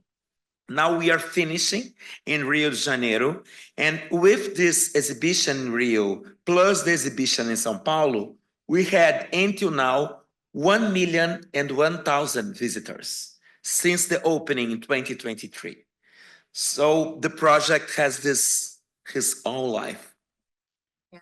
And Vani, having started your career in the Museu Afro-Brazil and now being here in this space where you have a vast collection, but a much smaller space, and a space that is kind of, now that it's reinstalled, it's kind of locked down. What are the challenges for you? Here or in Brazil? Oh, here. Here. I mean, and in thinking together with Brazil. So here in the reality, the African galleries are ready. So they are now we are just rotating objects. Like every year we have a rotation. So it means that between 2019 and 2029, we cannot make like any kind of big change here. So this is the space. But in Brazil, in the last exhibition, as you said, the Museum of Brazil is a huge museum, and they have more flexibility in the first floor and in the basements. So those areas are for temporary exhibitions. The Penn Museum has an area for temporary exhibitions also, but generally they have an agenda, as you know, that's very hectic to get there. And don't have a lot of space here for temporary exhibitions, especially because we have a permanent gallery. So maybe space for future African Diasporic collection. So Tukufu, you open a new exhibition with his collection on his posters on Black values and propaganda. So I think that's the idea is I think that the museum is open to have this kind of exhibitions on contemporary African diaspora arts. And in a city like Philadelphia, it's so important. Yes, of course. Yeah. Of course. Yeah. Yeah. To really embrace that diversity. And I think this question of diversity is something that has come through this conversation, because one of the things that I remember as a young museum professional coming in, I grew up in California. I did my first museum job in St. Louis, Missouri, and I went in and I was supposed to represent the Black community. But I was from another part of the country. US is big, like Brazil, right? I was from another part of the country, and these Black St. Louisians, whatever, looked at me, they're like, you're not from here. You're not of us. You don't understand this city. You don't understand this state, this culture, you know, where we're from. And those issues of identity, I think, are really important. And that was one of the things that you touched on, Renata, that each of your students and the kind of the histories that you work with have these complex identities and lived experiences. Yes. And how do you balance that when you're working in terms of, you know, not privileging one over the other or trying to say, I understand you because, you know, we have similar bodies or dissimilar ones? So in Ceará, people said to me that I'm not Brazilian, or I'm not from São Paulo because I looks like from Bahia. So this kind of thing. But and Djamila Ribeiro, that is a philosopher from Brazil, used to say that we are foreign in our land. We Black people and we Black women in Brazil, especially because it's like we have a delimited area to stay in the country. So Cariri, that is the indigenous name of this area, has a indigenous population, but people don't know that it looks like indigenous people because we have a process of invisibility, ethnocide, thank you, in Brazil. So I try to bring to a classroom the things of the routine of the students, like Master Zulene Galdino or Master Edith, and the dances and all things that my students used to do and they saw when used to be a children. So I think that, like you said, when we travel through Brazil, there are places very different with a population with another complexion. So a person like me, where I live today, is totally weird for people from there. So this is a thing that we have to fight against, and not only in Brazil, but in the world, in the United States too, I imagine. Because we don't have to study about Black history or Native history, just if this kind of people is in the population. We have to study even when we don't have this kind of people in the population, especially because in this way we can avoid the prejudice against this group of people. So it's very challenging for me to teaching there and try to teaching art history without looks like how can I say excludent or a colonized professor from São Paulo. Yeah, and often we have to decolonize ourselves, right? Yeah. Are there questions from the audience? You're on. Yeah. Okay. Good afternoon. I'm Gianna Lawrence Primus. Thank you to the panel before and now. Giselle, thank you for your presentation on Atlântico Baixa, which inspired this question. And I'm curious to find out, how is the public engaged in the designing and the planning of these public spaces, or even in the architectural design, when you think of the multi-generational layers, as well as the different identities within Brazil? How do you all engage the public where there may be some level of ownership in them seeing themselves in this space, other than being an observer of the art? So, as ações das instituições, né? In Brazil, I dare to say that we have advanced the system of art education in the museums, in the institutions. This institution that Igor said, SESC, is a very important to former public, and the museums too, cultural centers. So Ana May Barbosa, for example, is one of the biggest art educator of the world, and she elaborated a very simple system to show art and to provoke people to talk about art. First, invited people to talk about what they see, and there's no right or wrong about this conversation.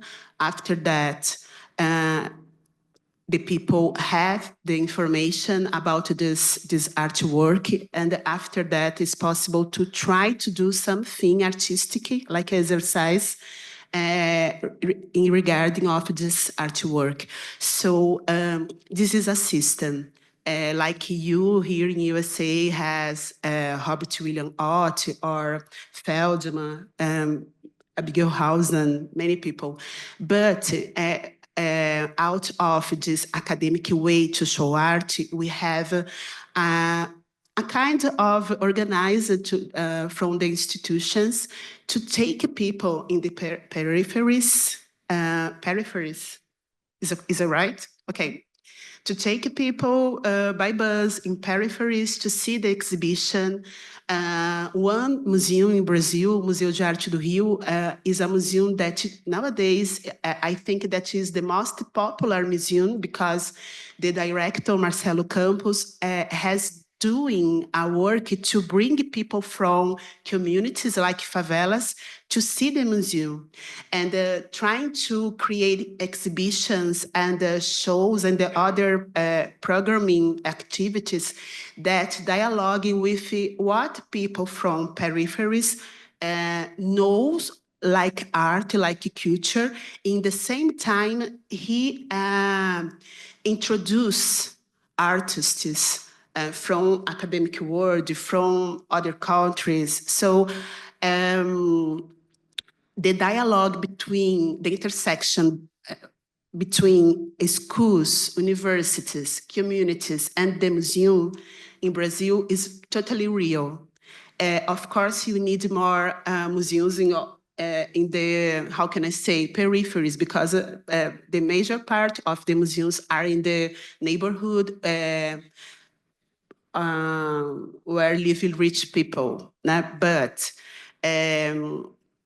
even with this little problem, I think that more and more curators have doing a project to popularize the museums, popularize the exhibitions, and how Igor said, I think that is working because Dos Brasis is a, how can I say, a blockbuster of the exhibition. And the biennials, Diane can talk more about that, or Pinacoteca, where Lohane works today, is a very nice museum, because Pinacoteca is in a part of the city that is nowadays danger, but it has programs to including these people in the activities. Né? So this is real in Brazil. Of course, you have to amplify these opportunities. For example, where I live in Ceará, we have just in the countryside, we have just a cultural center. Is new, has 2 years, and we have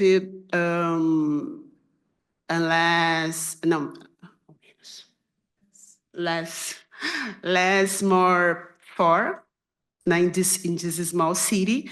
So, and understand that these institutions have to incorporate the cultures, the face of people of the area where these institutions are building. So if you would like to complete my okay. Yeah. Okay, thank you. Okay, well, thank you all so much. And we'll take our break now. Okay. Thank you.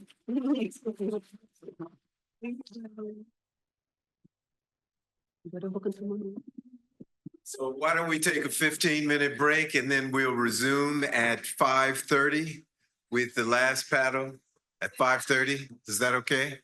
Let me just say that this panel that we are going into is featuring three incredible curators and artists who works, challenges Eurocentric narratives and redefines Blackness's representation in both conventional and unconventional spaces. And collectively, folks are going to be thinking about a number of things, but just to orient and ground the conversation, some of the topics include innovative exhibitions and grassroots initiatives, and also how they center marginalized voices and amplify Afro-diasporic artistic and cultural contributions. In the interest of time, I'm going to read all three bios. Incredibly rich, and you can read more in the program. So they'll be just slightly abbreviated. But just so that we have the three names in the room and folks can come up when the baton is passed. We begin with Lorraine Mendez, who is a Brazilian researcher and curator in the Pinacoteca de São Paulo.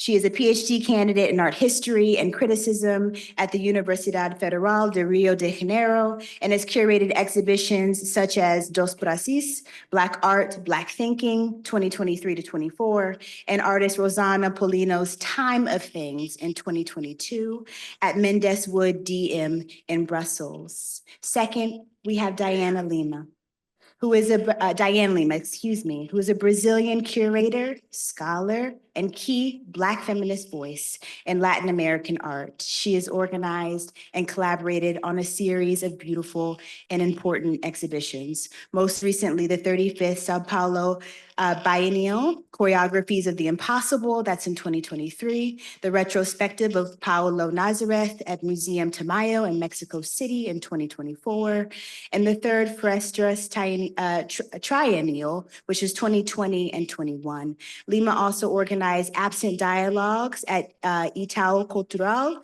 a landmark interdisciplinary program that shaped Brazil's anti-colonial discourse. And in 2021, she received the Ford Foundation Global Fellowship, recognizing her social justice leadership. There's much more important description of Diane's work in the program, which I encourage you all to read thoroughly. And finally, Jabari Zubiri is son, a brother, a father, a friend, an artist, an activist, and a scholar led by his ancestors and Allah. He was born in the ghetto of the universe, Earth, where he is currently trying to untangle himself from degradation within the systems of his time. He is one dark body enduring attempts of being torn asunder and reveling in the eternal and multi-dimensionality of his radiant Black nature. He has created work under the pseudonym J. Simple for a decade. As an artist, is the founder and director of the Photographer's Green Book, which is a resource to help artists of the global majority navigate their careers, and has worked with cultural organizations as an executive director and consultant in the US and in Europe, an arts educator. Zubiri has been a professor at the New School, Virginia Commonwealth University, Longwood University, and the Rhode Island School of Design. He received his MFA from Rhode Island School of Design, an MLA at the University of Pennsylvania, and a BFA from Columbia College, Chicago. He currently resides here in Philadelphia, Pennsylvania. Please join me in welcoming these three beautiful panelists.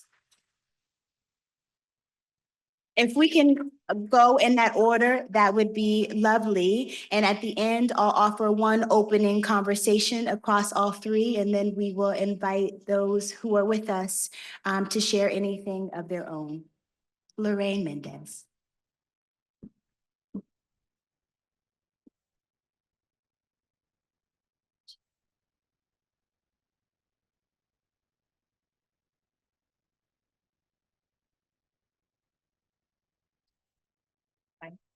Hello, everybody. Good afternoon. I'm Lorraine. Oh, I'm Lorraine because my parents are very decolonial, so they use the pronunciation that is used in Brazil. I'll try my best to do my presentation in English, but sometimes maybe I will speak like a Porto English, a Black Portuguese with some English. So first of all, I really would like to thank to all workers involved in the organization of this seminar. And thank you so much to Kufu and Vani Clea to invited me and invited all my colleagues. And it's an honor to be here. And I really would like to acknowledge that this is Carnival Week in Brazil. And they gather a bunch of Brazilians that love Carnival. So we are making our effort to be here. Because Carnival is something very important to our culture and to who we are. And I think in these few seconds, you can realize that I overshare. And I overshare a lot. And then I decided to make my flaw my strength. So I really like to add some lines in my presentation of who I am.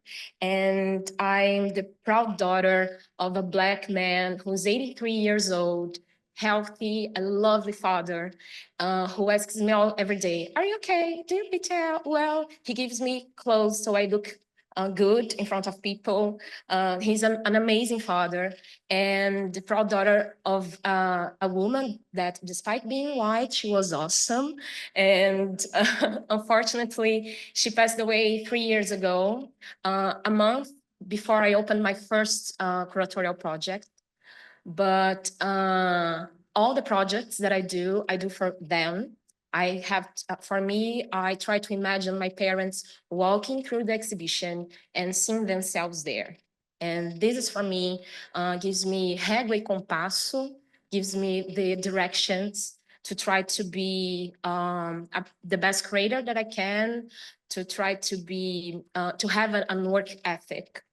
And I would like to invite you to my favorite place, a place for imagination and joy.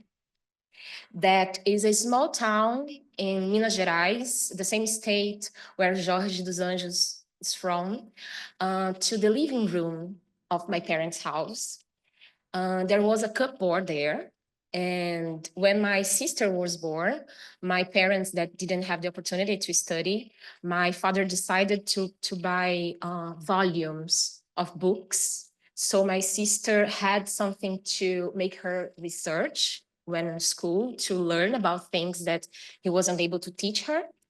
And when I grew up, when I was born 17 years later, because I'm what we call in Brazil caçula, the youngest of the family. And those books were my window to the world. But in the same cupboard that they stored the books, there were some objects from my family that tell the story of my family. But they're not jewelry, they're not like expensive objects. Sometimes it's just a mug with the wing, with a broken wing that someone tried to glue, or some crochet that someone from my family did a couple of years ago. So there's these treasures, that's this cabinet of curiosity. Do we say that? Yes, cabinet of curiosity. Does it make sense? Yes. That it was my first experience with curatorial practice, with exhibition, because in this town I grew up, there was no museums, art galleries, or art institutions. So, and this, through my parents and this object in the living room, it shaped the way I see the world, and also my curatorial practice, as I said, and my work ethic. And especially how I seek justice, joy, and try to acknowledge the beauty within everything and everybody. And let me see what else that I thought about sharing with you today. Uh, so with these objects, I think I try to understand how tradition leads the way. Not the tradition that the white-centric tradition, academic white-centric tradition, or the tradition of institutions, of art institutions, but how tradition that comes from people, from the people that nobody talks about in history books, that people that are not portrayed in art galleries, people that doesn't appear in the newspapers, but beside this, they are the people who actually make history happen. And in Brazil, we have the saying that nós rimos na cara do perigo. We laugh in the face of danger. Like it's something that we do a lot. And that's why I like to think of this laughing, of this joy, the party as a strategy. And when we think about Brazil, and especially outside of Brazil, the first words that come to our minds are samba and soccer. And for me, in a strategy, something that is used to maybe diminish us is something that actually has some, it's something that actually is a treasure. It depends how we look at it. And so why not look at it as a strategy, as something that is truly ours? And there's the other saying in Brazil by the philosopher known as Beto Sem Braço, because he's a philosopher from a samba school. And he used to say that fazemos festa para espantar miséria, that we party to make misery go away. And for me, this is a secret. Like we don't laugh, we don't make party because we are happy all the time. We party because we are there. And when I say we, of course, we Black people from Brazil, because that's it. And when I think about soccer, Igor mentioned it before in his brilliant presentation, I think about dribbling. We know that soccer wasn't born as a sport in Brazil, but it was in Brazil that it became an art, that we say futebol arte. And it was because of Black men, because when soccer was when first introduced in Brazil, it was forbidden to Black men to play soccer. Can you imagine? And then when they were allowed, the referee used to punish them more, because soccer is a contact game, right? And the referee used to punish them more than white players. And they start to think, in a way, only Black people in Brazil, in a way, in Brazil, only Black people can think, that's to think with the whole body. So they started to add some strategies from samba and capoeira in their soccer practice, in the playing. So they invented the dribbling. It's a way to start to move in one direction, and then half of the body move to one direction, the other part move it to another direction. You make your opponent like a little bit dizzy, and you dribble. I don't know how to say this in English, maybe dribble. But I think you guys know what is it. If you don't know, please watch some Brazilian team playing. And it's not they start to they stop to be more punished by the referee. The thing is, the game won't have its rules changed because they are there. And I believe in the art world, in Brazilian art world, we players, we do the dribbling all the time, because the art institutions in Brazil are very good. I work in one of them, but it's very problematic as our society. It is. The institution is nothing different from it. and the rules are not going to change, but how can we move in a joyful and beautiful way to push boundaries, to push forward, and to help to path the way for the people who are going to be here next. And for me, this is a key word, key concept, the dribbling. And another place to think about strategies, as I told you, is the Samba School. As I said during Bel e Igi panel about Paulo da Portela, Paulo Benjamin de Oliveira, he created Portela, the oldest Samba school in Brazil, 102 years ago. And it's a project of modernity, and it's a project of the institution that maybe we must look at when we think about the museum of tomorrow, the museum of the future, because it's a place that truly connects to the territory and to the community. Every year, for those who aren't familiar of how a Samba school works in Brazil, there are institutions located in a certain neighborhood, mostly in Black neighborhoods. And when I'm talking about Samba school experience in Brazil, I'm talking about my experience that happens in Rio. So it works differently. Carnival is different structure all over the country, but this experience of Samba school that I'm describing is in Rio. And it's wonderful to see how it works, because it's very similar of what we have in Candomblé, that ritual. The elders are very important, but also the child, the future is super respected. Also, of course, there are a bunch of white guys who actually get the money from the Samba school, but the whole experience, the ethics and the aesthetic of it, it's completely ours.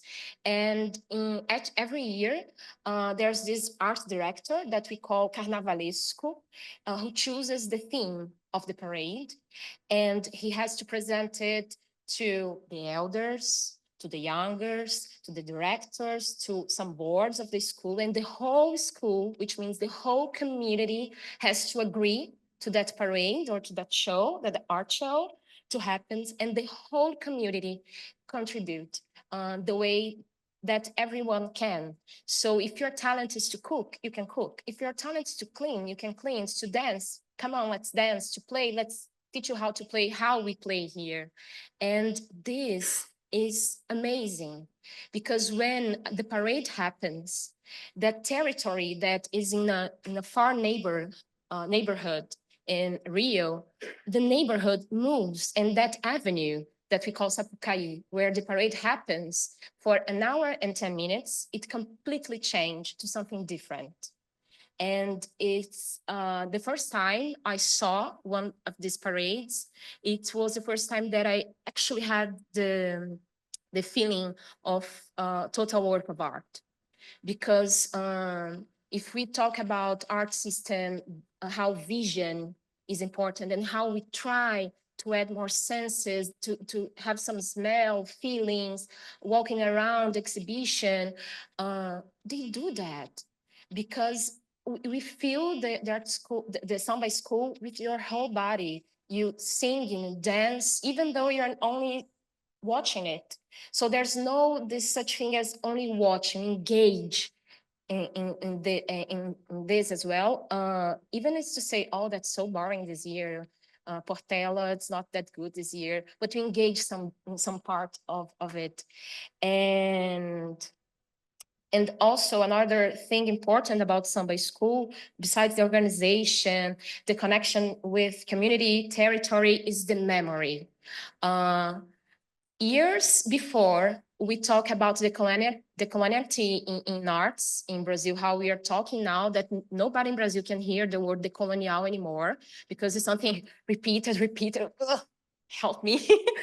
Let's change the vocabulary. But before that, in 2019, Mangueira made this enredo talking about dos Brasis que se faz país, and how many Brasis we have to shape a one Brazil, how we have stories written under what the white-centric gaze constructed about our country.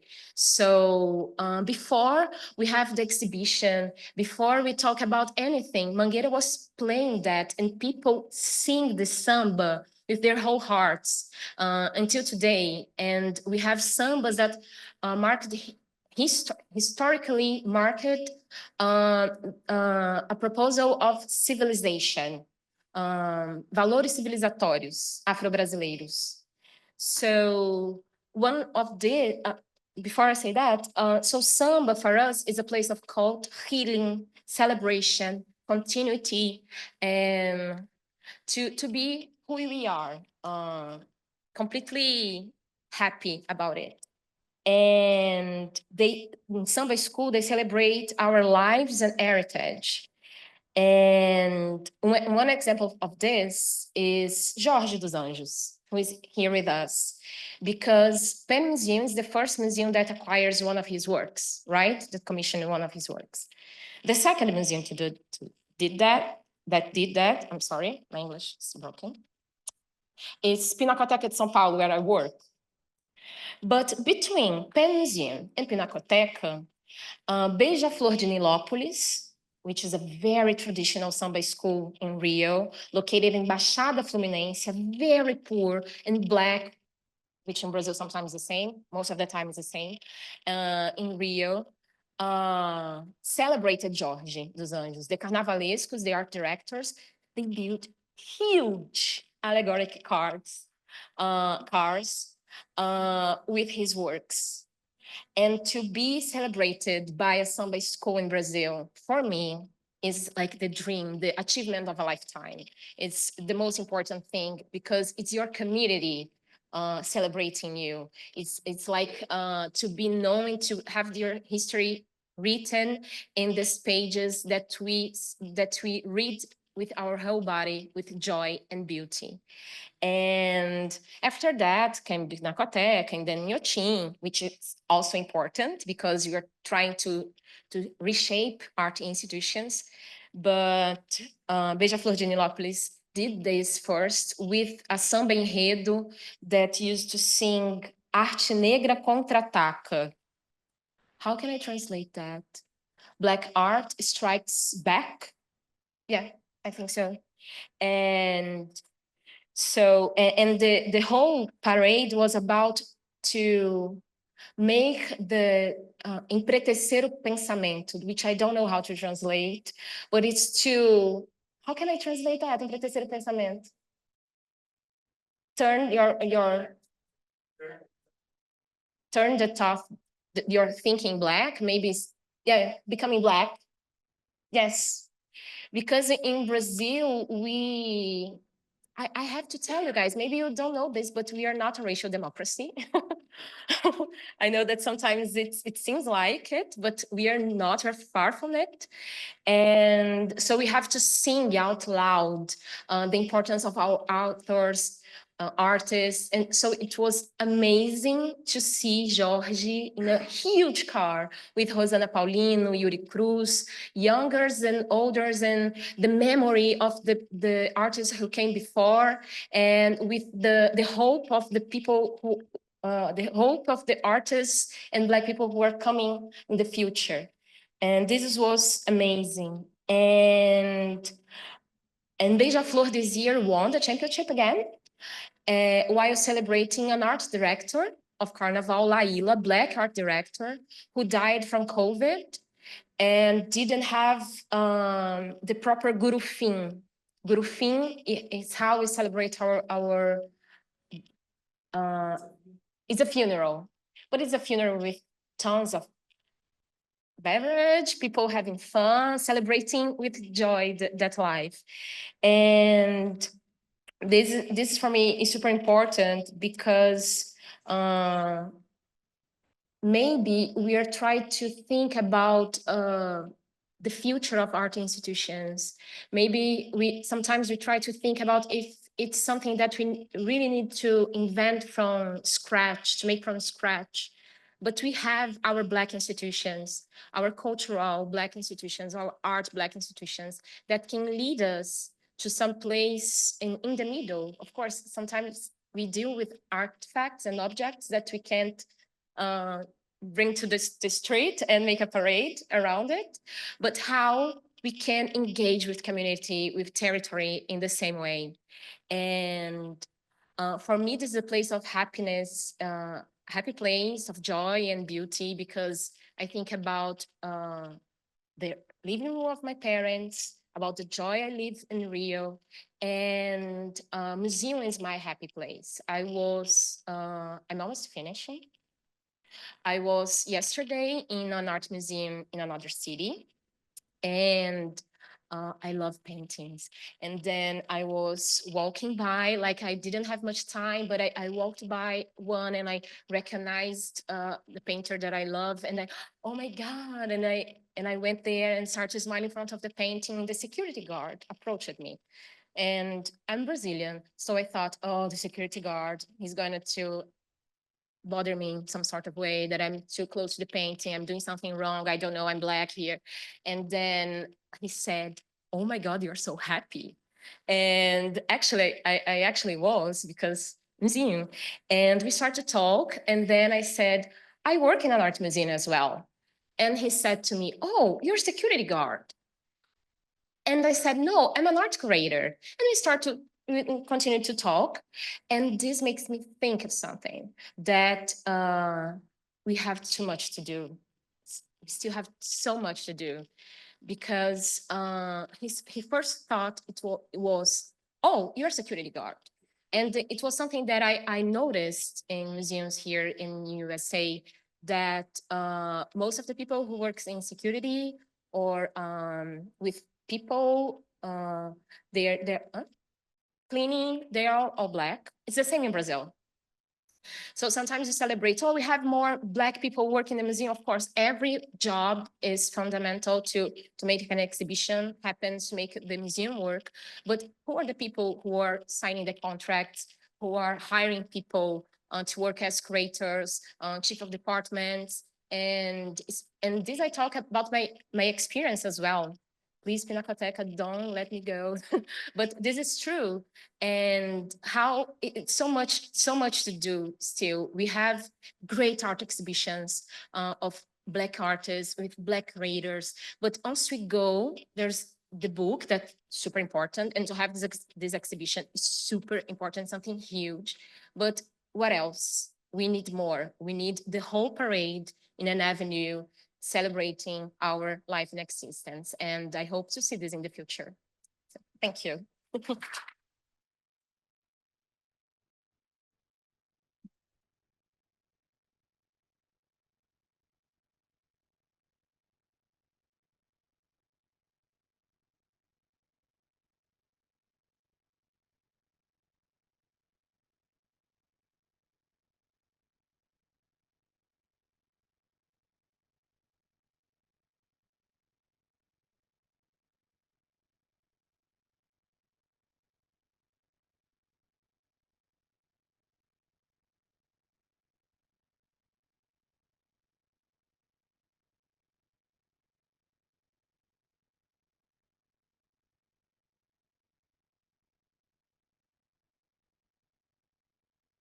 Hi.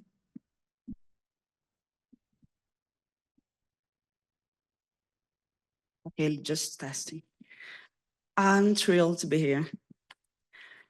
Honored to be with you all. I know that everybody's tired, but I hope you have a very beautiful last session. I want to say thank you so much to Vanicleia, to Kufu Zuberi, Fernando Lara, Jasmine Johnson. Of course, to say how I feel happy to talk with Augusto dos Anjos. It's truly an honor to be in the same room with him. And after we went to Carnival, I really wanted to bring us back to the trap of history and how Black feminism has been serving as a trap of art history, especially in Brazil. And this discussion it's a continual effort to reflect on the last 10 years of my curatorial practice together with Black feminists. This effort is the same exercise that I have done in the book Blacks in the Pool, Curatorship, Education, Contemporary Art, Negros na Piscina, Arte Contemporânea, Curadoria e Educação. And in the seminar that I presented in the University Autonomous of Mexico, that was entitled Terrible Beauty, a Racial and Feminist Debate on Art in Brazil from a Global Perspective. So what I'm going to present today is a very small piece of this discussion. And now that everybody loves Brazil, now that everybody wants to go to Brazil, I think it's nice also to locate São Paulo. Yeah, I know. You can come. Yeah. Carnival is the best time to go. And if you go, please don't go to Rio de Janeiro, go to Salvador. I'm not wrong. So, and we all the time talk about São Paulo, and I'm gonna tell why. São Paulo is the richest city in the country. So that's why all the Black projects happen in São Paulo, despite the fact that Bahia is the Blackest city in the country. So we have all the time this misunderstanding about why São Paulo has this centrality. It's all, of course, about capital. I will showcase 3 projects today: Afro Transcendence, which was a project from 2014, Absent Dialogues, Diálogos Ausentes, which was a project from 2016 and 2017, and Choreography of the Impossible, which was the project for 2003. Yeah, and these numbers, everybody already knows that we have the most population of Brazil is Black. So it was just really to bring a context and to show how it's really terrible what you say here in terms of numbers and how it's terrible the violence that we are under along of the years and the centuries. And what I'm gonna do, it's really offer some questions to drive the conversation.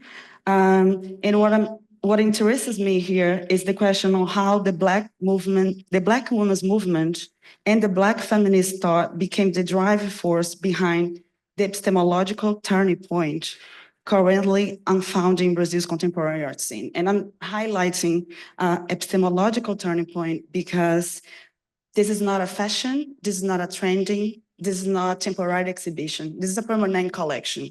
And I think what you saw today was this really attempt to show how we are really engaged with the change of the epistemology, right? And also my intention will be briefly narrate some situations, episodes, and projects related to my curatorial practice, intertwined with the history of Black feminism and Black women's movement, and the way in which this crossroads has produced in its own historicity.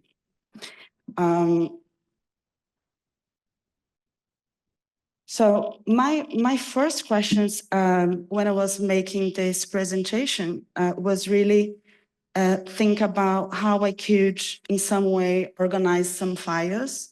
I'm really trying to look back and see what you have done, see what we produced in the last 10 years. And some questions was very important. The first one was, how did the institutions start to do what they're doing now, right? How did invisibility become hypervisibility? And how did erasure become a production of value?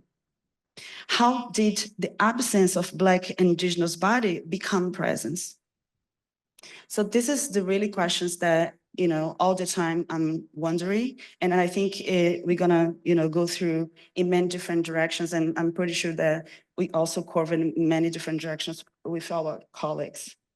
And the second thing that I wanna bring as a context is that all this epistemological dispute really was led by Black movements, happened in the framework of democracy.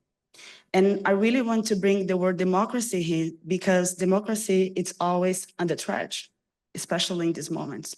So all the things we saw today was only possible because we were living the process of democratization of Brazil in the 80s. Of course, democratization of Brazil, but also a fight against what Lohane said about the myth of racial democracy, which is this attempt to pretend that you live in a paradise, a racial paradise. And then I was reading this amazing interview of Hortensia Spillers with Denise Ferreira da Silva, and I couldn't avoid to bring this quote to us to reflect a little bit. She says, "I think that Black culture comprises the single force, at least in my life, which has kept democracy within view in the United States. I mean, it's never really been truly and definitely a democracy, but rather, democracy has been in view as something that we can dream about, think about, hope for, work toward, and the force that has kept its eyes on the prize has been Black critique, Black people. It certainly hasn't been the capitalist and the success story, the American dream. It's what Black people and history from below have made of the American dream. This is why, and this is what golden about the democratic hope in the United States. And when you think about the histories from below and how you're really pushing democracy, I think it's pivotal also to understand that the Black feminism and the Black woman movement had very key distinction.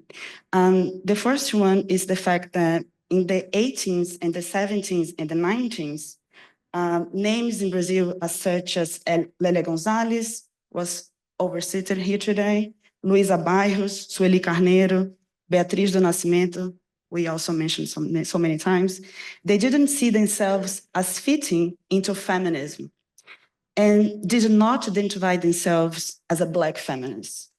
According to the writer Cidinha da Silva, she says that the expression feminist movement had a very intellectualized, elitist face and tone.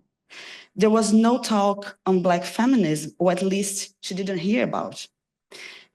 There seemed to be an understanding that the term Black women's movement could encompass more women from working class, rural backgrounds, domestic workers, and other lower paid professional categories in which Black women were, of course, abundant. And this distinction is so important here because it was really fundamental to the creation of this project called Afro-Transcendence. I started to design this project in 2014, as I said before, and the first edition happened in 2015. So last year, it completed 10 years. My skin, it's a little different, but you know, we keep going, fighting for democracy of the skin. And this project happened here at the Red Bull station, which was, as we call in São Paulo, the centro nervoso of the city, the nerve center of the city, in the downtown city. And at the time, the space was really desired in some way, especially for the young people who really wanted to be part of, I don't know if I think you will remember it about Red Bull Station, yeah. So especially because it was a center for music, and they used to have, they hold the, as they say, the biggest student music of the Latin America, something like this. So it was a very important space at the time. And Afrote was this educational program that fostered creative process in art. It brought together ancestral, academic, and contemporary knowledge through an Afro-diasporic perspective. And my attempt to create this project had a very biographical motivation. I had access to at least, let's say, 200 years of history in my own family through the memory in the presence of my great-grandmother, And all the time I was questioning myself, what would happen to the knowledge that I had accessed through oral tradition when she would die, right? Or how could this knowledge be defined and protected when we are considering the institutionalization of knowledge, or the knowledge which wasn't institutionalized. So the idea of memory, trauma, orality, how we can embody the knowledge was the center of the project. And also how we all talk about a lot of walls of memory. So the idea of reconstituting our walls of memory, turning our stories into archive, consulting our human books, or have access to ancestral technologies was really guiding my interest in. At the same time that I was completely immersed in the thoughts of Black feminists, as such, Lélia Gonzalez, when she says, whoever has social privilege has epistemic privilege, or Beatriz do Nascimento, when she claims that we must to write a history written by Black hands. So it really was this mixing between these two worlds. And the format was pretty much an open call. So we had this open call, and it really was calling this an immersion process, in curative process. So it was this mix of educational program, but also how we could stand together, how we could be together, creating and thinking in performance. So during 3 days, we had researchers, thinkers, other artists, curators, and most importantly, traditional and popular masters, spiritual leaders, and leaders of social movements. So it was really this entanglement of academia and popular knowledge, ancestrality and contemporary thinking. And, you know, at the end, I think it was super interesting to do this presentation today, because I haven't looked at this file for a while. And it was interesting because when I was opening the photos, I realized that many people, the human books that at the time I was super concerned to be together, they were not here anymore. So this is a very, I think this panel here, this slide, it's a very good way to show how the curatorial method and the compositional procedure was created through this intergenerational, interregional, interdisciplinary, this relationship across space and times. So here we have in the left, Makota Valdina Pinto, who was a candomblé leader, educator, and she, in the next slide, you see Nega Duda, who is a sambista, a musician, a beautiful cooker, and she was honoring and asking for bless of Makota Valdina Pinto. So Makota Valdina Pinto was here as a guest lecturer, and Nega Duda was here as a selected in the open call. So it was really this, you know, I think the curatorial idea here was really put people together and see how we could really foster our creative process through this intergenerational, but also through this very complex way to think about language, right? Because in the bottom, you also can see Nega Duda blessing someone else. And this person was really the person who helped her to develop this kind of audio, let's say, installation with imagery, because this person was working with technology. So it was really this composition. And here, of course, you can see Nego Bispo, who, it is him. And Nego Bispo is this Quilombola leader, popular master. He died last year, 2023. And he told me at the time something that, you know, wherever I go, it really, this phrase really comes with me. And he said, open quote, anyone who has never been at the crossroads doesn't know how to choose paths. Quem nunca esteve na encruzilhada não sabe escolher caminhos. And it was beautiful. And then in the next photo, you see Sidney Amaral, who also was, he died in 2017. Sidney was a beautiful sculptor, painter, and he's in conversation with Dalton Paulo, who today is a biggest icon in Brazilian contemporary art. MoMA had his work in 2020, a series of work. And Dalton was here participating as we call immersed. He came from the open call. So it was really this attempt to, how can you gather together more knowledge? And Renata was super happy when I saw your presentation with Raquel Trindade, because I found this image yesterday before and was like, oh my God. And Raquel Trindade here, Renata briefly mentioned in her presentation, was the founder of Salão Trindade Popular Theatre Company. And she died 2 years after this moment with her.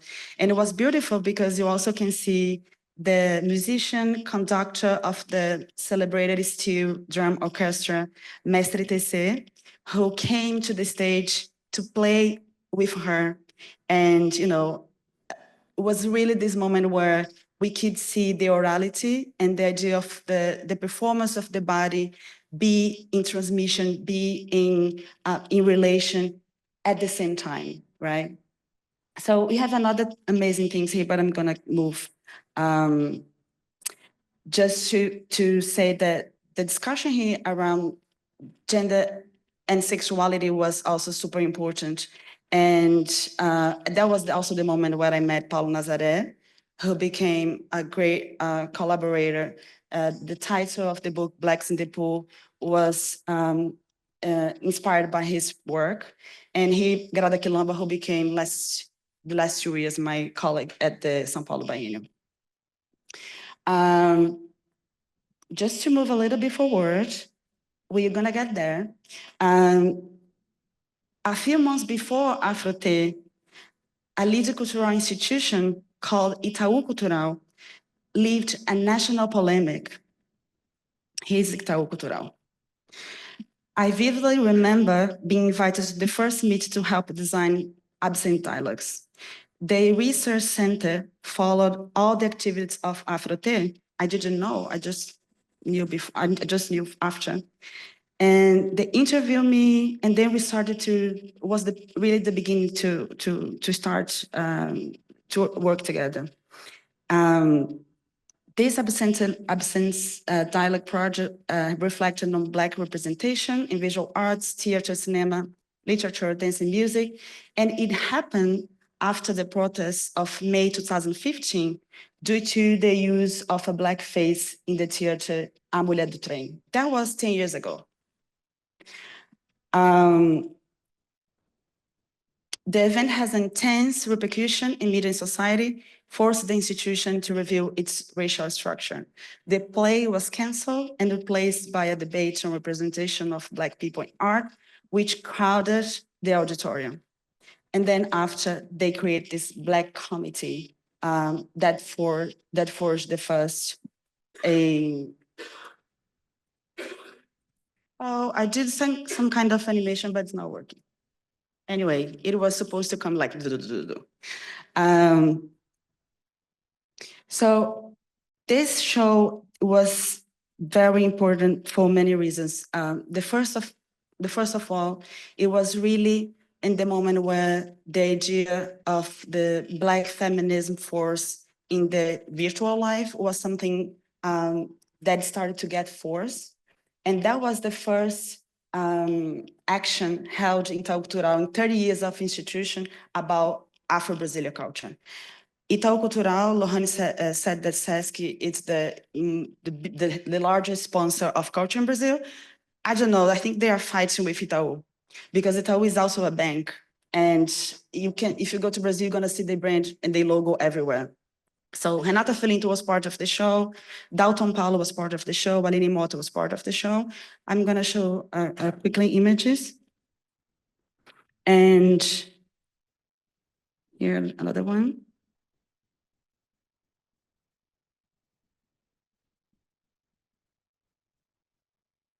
And I'm gonna just leave some questions to drop the mic, right? I'm pretty sure that these questions can drive our conversation with my colleagues after. But, you know, São Paulo Biennial, 2023, I started to work in this project 2021. Igor, was 2021, yeah? I'm saying Igor because we have a very beautiful story on this. I stopped the car, I said, come down, let's talk. So São Paulo Biennial was the first time that they didn't have the figure of the chief curator. So let's say, I think the challenge of the curatorial team was really work in a horizontal performance. And the curatorial team was composed by Grada Quilomba, Hélio Menezes, Manuel Borges Villar, and I. And also was the first edition that was curated by a woman and a Black Brazilian man. Is the second oldest biennial in the world, the largest contemporary art event in Americas. And it brought together 101 participants, more than 1,000 artworks, occupying 30,000 square meters in the Cicely Matarazzo Pavilion. And São Paulo Biennial was really, for me, the moment where I started to push and embrace the relation. I mean, it wasn't the first time, but it was really the moment I was interested to look to how we can really understand theory in practice in a way that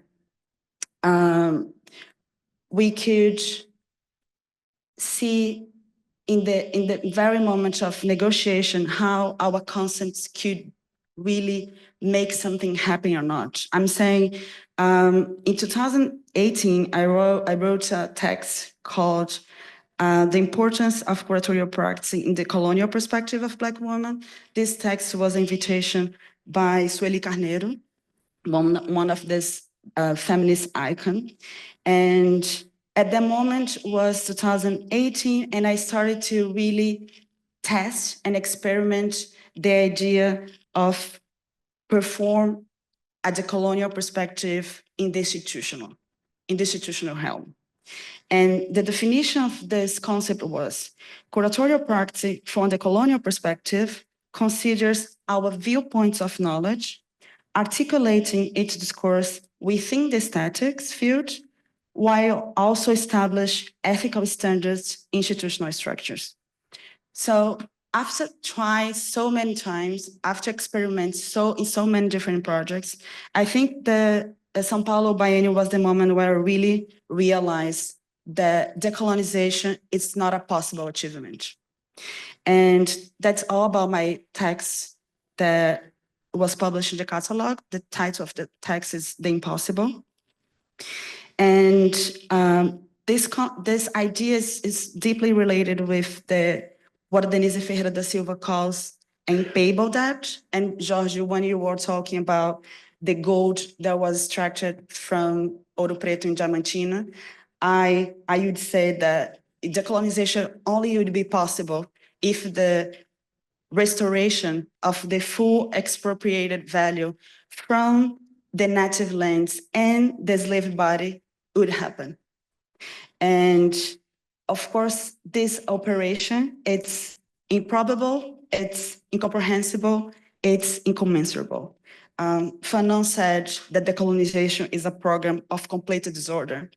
And it's all about unsettling, it's all about settlement, right? And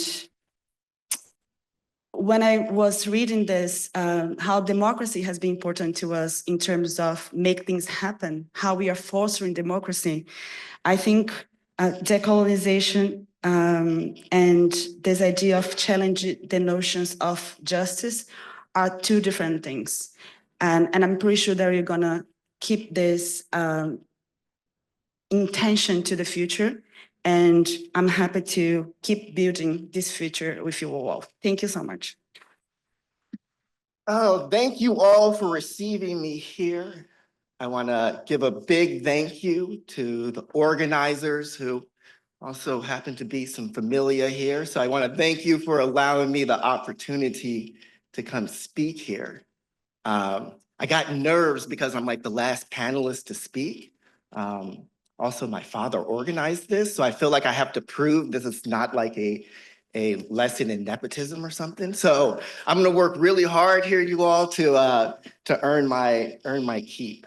I think I really wanted to come here to be able to, speak to the public and everyone about this organization that I'm starting. But very selfishly, I really wanted this opportunity to speak to my fellow panelists who are here, as I want to propose an organization that I am starting here. The organization is called the Order of New Arts. The idea of it, really thinking about an order is both a command and also a organization of people coming together. And we're really thinking about this organization in that sense. And so part of what I'm here to do is to call and ask of you to come join this new order. Now this new logo up here, I just give a shout out to my daughter because I told her about this idea and she designed this. It was kind of the initial idea of what this organization would physically kind of look like. In that, I think I'll talk a little bit about the organization, but really I want to talk about the thought process or ideology that's behind it. And really for me, this gets to this idea of thinking about aesthetics. Like if I'm thinking about curation, if I'm thinking about institutions, if I'm thinking about the artwork that I make, I think about the aesthetics of it, right? And the meaning of aesthetics is both about the appearance of a thing, but also about the intentions and principles of that appearance. An aesthetic is the outward appearance of a thing, which art can give both purpose and strength to. I believe that for the people, who also include the makers of this aesthetic, it can be a drumbeat or spirit to infuse into their political, social, and economic systems. I really don't believe in this idea of art for art's sake, and if that's your thing, no beef, but it's just not me. I think that approach is aesthetics without the principle or purpose.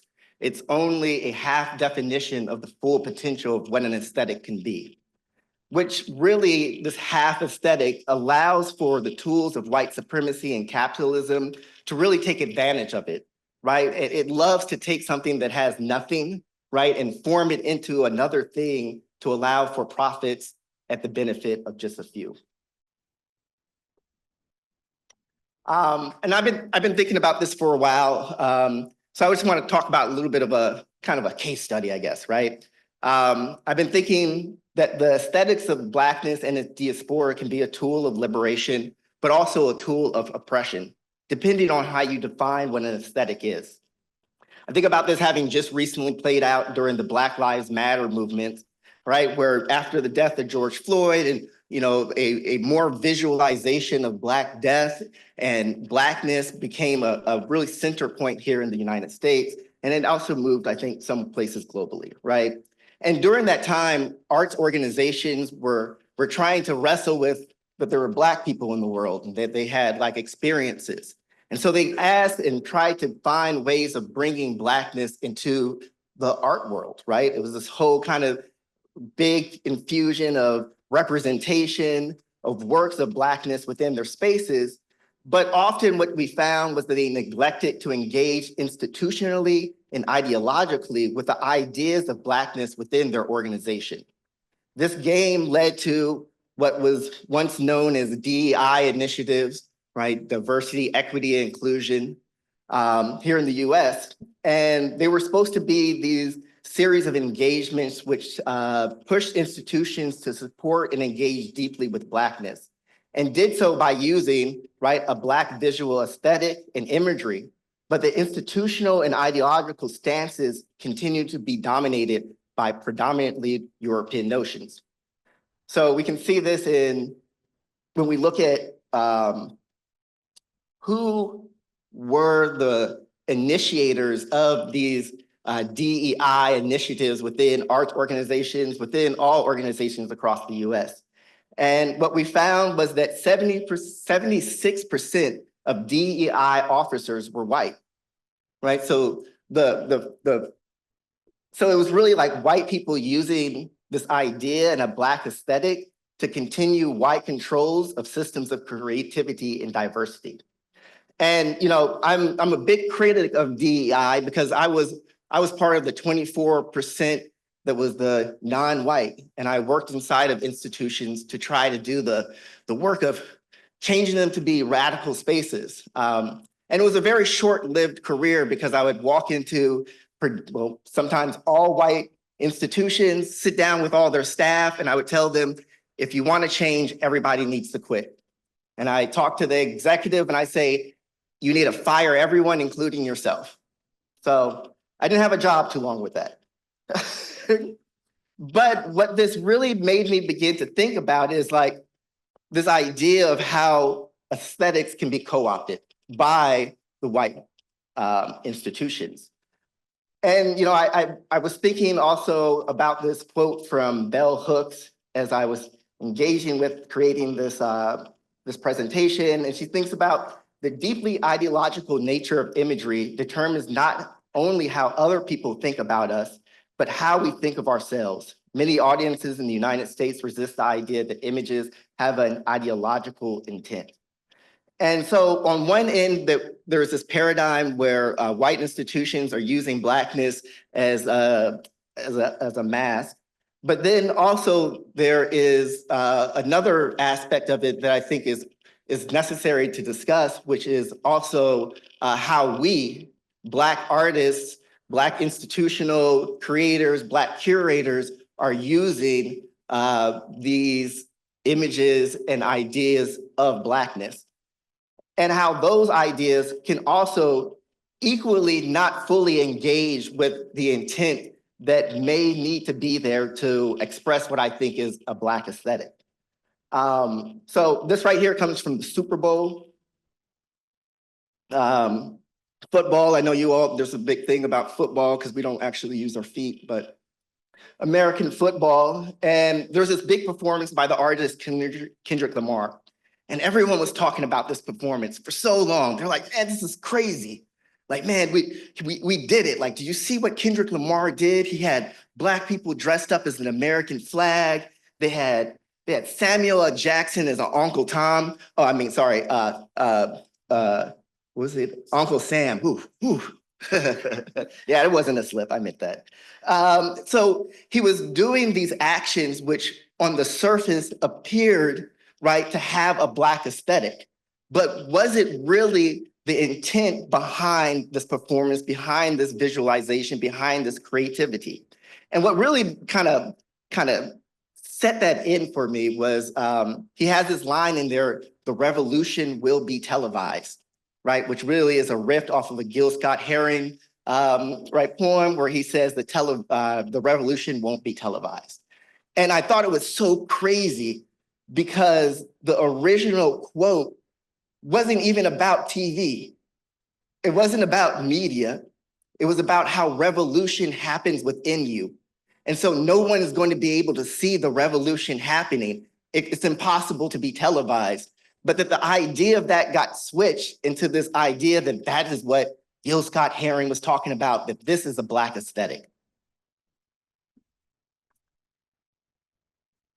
A Black aesthetic, I propose, must be something that awakens within us a fire that connects to our personal perceptions and understanding of the world as not just a creative gesture, but a lived ideological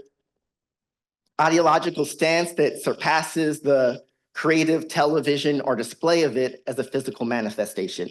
It can't just be simply representation or access to an audience, but it must be actively engaging that audience to give it something of value or worth, to inspire it to respond to the most pressing questions and needs of that time, right? Like, do you all want a little land? Not rhetorical. Do you guys want land? Yeah? Do you guys want economic stability? Wouldn't be that? Do you want safety? Do you want to be able to have political control of your life? Do you want to have a little something for yourself? We can't understand the meaning of looking at a war drum or hearing it sound if we don't understand what its beat calls us to do, what its purpose is.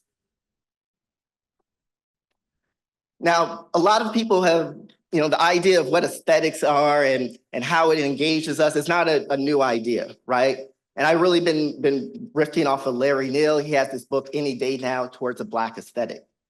And in it, he has it's like towards the end of it, he has this list of sort of an outline of an essay. And he talks about, these are all the things that I think of as a Black aesthetic. And I think it was really interesting today, listening to all the other presenters, having spent time in Brazil and other places in the diaspora, to be able to see so many parts of what he was trying to put together placed in there. He was talking about mythology, talking about candomblé, African gods, orishas, the Holy Ghost, right? Talking about, cha-cha, talking about the samba, talking about memory, talking about the diaspora, talking about the Middle Passage. And then talking about, music, talking about figures like, Nat Turner and slave revolts, and talking about all these political and artistic and, figures that we have, regardless of where you find yourself in the diaspora, about how pulling from all of those are a part of the aesthetic, right? It gives it purpose.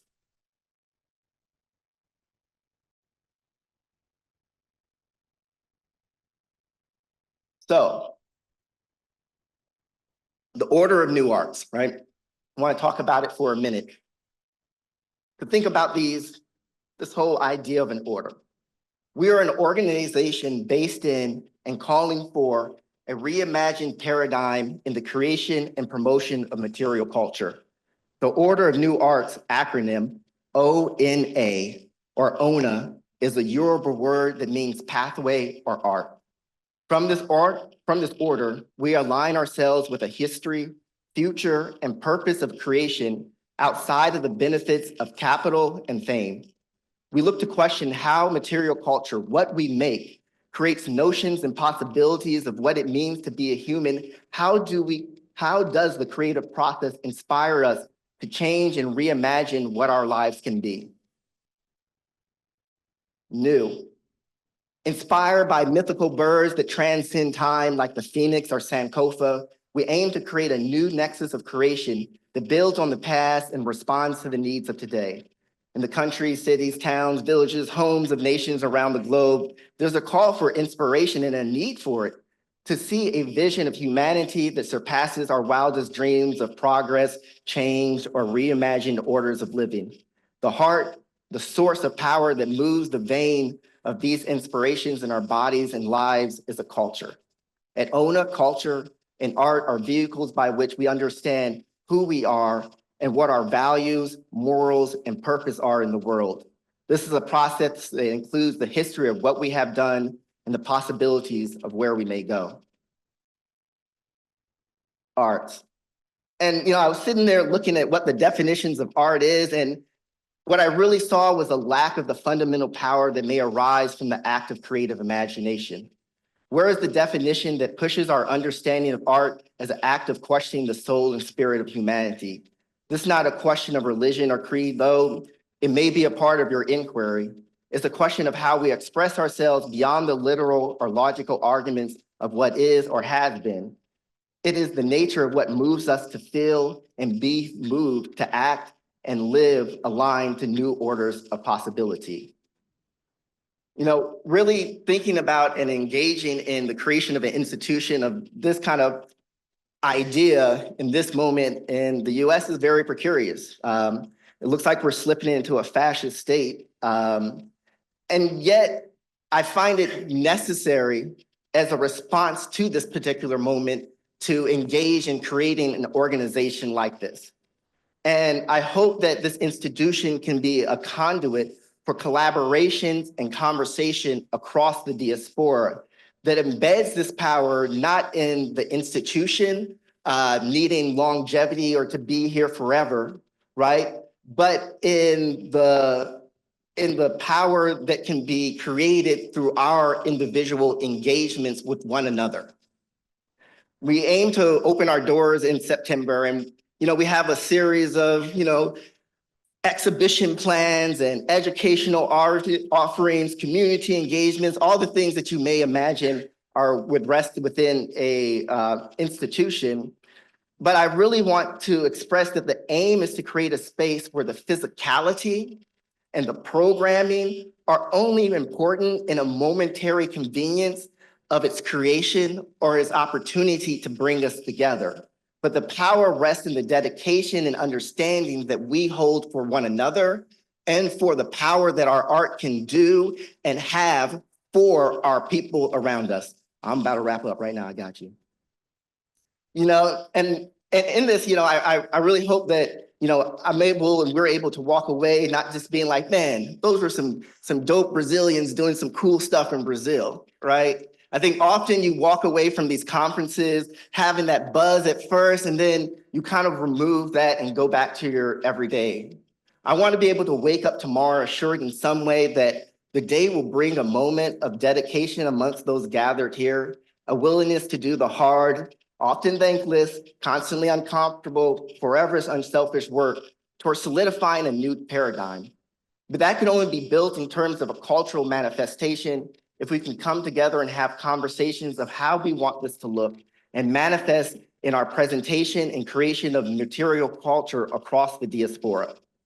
And I offer that because this, I don't think will happen in academia. Sorry, I know we're here. Thank you, Africana Studies, for sponsoring this. Right? I don't think it will happen in the museums. I think they still center themselves too heavily into the rule of white supremacy. And I even think that the manifestations that happen outside the institutions is not itself the changing factor. But at best, it can be a symbolism that gives inspiration to physically moving our bodies and minds into determination and opposition against the systems of white supremacy. I kind of end with just these last couple of things. When I was in grad school, I had the opportunity of meeting Emory Douglas. I had the opportunity of going to lunch with him. And Emory Douglas did all the graphic designs and visuals for the Black Panther Party. And he was my hero. I was like, cool, I'm about to sit down with Emory Douglas. I'm about to figure out how this whole thing works. And I asked him this question. I said, what is the difference between the work that an artist like me could be making right now and the work that you were making during your time? And he said, to be honest with you, my work wasn't really all that special. He said, what really made it different was that I had a whole ideological movement that solidified the purpose of my creation, that infused it with a meaning that created change in people who were able to see it. I think about that daily. Man, anytime I make anything, I'm looking at it, I'm like, but what will it change, right? And how does that change happen? So if you can understand all of these things together, you may see that what I want to do here and in the creation of this organization is to make a call for cultural reinvigoration as much as it's a call for action and confrontations with the systems of oppression. And I don't use those words lightly, right? If we're talking about decolonizing, we have to remember that Frantz Fanon said, by nature, it's a violent process. I'm going to end here with just last couple of images. On the left here is Marcus Garvey created this. It's the UNIA flag, or the African American flag, and the Black Liberation flag. And the other one is a more recent flag from the island Alliance of the Sahel States, a confederation formed between Mali, Nigeria, and Burkina Faso. Both of them represent moments of ideological thought around visual representation that brings alliances of Black diaspora outside of Eurocentric colonial paradigms. I think ending here, I really ask myself and my fellow panelists, what flag might we curate and create that can represent a people spread around the world in ways that have often benefited everyone but themselves. A people who have given the opportunity could imagine themselves as one nation, one movement towards a unified future as a diaspora. It's a fantastical dream, a Black Afrofuturist dream maybe, right? But I think that in it, we are in the business of art, and at best, it lets us see what is possible in ourselves. And this last image is a photograph that I took. There is a Soweto in every town. And in it, I'm burning my passport. And I think about the ways in which borders are used to confine Blackness and the diaspora. So I think that it's very important to come together here to talk about Blackness in Brazil. I think it's important to talk about the ways Blackness works in the United States, any place that you're at. But I think it's also important to remember that they took us and spread us around the world and used borders to confine the ways in which we can interact with one another. And so I hope to dedicate this organization toward this endeavor to create a moment where we can have more conversations about what the creative practices we're engaged with are being used for to be able to have inspiration for liberation of our people. Thank you.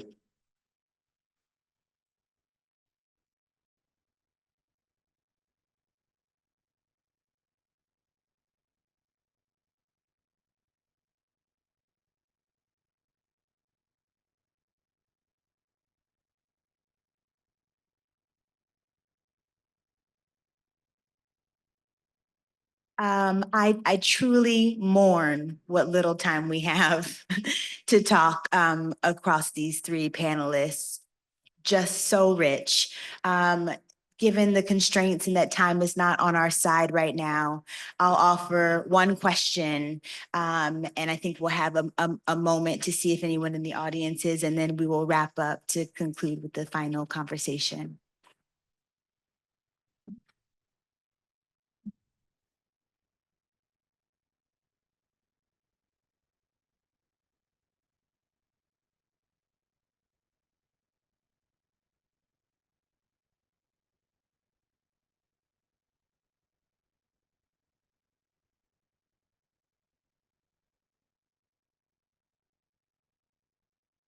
Okay, there's no way to begin, but thank you. Three incredibly rich offerings that were so powerful and rigorous in their own specific way. So thank you. And I'm going to just say it short and say it plain. There was a moment, Lorraine, when you began where you said decolonial is a buzzword. And then Diane, decoloniality is not possible. And then Jabari, a kind of invitation for a new reorder of things, right? That like, I thought that the movement across all three was just really, really useful. And so it had me thinking about a number of things. Drawing from Fanon, thinking about his language around decolonization is the invention of a new man. You know, the decolonial figure is always already gendered as male for Fanon, but it's an invention of a new man. And so this had me thinking, y'all, because we're talking about institutions and creating a new organization and also talking about the limits of them. So I wonder if you might all be able to share a little bit about what you see as possible limits of inclusion as an ambition. And if we think, you know, the revolutions will not happen at these institutions, you know, what are the casualties perhaps of inclusion in these museum spaces? And what do we propose that might be able to hold what I also hear across your three offerings around the importance of a kind of attention to full embodiment?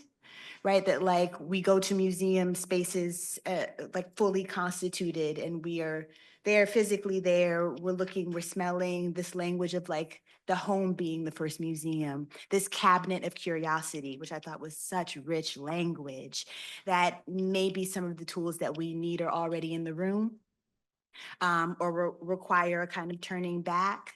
So the question is really about the limits of institutions, about the gifts and potential limits of inclusivity, and what you see as maybe one path forward toward being able to create the kind of spaces that Black diasporic folks don't necessarily want a seat at the table, because the table might not all be that interesting or inviting, right? But the kind of spaces we might need to be able to do the work that's important to us.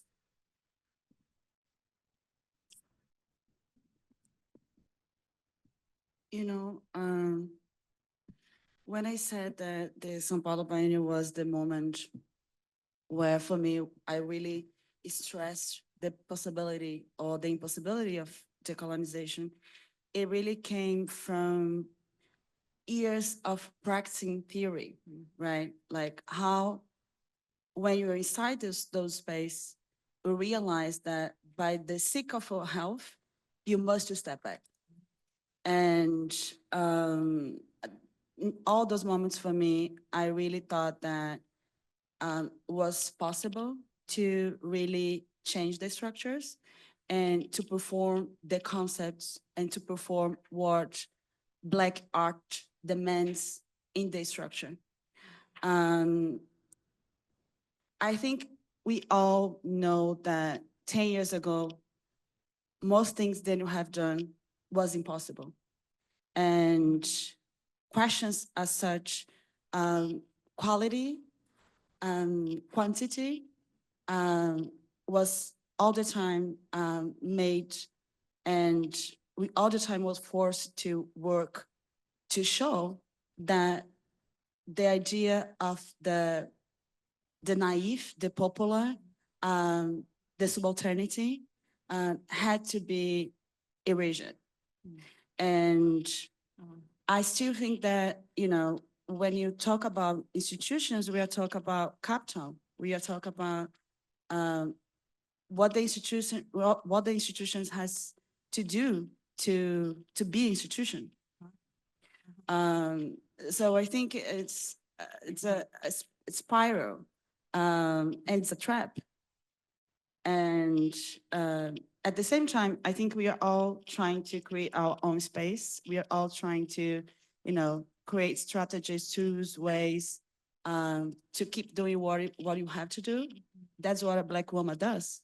We do the work, and that's what we're gonna keep doing, despite the problems that we have. And you're gonna keep really testing and experiment the concepts, because that's why Black feminist theory has to offer strategies, tools, and concepts to really overcome and understand the concrete reality. So I think it's the place what really pushed me forward to think about the future. Yes.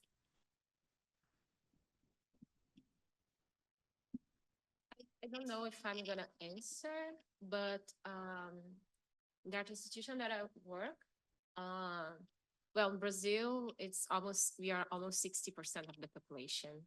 So for me, it's very problematic when we think about the collection of Pinacoteca, or who works, who performs which job there, and in terms of inclusion. Because it's something that I don't know if I will be able to speak this to translate in English, what I really feel, because every time I hear the word inclusion towards Black people in the museum, Black and Indigenous people in the museum in Brazil, because it's not inclusion. It's, if the museum wants to be a Brazilian museum, it's supposed to have at least 60% of the collection of the temporary exhibitions. So, and this is not gonna happen in the near future. And I truly agree with you. Like, we are going to continue to do the work that needs to be done, and the collective. Yeah, for me, that's the key, because I won't forget I speak a lot, and I won't forget the time that Igor called me to talk about Dos Brasis. Don't worry.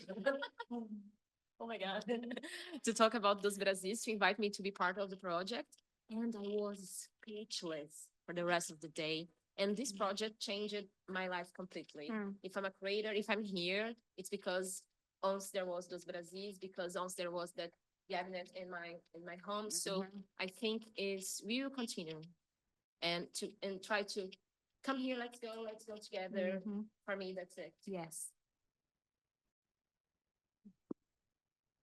Yeah, I think every time I hear like inclusion in like institutions, I always wonder, where's everybody at? You know, like inclusion is the idea that like we need to bring people into the art space, the museums. And I'm like, from that like position, I'm always wondering, well, if they're not here, where else are they? Right? So we're not just like, are we just bumbling around waiting for the institution to like allow us to make art and create things? Like, I don't think that that's true. So I think, you know, in a lot of ways, this whole conversation around inclusion in art is also like simultaneously a little love for our oppressor. You know, because it's like we want to be included into the place that's denying us access while we simultaneously have other places that we're already at. Like maybe we should probably like, you know, so in that sense, whenever I think about like institutions using inclusion or, you know, their institutional resources, I think about they need to be supporting things outside of that space. You know, I say when I ran a art space in Charlottesville, Virginia, for a couple of years, and one of the things that I first did was I cut our entire exhibition and all of our internal programming, and I would just give grants out to people to do programming wherever they wanted to. And it didn't have to be in our museum. It didn't have to be anywhere in our space, with the idea that like, if people want to come to the museum, that'd be great. But if we want to make it an inclusive space, then we need to literally include them. And the idea that it needs to be the physicality of the building seems a little short-sighted.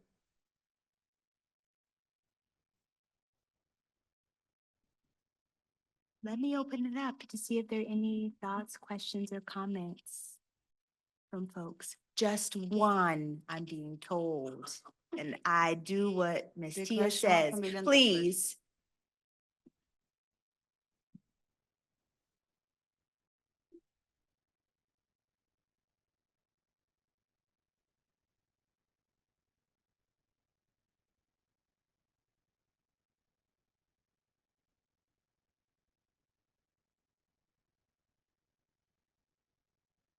Okay, can you hear me? Okay. Thank you so much for the wonderful presentations.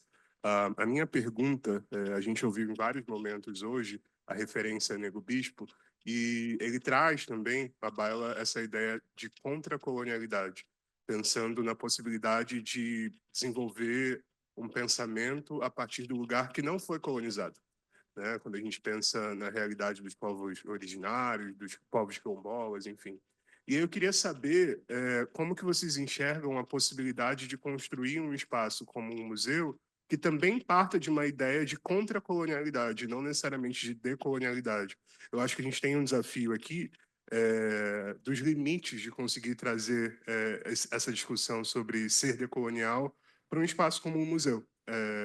E aí eu fico pensando, será que existe uma possibilidade de desenhar uma experiência outra a partir dessa noção que Nego Bispo traz para a gente de contracolonialidade?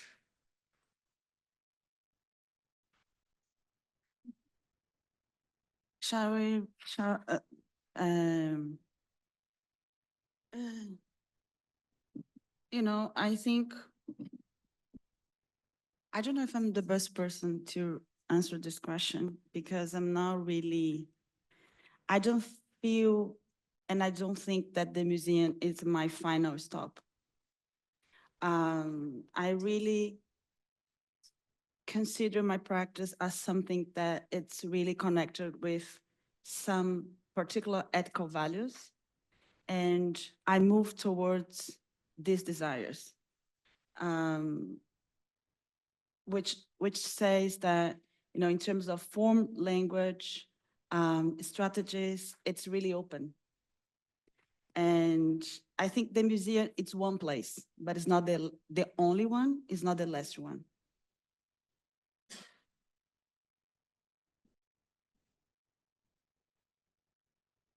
Oh, Renata is saying that I should say a little bit more about the Afro-Transcendence, but very quickly, the first project that I presented was really this attempt.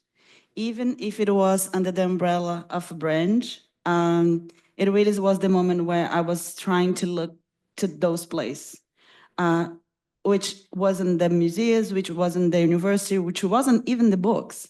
So yeah, it's something that Afro-Transcendence, it's more for me than a project. It's a way of thinking, it's a perspective, it's a methodology. So I think wherever I go, I bring this luggage with me. And, I think it also shows that we all have options beyond museums. And yeah. Obrigado. Thank you.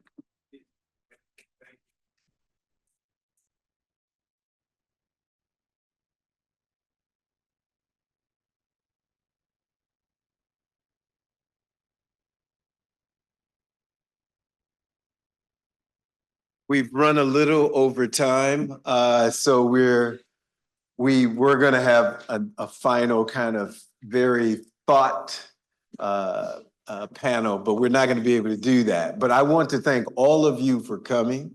I want to thank each and every one of the moderators, all of the staff who helped put everything together, Carol, Tia, Tyrone.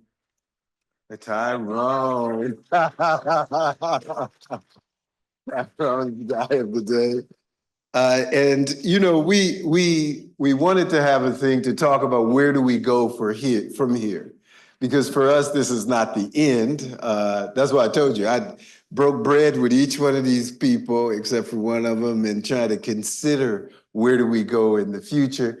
And then we brought them all together, and now you see how that conversation went. I thought this was a very wholesome conversation, and I think it has a lot of potential for the future. We're already discussing various aspects of that future about how we move forward. And, where does it keep going? Is it just Brazil and the United States? Is it Brazil, the United States, and other places? Does Africa figure in there? Does other parts of Latin America figure in there? So those are questions that we want to discuss, and we want to figure out ways how to find the synergy on how we move forward. We continue to circulate in these spaces, and so we want to try to provide some foundational basis for engaging in communication. Listening to that last panel, I feel like I've been at Penn for almost 40 years. And now I'm feeling like, oh man, was I institutionalized for 40 years? And in a certain way, yeah, I was institutionalized for all 40 years. I just, the parallel there is becoming so very starkly clear as we go through another one of these dark, foolish moments. And the discussion of DEI is all what it is, but it doesn't mean much to me. When they said you can't talk about Black or you can't talk about this, I was like, nah, y'all ain't making me illegal again. Y'all could try, but you ain't gonna make me illegal again. I still remember all those people who rose up and fought.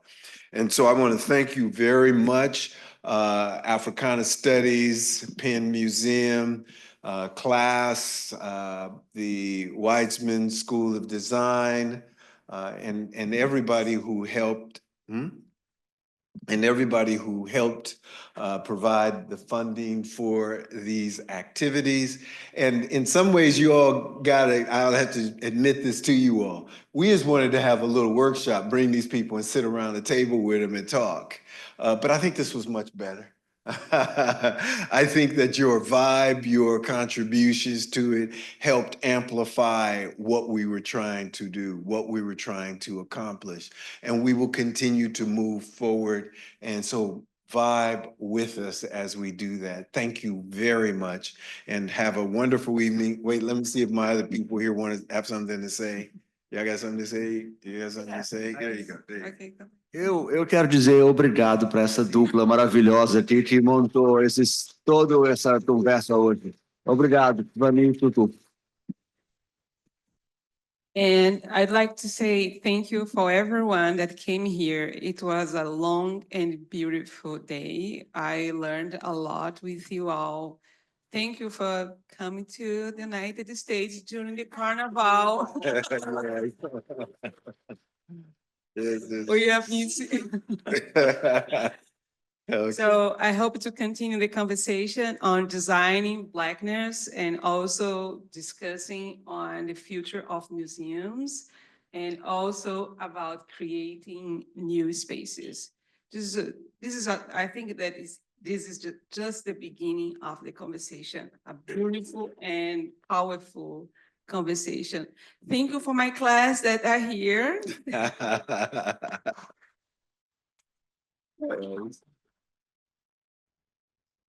Okay. Bye-bye. Ciao. Have a wonderful